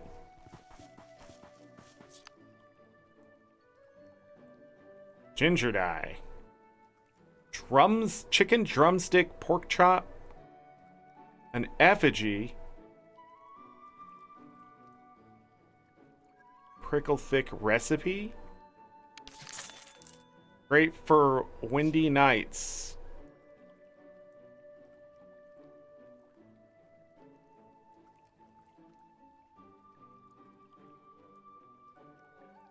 This is straight up carrot seeds.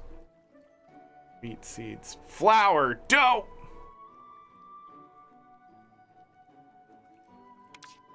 Interesting. No.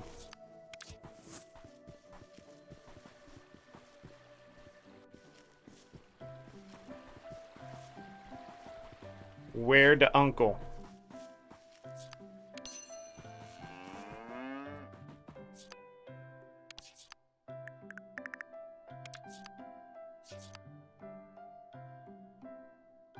That one. Thanks a lot. This should do the trick. Been having these troubles on and off ever since my rose passed. Slimmy said it was likely stress or that I swallowed a grumbling once and it lives in there, causing trouble every now and then.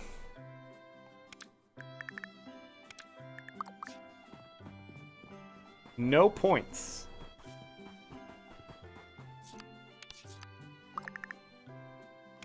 Hey. Okay.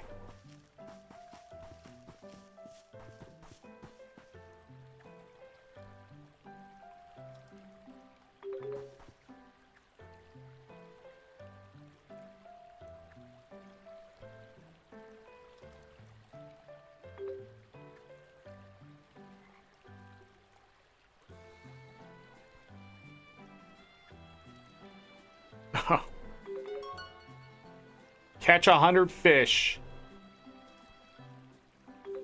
Easy. I need, I think, a river or maybe to go west to catch the silver one I needed.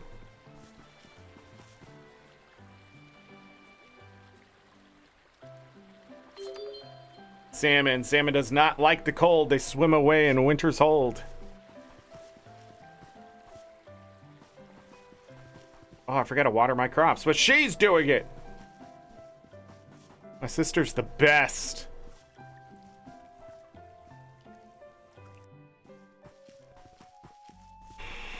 Let's go down this way and then get lost immediately. Oh, that was a rainbow shroom right there.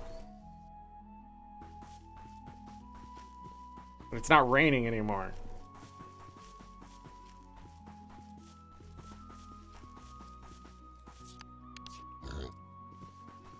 No.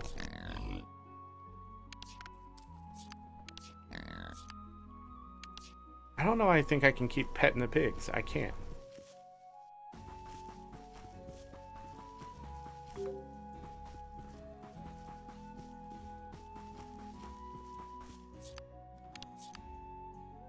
Okay.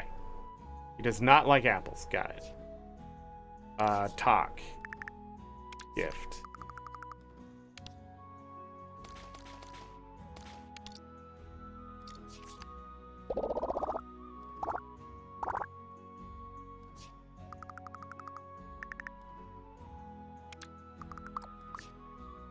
Now, if I talk to him... Ah, got it. There's a side effect. But, you know? Better than you dying. Am I right?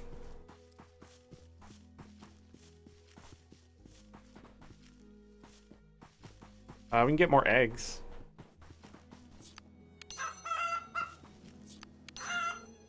Maybe.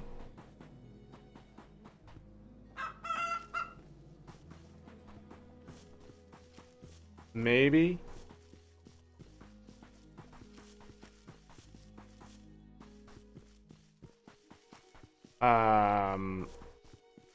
Yeah, wasting time. Great. Love it. Speaking of time.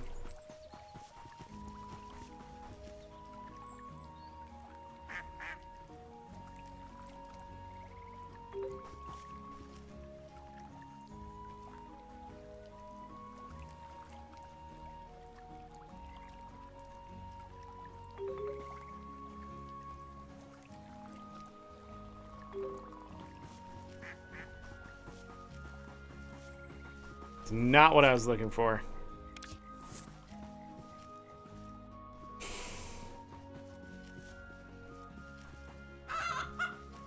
Cluck. Oh, an egg.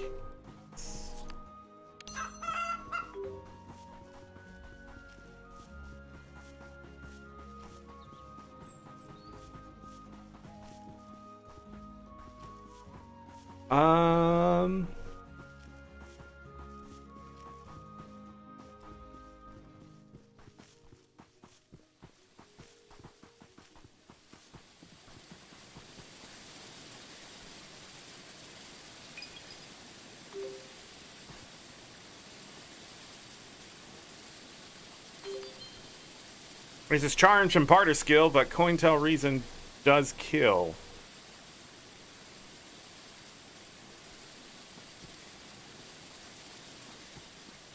I think these are the right fish.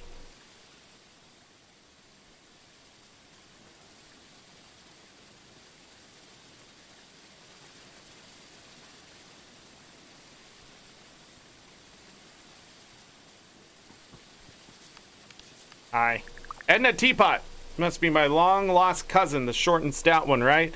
No, can't see, no handle on you. Eyesight's not what it used to be. Gone right down the spout. My ears aren't the same either since I've had them waxed. Have a carrot.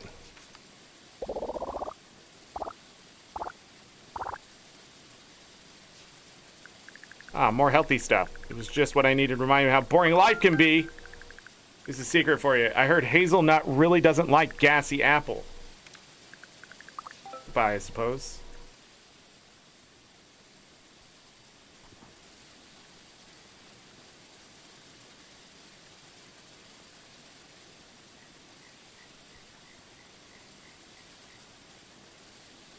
Wait. So something attracted him.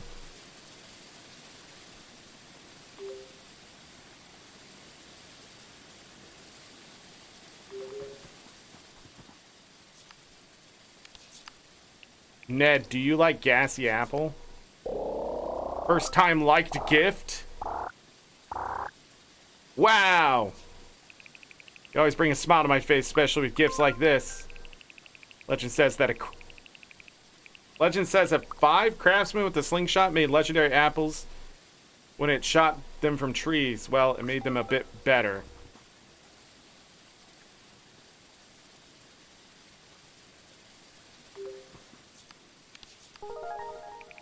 I had a feeling we might get on well. I despair of my family. Father has ambitions, but no follow-through. Mother has no ambitions and nothing to follow through. Jed just follows through. I want to get out there into the world and earn my keep properly. Oh, these must be cutscenes. Okay. Next customer, please. He wants a shop.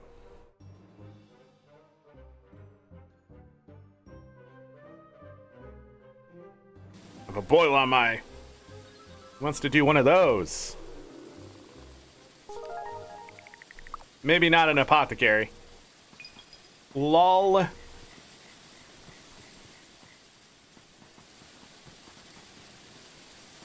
There it was.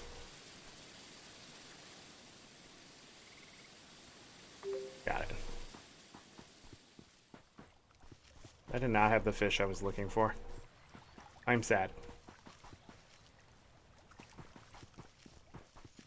One more to find.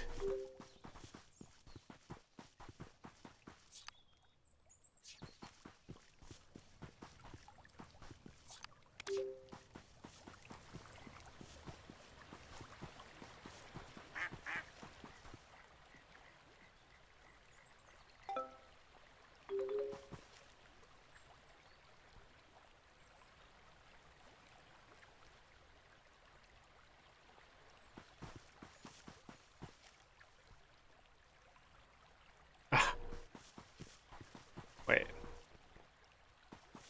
Oh.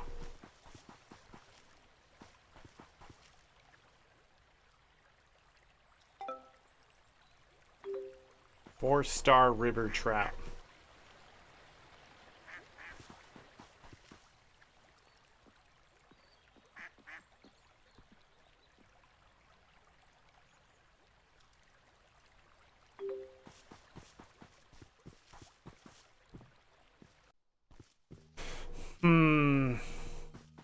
Maybe it's on the wrong day. What am I gonna do with all that poop?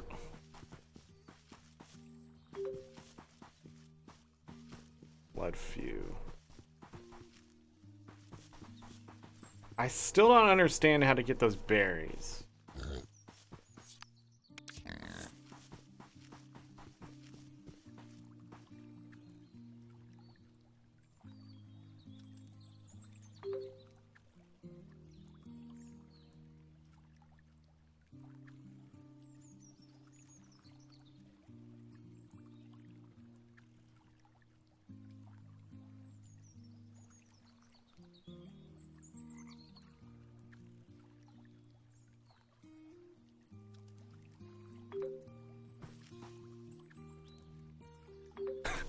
Fish that one right out. Oh, I can cut down this tree.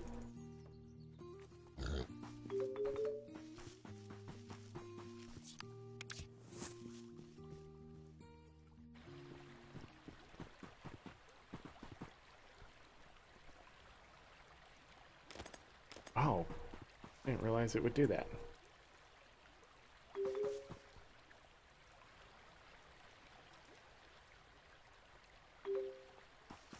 I'm only finding one kind of fish.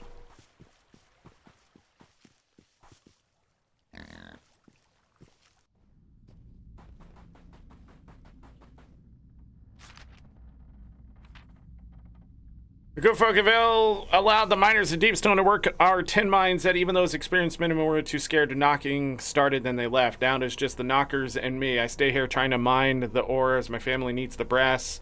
I hear them even now making the infernal sounds. There's a creeping dread that I'm being watched, and sometimes I feel a presence behind me and dare not turn around. As I write, the knocking grows louder and the presence looms large behind me. I know if I turn around, I might be staring straight at the pair of big knockers or worse. If you find these notes, please tell my wife, Patty. Big knockers. Got it. 10% chance for an extra yield. That's still loud as frick.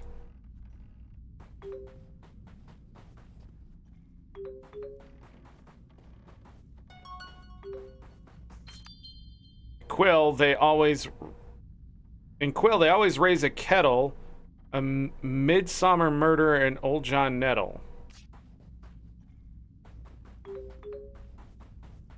Oh, mushrooms.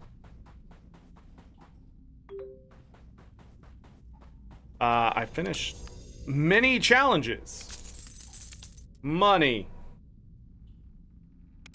Okay. I'm rich.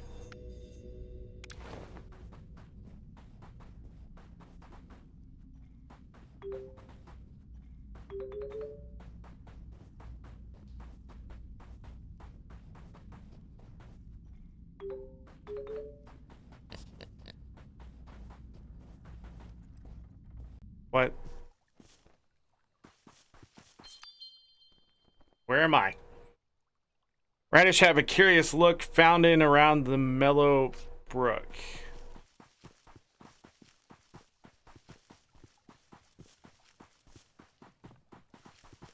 I fell asleep. I don't know where I ended up there. Earned 1 from tasks. Zora at the gate. Feed cat. Easy.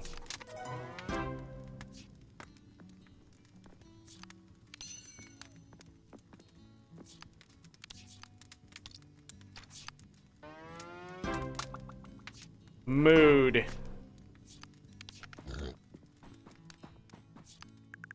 Hello there. Zora seemed a bit maudlin earlier. They said they were going for a walk around the north gate to clear the old head fog. Maybe go see what's the matter. It's the first time they've left the farm in a while. Once you're out and about, you could wander over the old collapsed bridge and Moss Whisper. You and a few pals might want to have a look at repairing it. Hope you haven't tried to go in my cellar. Okay. You've already said that. Bye. Pet the cow. Feed the cow. What are we feeding the cow? Carrot?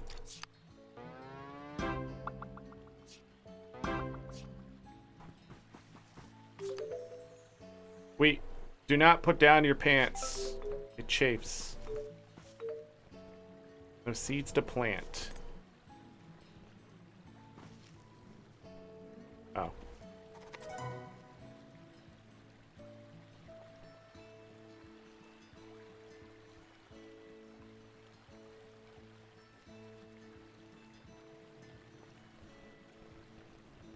I just want to get out my pig. Wee. The first 3 seasons of the year see strawberries go below the trees. Speaking of trees, no fruit yet.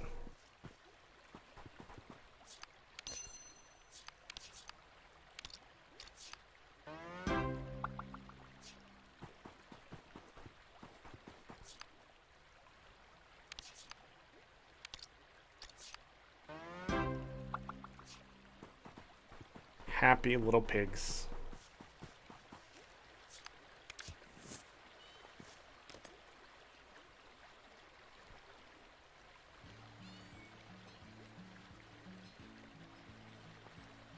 Piece of crap.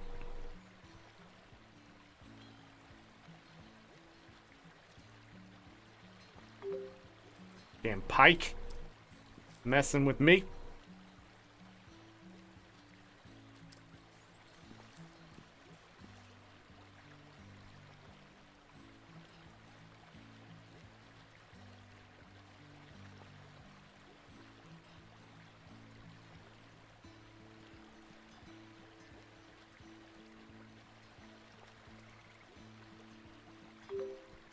It's not 2-star.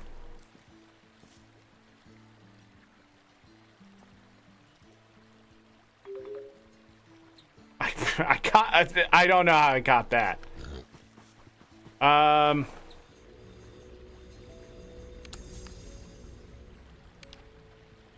Blood Moon. Faster, tougher, and more exciting.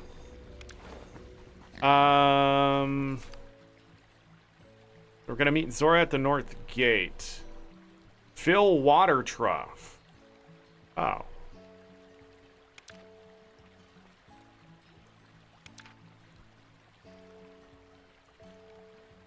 Okay. Oh, can I get...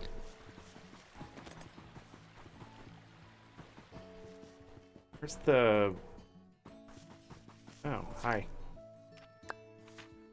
I was chatting with your uncle and is keen for you to get some work experience. I'd travel to get supplies tomorrow, so would you like to have my shop for a few hours? Come by at 9 a.m. I'll show you the basics. I'll give you some brass for helping me out. Thank you.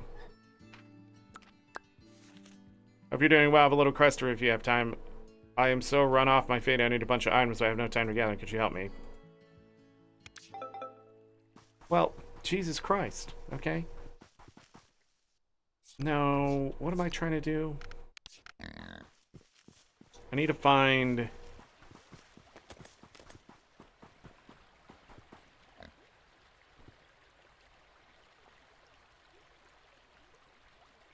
Oh, I need a bucket.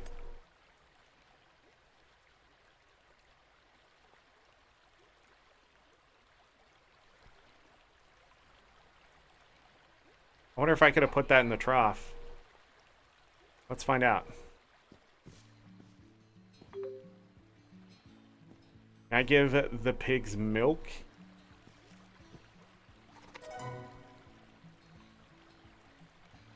The answer is yes.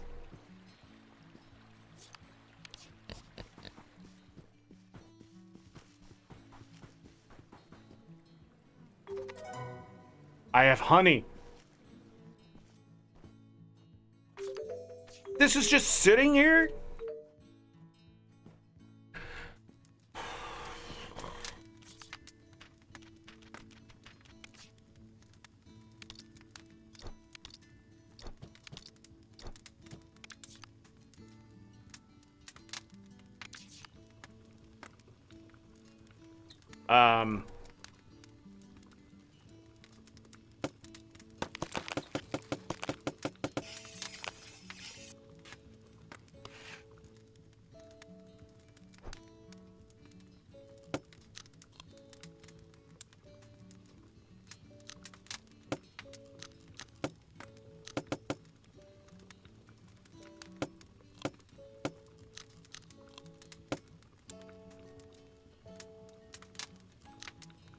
I don't understand what the fuck I'm doing here. Yes, help! You've taught me every...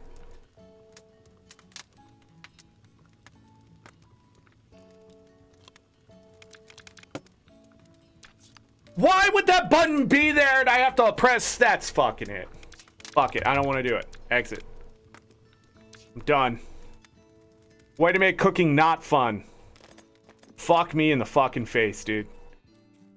Alright, we're done today. No, I've had enough. I got a lot to talk about. Yeah. I don't know why I have to waste an hour to save. But we live in a day and age. And we're about to talk about it. I can see why people don't play this game for very long. Let's go to the title screen.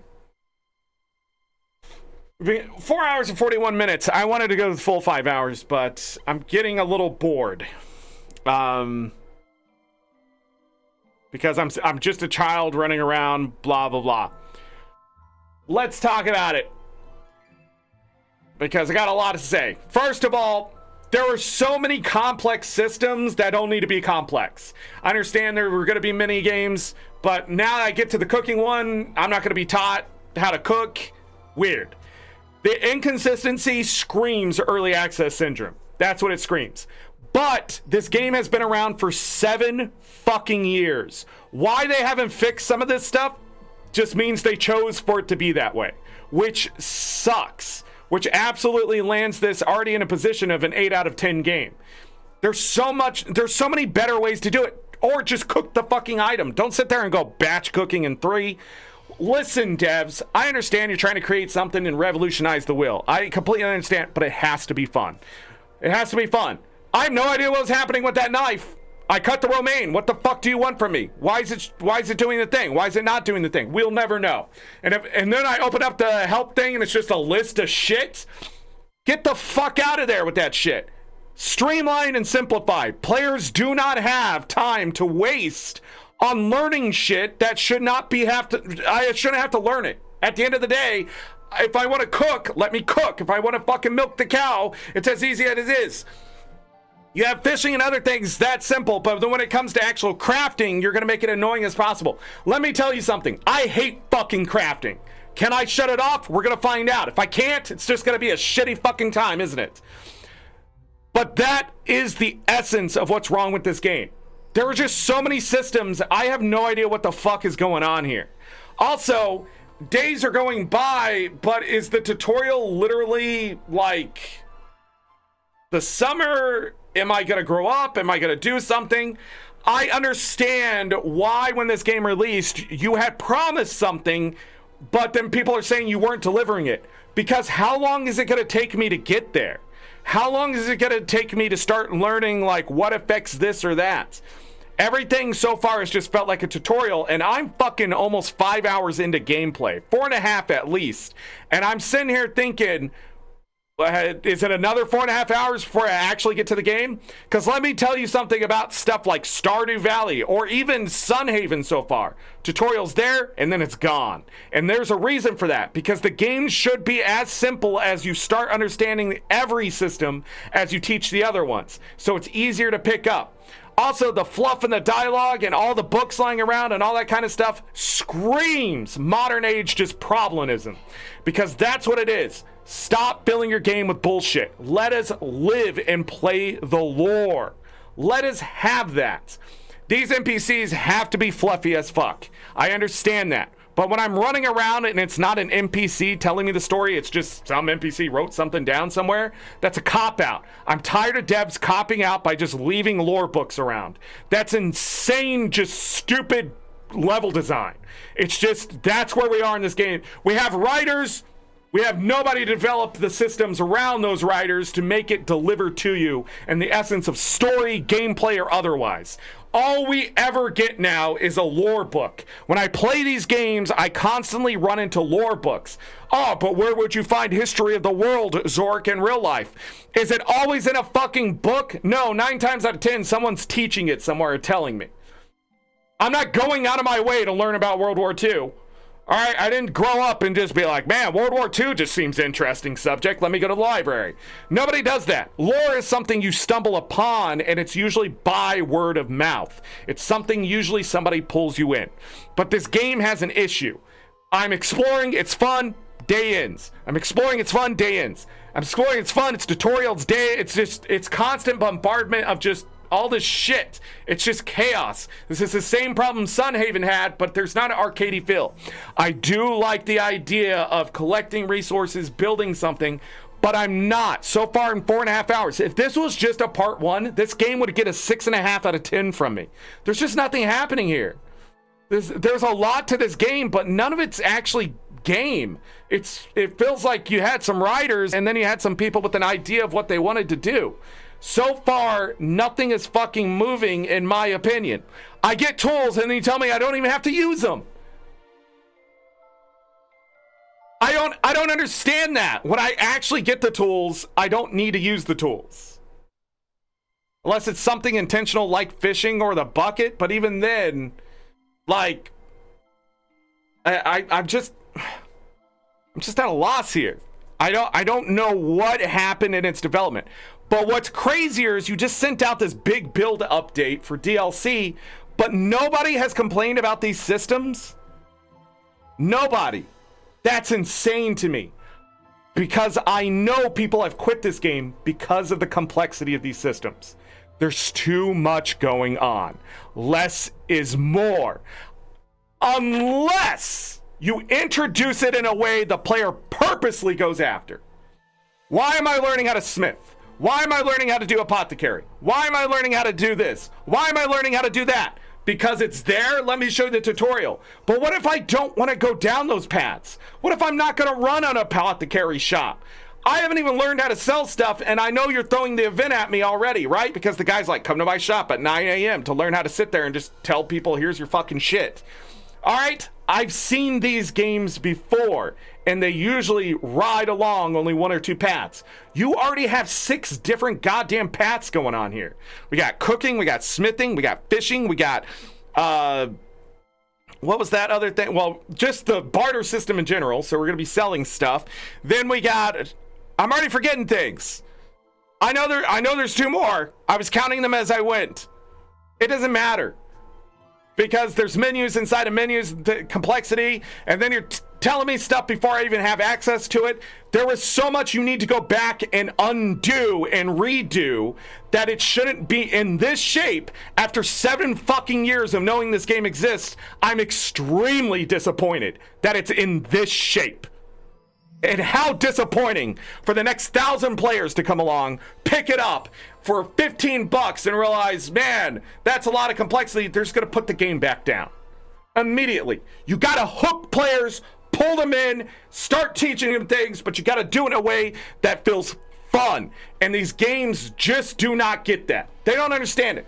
You know why Stardew Valley usually players give up? Because it's such a slow cook. But without that slow cook, you'll never cook at all. Because if you don't know where to collect the firewood, you're not going to be building a bigger house. If you don't know where to fucking get the forage, you're not going to be cooking anything. It's a slow burn for a reason. They want you to start slow so you understand the concepts, and then you go. He got it right from the beginning. Because by year 2, you're just going. You have your crops, and you understand this, and you go and do that, and you need to collect these resources. It always feels like you're moving forward. There's something to do. That's why Stardew Valley is such a hook on people, is because after that initial slow burn, they start going, okay, I need to do this, I need to do that, blah, blah, blah. Let's go check this out. Let's go talk to these people. Hey, I can get married here, blah, blah. All these options start opening up. Some people feel overwhelmed with it, right? This is overwhelming from the start. Man, from character creation. I have to start choosing stats. I have to start understanding this or that. And I have no idea what the fuck any of it does. Nothing is explained at all. And then when you do start explaining, you explain the fucking color of the paint, why that dent is there, and this is how a pot works. And none of that's necessary. But I can't blame the Kynseed devs. I can't blame them alone. This is the new age of gaming. Overly complex, can't simplify it, and can't get it dumbed down enough that it's simple for anybody to pick up and just have fun.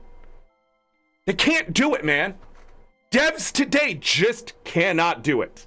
They cannot make a game without being money hungry or just too overly complex in their own fucking head. You're never going to make the game you think you were going to make. How do you not know this? If you went to college for anything game dev related, and that professor didn't tell you specifically about game development, that the game that's in your head is never going to be created, then those professors failed you. Not, of the course, but they failed you as human beings to teach you immediately that what is fun isn't up here. It is what is created. And sometimes what you create isn't exactly what you're thinking up here. And if it is, and you like this, I got something to tell you. It sucks. All right? It's mid at best, and there's some charm around the game. I like the atmosphere. I like the art. I didn't think I was going to like the graphics and stuff, but it's grown on me very quickly. All right? I like the idea of this game that's sitting there. There is a game here, but it holds the same problem, but sort of the reverse of Sunhaven. You have complex systems, but there's no using them.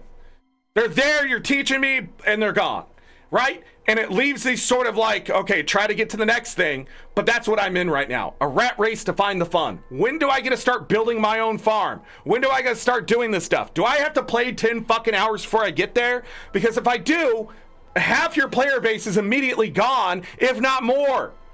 And no surprise, people want to love your game, you need to figure out why the relationship turns sour so quickly. And I'm telling it to your face right now. This game is fucking fantastic, and you're fucking swindling it down the drain because of 7 years of work, and you haven't fixed the very problems that existed back then when I heard about them. There is just no way you're that tone fucking deaf when it comes to looking at your own goddamn game. You're either so self-centered or selfish that you think, no, this is my concept and it has to happen. But that's what's killing video games in the game industry as a whole. Your game is not fun. And when it is fun, it's fleeting. And that can't happen. That fun should swirl around me for so long I don't want to put your game down. But I gave up. I had enough. I don't think I have felt this way about video games in a long time. Enjoying it and just, nope, don't want to play it anymore today. That's not true. That, I already forget the name of it. I don't know. But that game's torture at this point. So I'm not going to bring that into this conversation because that game actually sucks.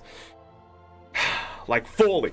Like full on, like the gameplay itself is just somebody put a gun in my fucking ear and just pull that trigger, man, because that game, this game, not that sucky, but man, you're writing lines. I get it. I get why people pick this game up, stop playing it, and then nobody hears about the game. I get it. Immediately, 4.5 hours, boom. I'm going to keep playing because maybe, just maybe, once I get through this slog right now, that maybe by part 3, I can start doing something here. When are you gonna age me up? Because that's what I'm thinking is going to happen. Like, uncle's going to die, farm's going to be left to me, blah, blah, blah. There's trait system of some sort, maybe based on what I did. I don't know. I don't know how complex that is. That's where I want to see the complexity. How does the next ancestor whatever thing work? Is that what this game is about, or is it just about a Stardew Valley that you just kill off my character after a while? Because if that's the case, then I mean, yeah, a lot of people aren't going to enjoy that. They want to build something, leave a legacy and things like that, and if they can do that, that's fun. But if it takes 10 years to get there, man, I mean, I have a feeling by the end of the summer that's when it's all going to kick off, so we have another 7 days to play through. But holy shit. Also, few things. The dandelion clock system, get rid of that. Just flat out get rid of it. That's dumb. That's stupid. I hate it. Forage, dandelions, whatever. But the little clock with the things, like, I don't know what time it is because there's only 12 little things. I'm pretty much just looking to see, is it dark or not? Like, I'm in primal mode here. The dandelion itself, I don't think really goddamn matters. Second thing, I feel like I'm missing events all the time because you add these quests, but the map isn't open and showing me where it is. I have no idea if I made it on time, if it is going to happen. I've never been to these places before. So saying, hey, we're going to have a picnic in this area, that's great. Then you added the F1 thing in to help lead people to wherever it is, but when you're in the area, it doesn't continue. So when an area is as big as where that area was, I felt like I missed it. I just straight up missed it. And had I just left, I would have missed that event. So you've created something and then turned around and created a process that's anti-helpful. It helps you enough. It's like when someone needs help with math homework and they're like, is this the answer? And you go, I don't know. Is that the answer? It's the most annoying fucking thing ever.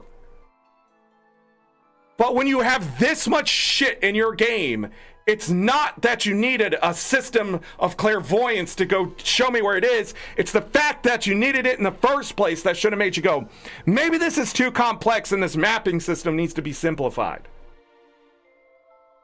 You ever think about that? Just point the fucking arrow where they are in the map. There's a reason why video games had introduced these things in the first place, and we're in an era for the last like 10 years of them just taking those. It's like Nintendo hiding the sound settings inside of Pokemon. You have to beat like 6 gyms before you find it in Sword and Shield. What The fuck?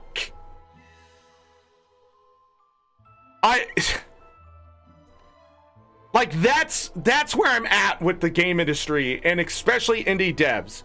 You see that it's shit, but you still implement it anyways. And if you haven't seen it shit, that means you're not mastering your craft. And that's sad. You're not trying to get better. You're just trying to make the thing you want to make. But sadly, sometimes you suck at making the thing you make until you go and get better at making it. And you don't want to recognize because you've already spent so much time. But I'm telling you, the best thing you can do for this game is go back and change all those systems and redo that tutorial. All the way up to whenever you're going to age me up. If you do not age me up, I cannot see doing 5 parts because I'm going to lose my fucking mind sitting here as a child running around doing random tasks. I can't be the only person who's ever said this. If I have to spend more than the next part tomorrow playing to this game and nothing happens, nothing advances, nothing changes where I could start working on something for the future of whatever my character is going to be. But the other question is, like, how young does my character die? Does it, even if time is 2 weeks at a time for a season, right? Like, how does that leave? This is the problem with games like this. You either live month by month, right? And you did this and you did that. But I think these genre, the Stardew Valley-like, and the idea of a legacy, family legacy game, they just don't work well together. They just don't work well together. I hope it proves me wrong, but I can see people getting frustrated if their characters just get killed off or suddenly aged or whatever when they're enjoying an aspect of gameplay. It's like pulling the rug out from underneath them. Hey, Galka. But right now, this is 8 out of 10 game best. That's the best I can give it. We'll get out of the tutorial. We'll see what's there. But I really hope this doesn't turn into just a slog of tutorial and then me having to constantly go through the menus to know what I'm doing. Also, the menu system fucking sucks. You have these things down here, like clicking them. I feel like I'm playing against the UI more than the UI is intuitive. I do not understand how any game company out there can be around for as long as they are and you do not hire someone to fix your UI systems. There are literally devs committed. There's teams of them out there for AAA studios to make better menu systems.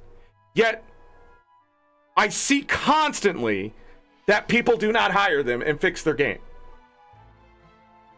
Not only for PC, but for console. They are out there literally to be hired. You contract them out. Yes, it's expensive, but my God, does it make a difference? And you always know that the AAA companies who put it in because you're playing a game and all the buttons just make sense. They just immediately start clicking. But let me tell you companies who don't hire those people. Nintendo, FromSoft, easy. Easy. Those two companies right there, boom. Will not hire those people. First of all, because FromSoft wants you to struggle because they think not making a video game is how you make a video game and people just fucking fall for it. And then Nintendo, because they think they're good enough. But no. Legends of Arceus, the biggest problem with that game for me isn't the fact that the game, just in general in the late game, just starts to suck. It's the controls. The entire time. Like, what the fuck? How did that go through testing? It did not. This game's UI, I don't know why there's a system for this, a system for that, and a system for the other thing. I really don't.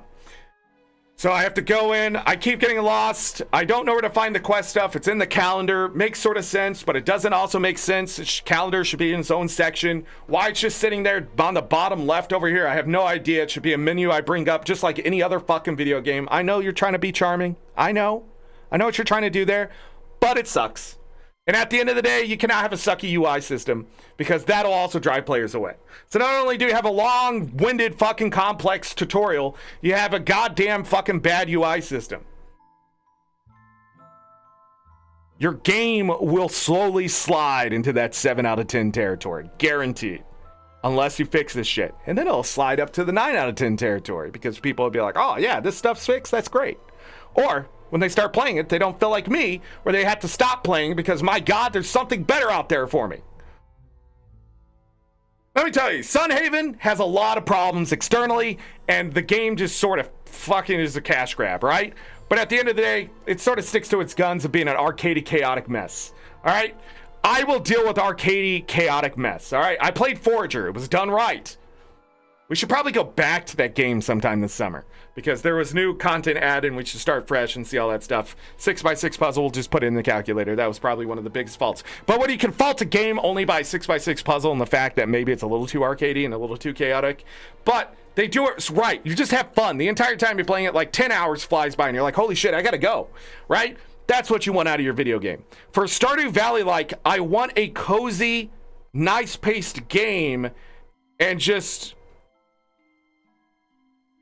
I don't know how this is so hard to get the tempo of this stuff right. But I do. I also do. You're not hiring people to test the coziness. You're not hiring people to test that. But also, it's not like I didn't play today and find 3 different bugs immediately. First of all, I shouldn't get stuck in the ground when I'm using my tool and then have to go into the menu, exit the menu, and flip things. I didn't even say anything when it happened. It just sort of happens in these games, and I understand. But the menu just showing my house over and over and over and over and over, or the map, excuse me. So in the map, it was just showing my house over and over. That there is no way that bug has not been found. Yet here I am streaming your game and have found that bug. Come on, dude. Ro, see you later. Thanks for being here. I appreciate it. Yeah, Ro is never going to see the ERP because in 5 parts, are we ever going to get to the marriage part where we're having kids? That's just it. These games promise things, but I think it takes too long to deliver such things. You're like, as soon as you put in legacy gameplay, like the roguelike element is sort of there for some games, which grows the crowd, but it shrinks your audience to such a particular group that inside of legacy content, there are different opinions and things about what that is. So you immediately start infighting in your own community about what you want, which can cause problems development-wise. Like, there's so many things here at risk. But when this game was talked about, it seemed so interesting to me because I thought maybe, in a Stardew Valley-like setting, you grow the town and things like that. But I'm starting to realize it would still take too long, but also be too fast at the same time. It's more than it's I don't know, because you're gonna either miss out on something, you're gonna miss out on the lore, you're gonna have to make tough decisions, guaranteed. And people are going to want everyone to like them and things like that. So we saw the combat in a dream. No tutorial, really. Just click on the enemy.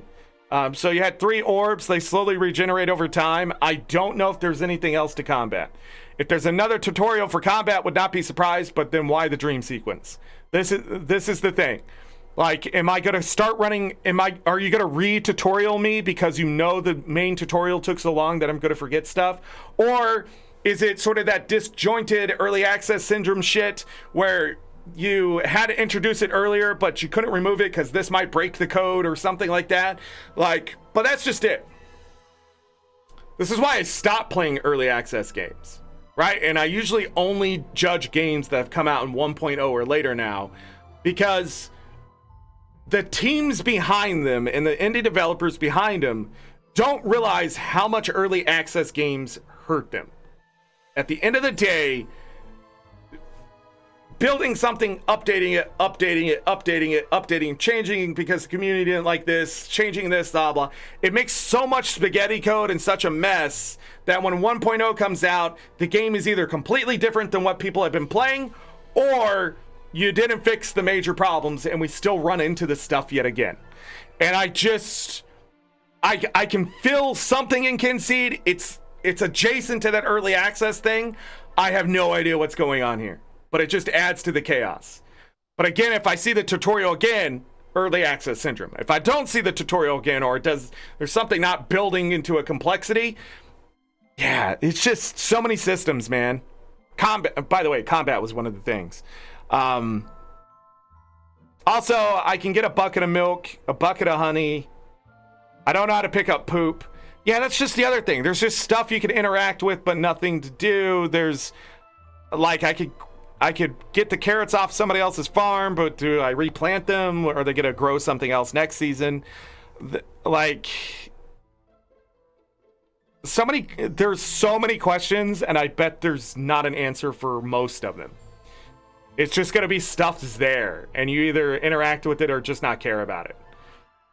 The thing I did the most today was fish, because I understood the system. It was simple. It wasn't exactly fun. It was sort of frustrating.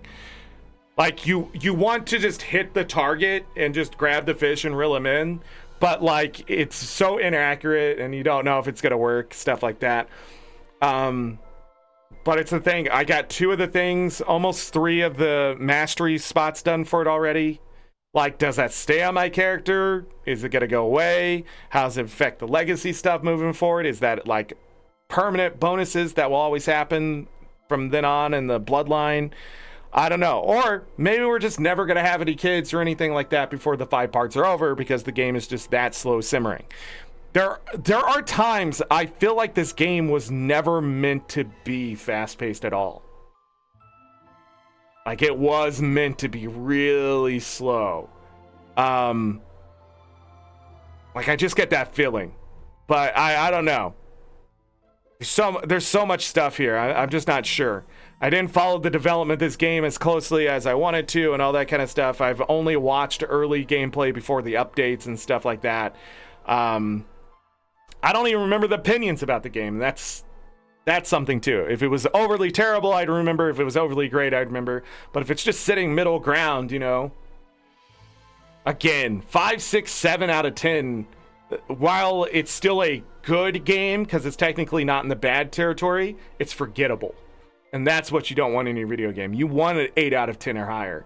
You want people to be like, oh yeah, I remember that. Hollow Knight, I give it an 8.5 out of 10. And people hate me for it. They're like, it's a 10 out of 10 game, blah, blah. Hollow Knight is not a 10 out of 10 game. It has its issues. All right? For a lot of players. They just won't admit it. But a lot of times we don't need to talk about it either. It's just, that's my score for that game. But I get an itch to go back and play it, right? Same thing, like Elden Ring. I love the open world, and it makes me want to go back and play it and try different things and do different things or whatever. But at the end of the day, I'd rather watch somebody else play it. I put 140 hours into Elden Ring. Everybody calm down. I can have my freaking opinion that the open world exploration is easily a 9.5 out of 10. All right, but the game itself is an 8 out of 10 mess of Dark Souls and just overhype. Okay? Can we be honest? The actual combat inside of Elden Ring is just shit. It's either you're going to be way too overpowered or way too underpowered. And by the end of the game, you're way too underpowered. It's just Dark Souls. So if you weren't good at Dark Souls, go cheat. Go put the mod in, one-shot the motherfuckers. Trust me, it'll make your life so much easier, and you'll love the game so much more for it. Or do what a buddy of mine did. Take half damage and do double damage. And then just take a weapon and go play. Because he said the game was so much better for it. You still have your heals, you still have your stuff, you can still die, but at the same time, you gotta be screwed because there's a sliver of things, and you both hit each other, and you die, and it doesn't count towards anything. Doesn't happen anymore. All that room for error just increases enough where the game's enjoyable. But the open world, let me tell you, it's really enjoyable. That's how you do exploration. Find caves here or there. You go inside this place, you look at this thing, you do this thing over there, there's big bad guy over there. It was so great. And then Tears of the Kingdom came out, and they did not capitalize on creating that open world experience. I don't know what happened. I feel like Nintendo gave up on Tears of the Kingdom. That's what I feel about that game. I'm so sad. Also, Tears of the Kingdom was a mistake. I'm just gonna say. Like, after the success of Breath of the Wild, they should went back and said, yes, we should have a sequel to Tears of the Kingdom.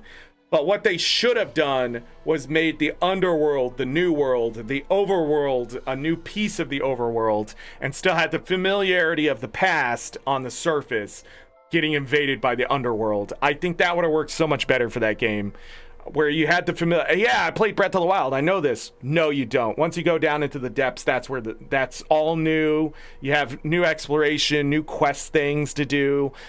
Just they could have made a whole. They could have copy pasted Breath of the Wild and just added so much stuff in a better, more explorable way. And instead, they just inverted the surface and just, I don't know. I feel like they had this great thing, and then they were like, okay, how do we make it better? And there were just so many decisions been trying to made from the top, from the bottom, and it just clashed. At some point, there was like a lot more islands up in the sky, and they said it looks so cluttered. Who gives a fuck? It's a video game. Yeah, of course it's going to be cluttered when the entire world is cataclysmically, you know the word I'm trying to say, in a time warped scenario, you know? Also, is there going to be time travel in this one? I wonder what the options are going to be. Like, what's going to happen? Like, it looks like you're going to have to micromanage your family members and stuff like that. Like, are you going to speed up time? Are you going to skip years and stuff like that? Do you have to, like, pick a child and be like, this is my golden child, I have to mold them? Probably. I don't know. A lot of questions, and I want to find the answer, but my God, I'm not going to sit here and be bored running around trying to figure out what I'm supposed to do, or be bombarded by quest after quest after quest after quest after quest. What is that? What the fuck is that? The quest to go actually learn and do something? Fine. But then someone walks up, can you make me a meal? Motherfucker, I don't even have honey. Like, I don't have a bucket to do it, yet everybody's asking. I hope everybody sees my problem with the game. Like, people are asking for shit I can't give them. And I'm just a kid. Like, adult, go to a fucking stove, put some tomatoes in a goddamn pan, add some basil yourself, make some sauce, and then just fucking throw it in your face because you're so stupid anyways. The people of Quill are just like everyone in fucking Guild Wars. Stupid. Just absolute, just imbeciles. Every single one of them. Oh, this giant dragon's killing people, man. Blah, blah. Man, we should definitely kill the dragon. Okay, but if we kill the dragons too quickly, they're unstable, blah, blah. Maybe we can just wait off because this dragon really isn't doing anything. But then you're like exacerbating the problem by going off and killing their minions and stuff instead of just a slow burn and stuff. But other than that, then you're like walking around, I'm the commander, I've killed 3 dragons, blah, blah. Can you water my fucking corn? Motherfucker, no. Die and starve and lose everything that you own. You're asking literally the just hero of the world to water your goddamn corn because it's hot out. They deserve nothing in the Guild Wars universe. I want you to understand that. I feel like the people of Quill are going to be the same way. They know bad shit can happen, yet they just keep walking into the bad shit. And you're just like, don't do that. And they go, yeah, and they do it anyways again. All right, now that I'm done hating on the game, let me talk about a few things that I like. First of all, the dream sequence stuff, seeing like the innards of the characters, that's interesting.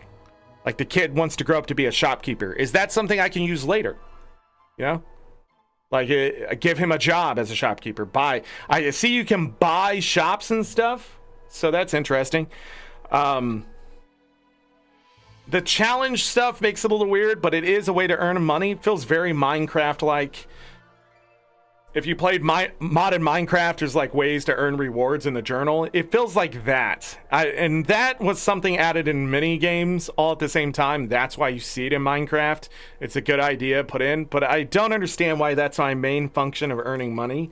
When I look at the quest board doesn't seem like a quick and easy thing like the uncle sort of try to make it seem. But at the same time, I haven't needed it yet.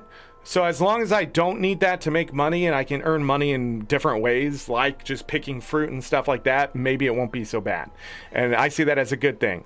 If I do have to start like hoarding things for the quest board stuff to get the most out of it because, you know, relationships with the other characters and stuff, then we'll have to see. I don't know how much like making NPCs and stuff friendly and stuff, but it does seem to be fast if you know what they like.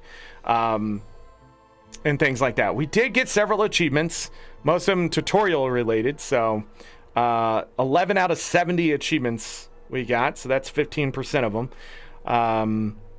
But I'm not surprised at the percentage I'm seeing here. So that's crazy. Let's see. Discover all map stones in a single location. Only 50.6% of players have gotten that. Learn a skill from a master, 39.3%. Gift a villager one of their liked items. Like literally right at the beginning of the game, they give you the item to gift. I saw that.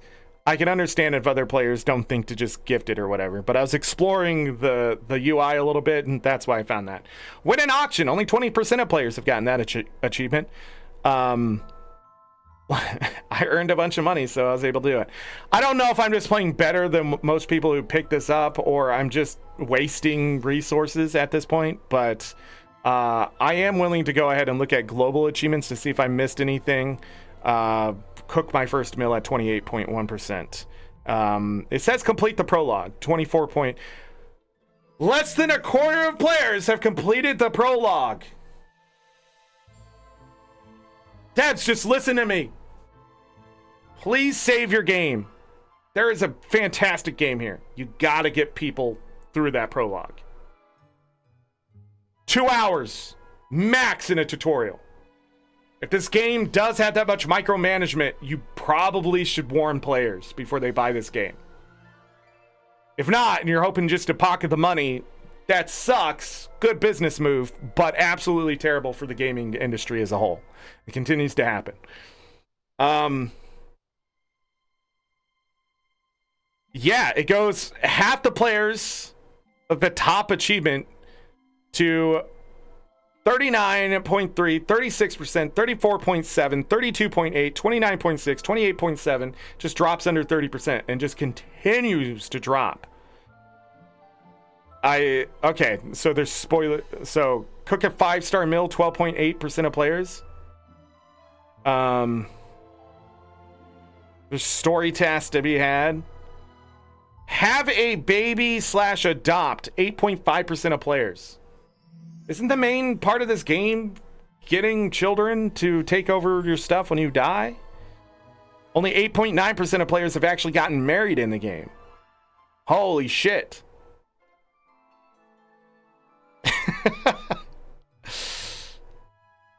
I just... Gift a villager all their liked items, 5.6%. Yeah. Give an NPC a disliked item for their birthday, 4.8%. I want to think the world is just too good for that achievement, and that's why it's so low. Let me go all the way to the bottom. Yeah, there's something about shops here. Win the top prize on a marble toss. Don't know what that is.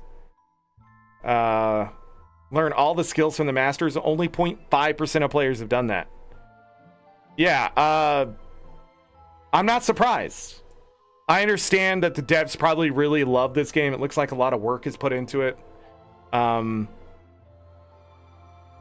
I think most of the game is just the start. Players have to get through that start. Stardew Valley, man, they just go. Sunhaven, they just go. Although it didn't feel that way at first, going back, starting new characters, yeah, they sort of just, like, here's things to do. Like, they just go. Stardew Valley's like, this is how you grow crops. Wander around and interact with stuff. Like, that is, like, literally the tutorial Stardew Valley is insane. Because the stuff is so intuitive. Like, you go get your fishing rod, you fish. You go get your sword, you can go mining. Like... But right from the beginning, you can start mining. I didn't have to go find that pickaxe, which I did after I went to the mines, which was something. But then, like, I had to get a key to unlock the mines. I think that was a shortcut back to somewhere. But I swear the guy said the mines were at my farm, but that took a green key, not the blue key. Maybe I'm wrong. I don't know. But that might be part of the disjointed stuff, too, if it's true. I don't know. We'll see. But I'm done rambling about that stuff. Hopefully tomorrow I'll get through the prologue, because it looks like there is a prologue, thank God. We can start actually getting into the game. Will I remember everything that happened today? No way. There's just so much shit all over the place. But what happened is simplicity of it all, you know? That's the important part of the Stardew Valley likes. Are they simple? Farm sims in general. Family sims, as some of them are. where you're like, you know, you're getting married, you have relationships and that kind of stuff. You build a house, you build a farm or something else. Like these kind of simulation games of like the cozy frontier type thing, because really that's what it is. They have to start having you work towards it as soon as possible. Like, it's okay to have tutorials in your video games, but if your game is just a fucking 10+ hour tutorial, it's either I'm playing a civilization type game where like I need to know all the aspects of this or that, but there's got to be ways to speed it up for players who are never going to play on the higher difficulties and stuff like that either. The other thing is, I don't know, just... yeah, I just don't want to play it anymore today. Sort of sad. Now I'm looking forward to tomorrow knowing the game. I'm glad I looked at the achievements, but 11 out of 70 achievements. It looks like most of those were sort of just do something for the first time. Cooking, we're going to have to figure that out. I don't know if I wasted stuff for cooking or whatever there, but we'll do that. But I really hope this doesn't just become another game where you try to rush the achievements to not mess up your profile, that kind of thing, or it's just something you played and you tell people, oh, I played it, it was all right. Like, I don't want to buy games and just have them all right. And with the way the economy in the US is going to go, players especially are going to get more picky because they're going to be looking for quality. This is why a lot of movies out there start to fail and video games have started to fail from AAA studios when they have an original idea, is because players are unsure whether your game is good. That's why Steam started the Demo Fest stuff. If you don't know that, Steam is ahead of the thought process here. Like, is this game good? Play the demo, right? But then these devs just show up with a demo and the demo is shit.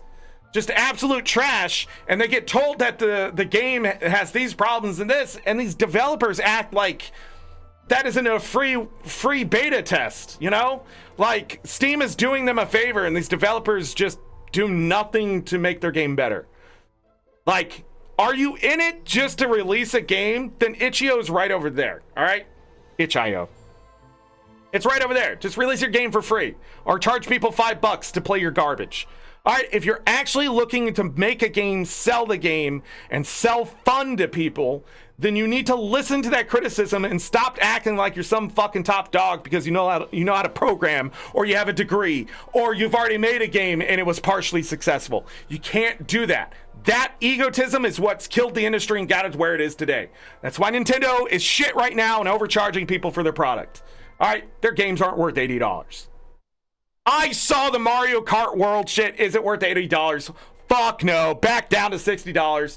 They literally just took everything that they've learned from Breath of the Wild and put it in Mario Kart. I cannot believe what I'm looking at. They're just collections all over the place, unlocking this all over the place. That's all it is. Everything's becoming an MMO mobile game open world experience. That's it. And video games are dying. The industry is hurt. There's going to be a renaissance, and I really hope the indie devs take any criticism to heart and understand there's making something, and this is my product, and I'm willing to die on the hill. That's fine. If my game's not successful, I put that game out there. Maybe one day it'll be a hit type of thing. Or there's the I'm going to listen. I'm going to keep going. There's a higher hill I want to get on. This game needs to sell because it's important for me to make something that people want to buy. And if you're in the middle ground of that, that's like there's nothing to help you. You just want to make a video game to fail. Or you're going to be like, oh, the game just isn't for people. My thing is, when that is said, when players say not every game's for everyone, my question is, okay, if I make a video game and it's only for 50 people, do you think I'm going to be successful? No. If I make a game and it's for 50 million people, right? Because that'd be amazing, right? 50 million cells. That's just unheard of in most games. Almost all of them. But 50 million cells, right? I want 50 million players to play my game, enjoy it, right? That right there, if you say games aren't for everyone, but I still want to get just a small chunk of the world to enjoy my game, but as many of them as I can, the answer to that is to listen to the many people saying the same thing and going, how can I make this better for them, right? This is why there's been difficulty settings. This is why they allowed you to skip cutscenes. This is why they didn't have long dialogue process. This is why just so many things the industry is doing now is reverse of why these other games became successful. Do you know why Halo was so much more successful than every other first-person shooter before it, and now it's not successful now? Because they introduced simplicity, a good storyline, and just had a fun way to enjoy a PvP experience. There was no hidden values. There was no just this or that. It was what it was. But they also listened to the feedback. They saw all these games successful because they took that with them. Then when their game wasn't successful in a certain area, they went back to the drawing board and said, how can I make this better? That's why Master Chief has a shield system, right? You can take damage, but you can't take it forever. But if you're a good player and you can avoid damage after taking too much damage, then you can come back and join the fight just as hard before. But not only that, you have a health bar on top of it. You get 2 chances to win, right? But some weapons, they're going to take your shield away completely. Other things are just going to kill you outright. But the thing is, there's always these levels to that kind of stuff. They knew how to build a game.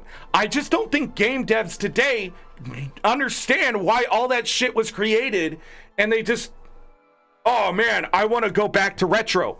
Retro games suck. Do I really believe Final Fantasy 1 is the best Final Fantasy of all time? No, that would be insane to not think they improved the process as the years went on. It's still one of my favorites because it holds a deep rooted thing of, yes, this game's hard and I will beat it and I know how. But come on, man. I'm not going to sit there and have the rose-tinted sunglasses on. You can enjoy a game. You can say retro games are fun. You can say retro games are hard. You can say retro games are this or that. But let me tell you, they are not better than what we've been getting the last 20 years. Guaranteed. It's because devs looked at what it was, said this can be better. They looked at their audience and said, I want as many people in the audience as possible. Then they just did this stuff until they built a pinnacle of something. And then in Halo, what ended up happening is they started doing what all the other games started to do. Try to make it more fast action. Try to make the weapons different and just hidden values. They started making PvP more complex. They started to accessorize your characters. They started throwing in all this bullshit. And then... and now the game isn't as successful as it once was. They overplayed their hand. They try to come out games faster and faster and faster. No, games are art. They take time to build and make and get right. You test, you change, you test, you change, you test. You think about changing. You change it, you test. All right, no, it looks like we're going to a good spot here. You don't go, oh, 4 years of development, let's change the whole fucking thing. When those executives go in there and do that, they're the ones that ruin those video games. From then on out, it doesn't matter who the devs or anybody else is. It doesn't matter if somebody else calls a different shot after that point. When a game is being developed, the moment you come in and absolutely flip it on its head, you are the fucking problem. Executives have destroyed AAA games. Tears of the Kingdom, guaranteed, is the worst game because there's not more Sky Islands. That's it. I'm just going to say it. If there was more Sky Island, I would enjoy Tears of the Kingdom more. Just not have the underworld. Refer to something about the 10,000 year calamity. Like, it was so insane, those decisions that were made. And people are like, Nintendo doesn't know how to make a sequel. Yeah, they continue to prove it. But I just don't know how you fuck up that many times and not learn anything. Blows my mind, man. Blows my mind. Or my favorite part, re-release the game exactly how it was 11 years ago. Don't change anything. We call it a remaster. Or we release something like Pikmin 4, change nothing. Oh, we're just going to introduce these new mechanics, and you're going to pretend like you just didn't copy paste that fucking code. Get out of here. It's insane, dude. Like, there is making a new game, and then there's just you're just giving up. You're just trying to get your money. Got to get that bag. But let me tell you, fun games sell. Fun games sell. They will always sell. They will always make money. They will always be great. Nostalgic games are going to become a thing of the past. Original ideas are important like Kynseed, but you got to get it right. And if you're going to spend 7 years on it, let it show that you spend 7 years getting it right. Don't introduce new product, new content, new DLC. Fix your fucking game. That's all I'm asking. You know these problems exist. Stop making the game for that niche group. That's gonna get you nowhere. Make a fun game. Then you can fuck around on your second one. Because everybody else fell sequels. You might as well just join the party then. But when you make a game and you promise people things and you don't deliver, it sucks worse than anything else. It just sucks. Because those people trusted you to actually make that thing. But you got to understand, the thing you're thinking up here ain't going to exist. You got to get it close, and then you're going to change it. Not for you, not to get your dream game made, but to change it for the people playing your game that enjoy it. You're going to be like, I don't understand why people love this. That's not the game I wanted to make, but people love it. You just start to embrace it. You start to understand, yes, this is what people want, and that makes me happy. Because it is my idea. It's just never going to be that manifestation of a dream. That's impossible. There's either not the mechanical hardware out there to do it, or there's just the know-how. You're just not going to know enough, ever. But that's okay. As long as you make it and try to make something close to an idea, that's just it. If I'm trying to reinvent the knife, that's stupid. If I'm trying to reinvent the blender, there's ways to do it, right? But just because it doesn't turn out the way where I have to actually like flip the blender on its side, then turn it on and it blends better, right? Like the thing is about that, as stupid as it is, because every other blender sits upright, you've changed the idea of how people look at something. Your game is now going to mold the future. But when something like this comes out, they're a dime a dozen now, right? Like it's not changing the future at all. And that sort of sucks. You have something. But if you're happy with your product and this is what you wanted, I guess there's nothing I can do about it now. But let me tell you, when I go on Steam and I look at those achievements, it's not about players getting every single achievement. It's about progressing the game and seeing how many actually are willing to progress. That's why Elden Ring, if I go there, this is going to be so stupid. I hate this, by the way, when I go look at Elden Ring. When I go into the achievements, I got 27 out of the 42 achievements. That's 64% of them. A lot more than a lot of people out there. But if I go to Elden Ring, so Kynseed's top achievement is only 50-some%, right? Elden Ring's top achievement, getting to the round table hold, which actually takes a bit of work, especially for a difficult video game, 76.5% of players have done that. It does not drop off under 50% until after the first major boss fight, which is insane for a difficult game like that. Are people modding and cheating and blah, blah, blah? Yes, but at the same time, let me tell you, millions of people have played this game. Maybe a couple 100,000 have played this one at best. Millions. There's 758,702 reviews at 92% positive rating, which is a lot fairer than it was when it was like 97. But I will tell you, Elden Ring will probably forever be FromSoft's best game for a while because of the open world. If they actually took that open world, did not have Elden Ring attached to it, had a different character, lowered the difficulty, not all the way, but pulled it back with difficulty settings and a map system with a good UI, of course you have Game of the Year. Boom! You took everything we've learned, put it in a game. Now someone's going to be like, it doesn't sell because people don't trust original IP. You're correct, but it doesn't mean you couldn't use it for a different game. Or you could have attached the Elden Ring lore to that game, but it had it be a softer version of it, if that makes sense. It is okay to have a split-off sequel or another game and not have it. Now you're going to have a bunch of those people come out and be like, the game, blah, blah, blah, blah, blah, blah, blah. It wouldn't have happened because the gameplay would have spoke for itself. Like Wukong all over again. Graphics are great, but that was pretty much it for that game. Like, the grind is just unreal. But I don't know. The other systems. You got to remember everything else. The game PC port is horrible. Did they not know Elden Ring was made for PC and then got brought over to the consoles? 502 hours and thumbs down in Elden Ring? I spent 70 hours on a character that got hacked and it's save corrupted because of easy anti-cheat workarounds. Yeah, it's sort of the community in the PvP thing, extremely toxic in Dark Souls. So, yeah.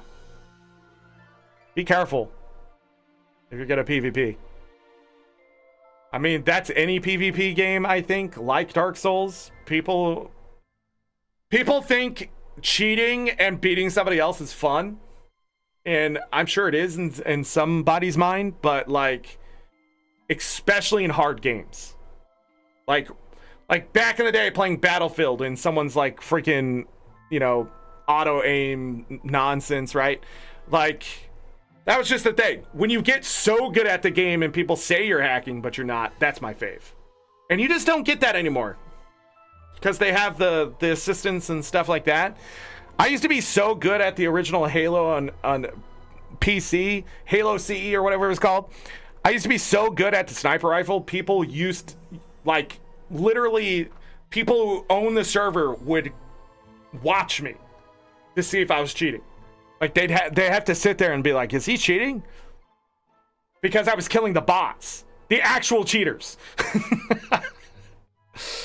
Because you just, like, back in the day, it was so easy to figure out who was aimbotting and who wasn't. Because all you had to do in that game was a lot of the headshot stuff literally was just the level of the heads of Master Chief. Because they were all the same model size, right? So if you just crouched as they were shooting, the bullet would go over your head. Right? Because it would only detect you crouching after a certain period of time because server delay. So if you shoot at their head and crouch and know how to do that stuff, you could kill the cheaters before they could kill you. That's how good I was at that game. Where people had to be like, is he cheating? But there's no possible way with the way I was playing that I was cheating. Because it looked so stupid, first of all. And then everybody else started to do it too. Not true. I did take it from somebody else, but I will never to this day let people know who it is because he was a god at the game and he could take a pistol and kill anyone. He taught me that the pistol was the best weapon in multiplayer, and I will forever respect that because it was. And then once I learned how to use it, then I started getting banned from servers because I'm quote unquote cheating. I've never cheated in a multiplayer game. I've never sought out a reason to cheat in a multiplayer game. Single player? Absolutely. I will mod the shit out of that game. I'll freaking find the dev freaking access. I'll do whatever I can sometimes. Back in the day, I had beat Sonic 2 so much that when I learned how to get into Sonic 2 through the soundboard or whatever, like through the sound effects, when I learned that, I thought it was the coolest shit ever, that it was there. So I could like pick levels and mess with Sonic and edit levels and stuff like that. It was like the thing after the fact. And then seeing games today just give you access to that stuff when you're done beating a single player game really shows you who are the devs who really care, you know? Like the Ascended ability in Tears of the Kingdom is literally a dev tool that they turned into a player experience. And it's probably my favorite thing. The two things from Tears of the Kingdom I loved was recall, turning back time, which I thought was cool, and then freaking just being able to just let's go up, right? Yes, it's buggy and stuff like that sometimes, but at the same time, like I thought it was just the coolest thing was the idea of devs like, I really love this tool, players would love it too, and then like beating games and they give you that tool, I think is the coolest. Just it's really cool. It's like just sort of doing what that's the retro stuff I wish would come back. Was, you know, when they started adding in difficulty settings and that kind of stuff, but they also haven't moved away. If you beat it at the higher settings, you get to see more of the fights and stuff like that. It doesn't really change the ending or anything like that. The story stays the same. But I remember playing Sparkster the Rocket Knight, right? Not the original one, but the second one. And I was playing on easy for the longest time. And finally, I got bored and started putting it on normal. What made me do that is I was playing Streets of Rage, and I started playing on very hard on Streets of Rage, and I beat it. So I had confidence. So when I went back to that game, when I beat that game on normal and saw there was more to it, I had to then go back and play that game on hard because I was like, what else am I missing? A lot of stuff. There was levels there was like the difficult levels that got skipped, and I say it in quotes because some of them weren't that difficult, but I understand how they could give you trouble.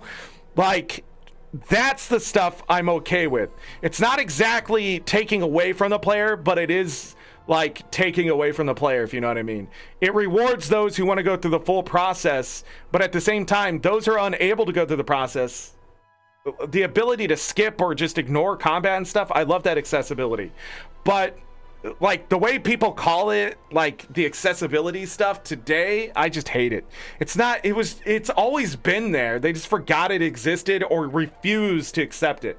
Like, tell me you used to play on easy and now you think as an adult life needs to be hard in video games because your life is now hard. Tell me you're a loser without telling me you're a loser, okay? Because yeah, I'm going to turn the cheats on if I want to quickly run through Revenge of the Shinobi. Do you realize how hard that game is without the cheats? And you just want to get all the way to the end to fight the boss? There's no skips to the boss unless you put in the arbitrary code or know the dev stuff, right? But when you would just want to run through the game because you enjoy like each level and the platforming and stuff like that, and Revenge of the Shinobi, my God, that game can be difficult. Having endless shurikens is the way.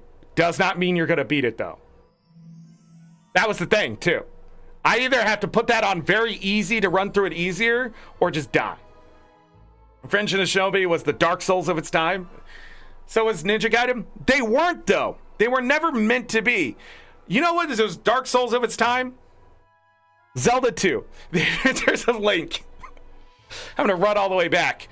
I think the difference between a lot of those games and today is that like games like Dark Souls intentionally shit on you.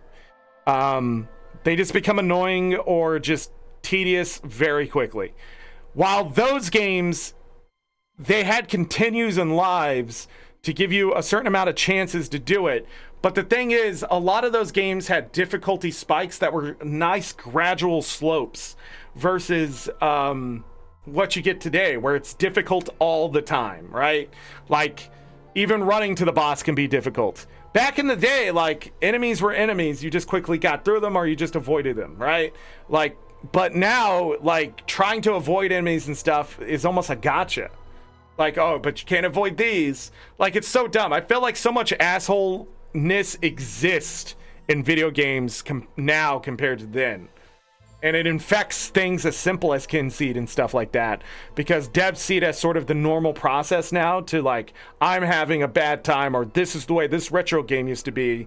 And they would just throw it in their video game. And it's like, buddy, if you thought it was shit, don't throw shit in your video game. Like, that's what I don't understand. Retro games are hard. Yeah, but were they? Was Ninja Gaiden actually that hard? Because any speedrunner will tell you it's not that hard. You pretty much just avoid everything. That's the shit. That's rule number 3 that I had to make. If you don't have to fight, don't. If you don't need... Rule number 1, keep it simple. Run. Rule number 3, if you don't have to fight, don't. That's just it. Or the other thing, just beat the fucking thing. It doesn't matter how you do it, just beat it. That's rule number 4. Just get through the thing. Because the next part may not be as annoying, hard, whatever. Like, that's just it. Aladdin, Lion King. I beat Lion King as a kid on Sega. Let me tell you, not a hard game.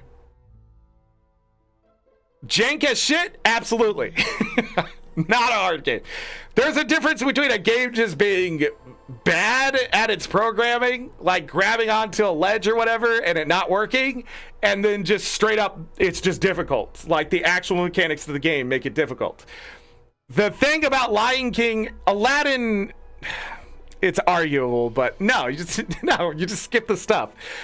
That was, yeah, there's just so many things, like the little tricks to skip things or to avoid the guy, or, you know, maybe even RNG sometimes. But like that's what was good about retro games. That newer age games, there's no way you're ever going to get that jank just right. That kind of jank that makes it difficult is a challenge more on the player than it is the developers. Now developers intentionally put that stuff in their games to create a difficult game. But it's like, dude, you took a broken mechanic and you broke your game. And then say, no, it's a mechanic. No, it's not. You just suck at making video games. Like, literally, look what happened to Quap all the way to freaking, getting over it. The same creator, right? At the end of the day, this is a shit Flash game, made a shit Flash game again, and people are like, oh, it's great. These rage games. They're not rage games. They're just bad games. They're just bad games. I'll say it again. They're not good games. They're just bad games. That's why I'm so tough on games today. I don't want you to end up like a freaking getting over it. And some people love that shit, and that's fine. It's just not where games should all go. It's not the majority of players are going to enjoy that. That's why they have things like freaking, I don't know, Stardew. That's the point. Those games aren't supposed to be hard. I remember specifically back in the day, Zombies Ate My Neighbors. Hard game. Really freaking hard game. Turns out, you didn't have to save everyone, which I didn't know. So knowledge is power. Second of all, there are times to use things and times not. And yes, the water gun does work. The water gun Uzi.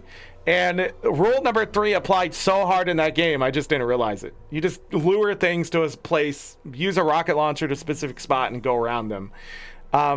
So, like, as arcadey as that game seems, it was more strategy related than anything. You only had to save so many people before the door would open or something. Did not realize. The giant baby, though. I remember beating those, not having that much trouble. Yeah, that's just the thing. Back in the day when you're a kid, the way you learned and stuff like that, I think is so much different than when you're an adult trying to enjoy video games and stuff as well. But like, I don't know. I've rambled long enough. We're almost 6 hours in. But anyways, tomorrow, hopefully this goes better. The only level I didn't like in Lion King was Can't Wait to Be King level. Are you talking with the giraffes and the monkeys throwing you and stuff? Is that the one? DMCA'd. I love that level. You know what the funniest thing is? One time I had to walk away from my game. You know the stampede part? One time my dad yelled at me and I had to walk away, and I walked away from the game and I came back. I had beat the stampede part. To this day, I have no idea the positioning or anything, but I wasn't like halfway through the level or anything. I just remember walking away and beating that part, and it infuriates me to this day because actually playing it, I die over and over. But the just Can't Wait to Be King stuff, I got all the extra lives in that. Yeah, when I was a much younger Zork, I was a gamer. The giraffes, they always threw you off, yeah. Sometimes you didn't grab the branches in that level, and it was frustrating, but yeah. Zombies Ate My Neighbors' first game. We had to let our Super Nintendo run for a week without turning it off. Yeah, speedrunners have changed the landscape of how hard video games actually are, because you can take a lot of strategy and learning. That's where the 4 rules came from. I started just thinking about it, like, what do I keep doing that keeps making games so bad? Like you can't just enjoy them and things like that. And it's because I keep trying to I keep overthinking, making them complex. I keep trying to fight everything. I keep trying to beat things a certain way. Don't have enough resources, right, to upgrade stuff and things like that. That's where those rules came from. Rule number 1, keep it simple. Don't overthink it. Don't look at anything. Look up an answer if you have to.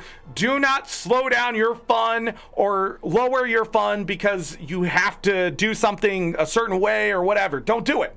Rule number 2, resources. Get that experience. Get those extra lives. Get those extra levels. Do whatever. Pick up all the apples, pick up all the health items, do all the things, right? But keep it simple. Rule number 3, if you don't have to fight something, don't. If it ain't going to give you those extra resources, if it ain't going to give you extra, that's complex. That's breaking rule number 1, first of all. But the other thing is, you'll find out in most video games, if you stop just trying to fight everything, the game actually becomes, get this, more fun because you're not dying and stuff all the time. And you progress, and you're like, what? That's crazy. And then rule number 4, just get through it. Do not break rule number 1 by putting an arbitrary thing on you. If you're playing Elden Ring, right? Use the summons, use the spells, use everything at your arsenal. Do not let somebody else tell you how to beat something. All right? Just beat it. You can come back and beat it a different way later, on a different day. That game is still probably going to be there. If you can only play a game once, fuck it, beat it anyways and say, hey, I beat that game, right? And people are like, well, how'd you get that one part? And you'd be like, I'm not going to tell you, but I can tell you what the end is, right? Because then you are the G right there, okay? But the moment you try to play like somebody else, the moment you try to do something because somebody else guilts you into not playing it difficult enough or whatever, breaks rule number 1. You're not keeping it simple. And keeping it simple is keeping it simple for yourself. Beat things the way you know how, okay? Get through the level. Get through the boss. Go collect the thing. Do whatever. Look up the answer. Again, back to rule number 1. Look up the answer if you have to. Do not struggle in video games. That's silly. They're meant to be fun. If you enjoy the process of learning the puzzle on your own, if you enjoy beating the level slowly, if you enjoy that kind of stuff, that's different. But what I'm talking about in this day and age, most gamers, quote unquote, don't understand that you are not playing like you're playing like somebody else. And if you're going to play like somebody else, don't play like the guy naked with the club, all right? Level 1 in Dark Souls. Play like speedrunners. Go get that really good item. Go pick up this. Go get that. Go beat this first. Go beat this second. Go beat this third. And go over here and do this. Why? Because it makes it so much enjoyable. When I played Hollow Knight the second time and followed a guide and beat that game in like 17 hours or 13 hours or whatever it was, I think by 13 hours I had most of the stuff done that I didn't think I would even have done. The game was so much more enjoyable because I didn't feel underpowered. I didn't feel like I couldn't take something on. It just required me to get there and show off my skill, and I think I have proven that I can beat Hollow Knight if I wanted to all the way through. It's just I'm not going to do the most difficult fight because that's not doing what rule number 4 is. Just beat it, and I did. 100% is 100%. Don't let someone tell you you have to get 112% of something. There's nothing else in your life you have to get 112% of. You either get 100% or you don't, and you fail, right? But like when you see that extra percentage in any video game, do not think you have to go get it. Don't think, oh yeah, Donkey Kong, I have to go get the 132%. I don't remember what it is. There are games like that. The devs have set what the 100% is, and that's just beating every level usually, grabbing those few extra things, and then beating every boss. That's it, and then finishing the story out, right? That's 100% to most devs. All that extra stuff they started adding in because players had nothing better to do. But we live in a world where they're like expecting everything from you. It's crazy. Hey, since you're ranting, I picked a new Prince of Persia on sale for free. I'm enjoying it. Metroidvania vibes, yeah. Get an emulator if you want to play some of those older games. If you love retro games and you don't have access to them, there are things you can do. Some companies out there actually have the games available for you. Just go look it up. And then there are emulators and stuff to run your older games. There's also hardware. If you have the game but not the console or whatever, there is hardware you can buy that it's new hardware, but it runs those games. The only thing you need to know about anything is if you don't own it and you emulate it, it's quote unquote against the law. Okay? Because it's piracy. But I don't advocate that here. But if somehow if your friend's copy of the game ended up in a folder somewhere on a flash drive, technically that's a cartridge. I'm just saying, technically. Back in the day, we used to trade games and borrow games and stuff all the time. Every company's trying to stop that stuff, but not everybody can afford a $60 game or even a $40 game back in the day. Like, I had buddies in school. We just used to trade like Sega games and stuff all the time. Echo the Dolphin. Oh my god, I just watched a playthrough of Echo the Dolphin, and let me tell you, like, I don't know how good I was at playing video games until I watch and people say this game is too difficult to beat, or it's really hard to beat. And I'm watching Echo the Dolphin, and I was like, I figured all this out as a kid, and I don't know how I did it. I remember beating it. I know how it ended. I remember the enemies, the cutscenes, and that kind of stuff. I just can't believe watching that. Like, I beat that as a kid. Like, what happened? I was a savant or some shit. We got to get out of here. Too much. Used to trade 64 games on a weekly basis. Yeah. Or during Pokemon, you buy that one, I'll buy this one. Okay, and then you both buy the game so you could trade the Pokemon, right? See, Nintendo had something there, but I don't know. I think it fell out once the internet really boomed, but whatever. I gotta get out of here. We're closing it out 6 hours. I gotta end it before 6 hours, just in case of copyright. Everybody, thank you for being here today. Any mods lurking in chat, I appreciate you. First part of Kynseed, I'm not against the game. Like Sunhaven, I can immediately see, like, oh man, this is what the game is. Kynseed, I'm still not sure. Like, we'll get to the prologue tomorrow. We'll start to see how it opens up a little bit, maybe more, but I just got to the point where I was like, nah, I'm done with this. I think it's the mini games that are probably gonna get to me.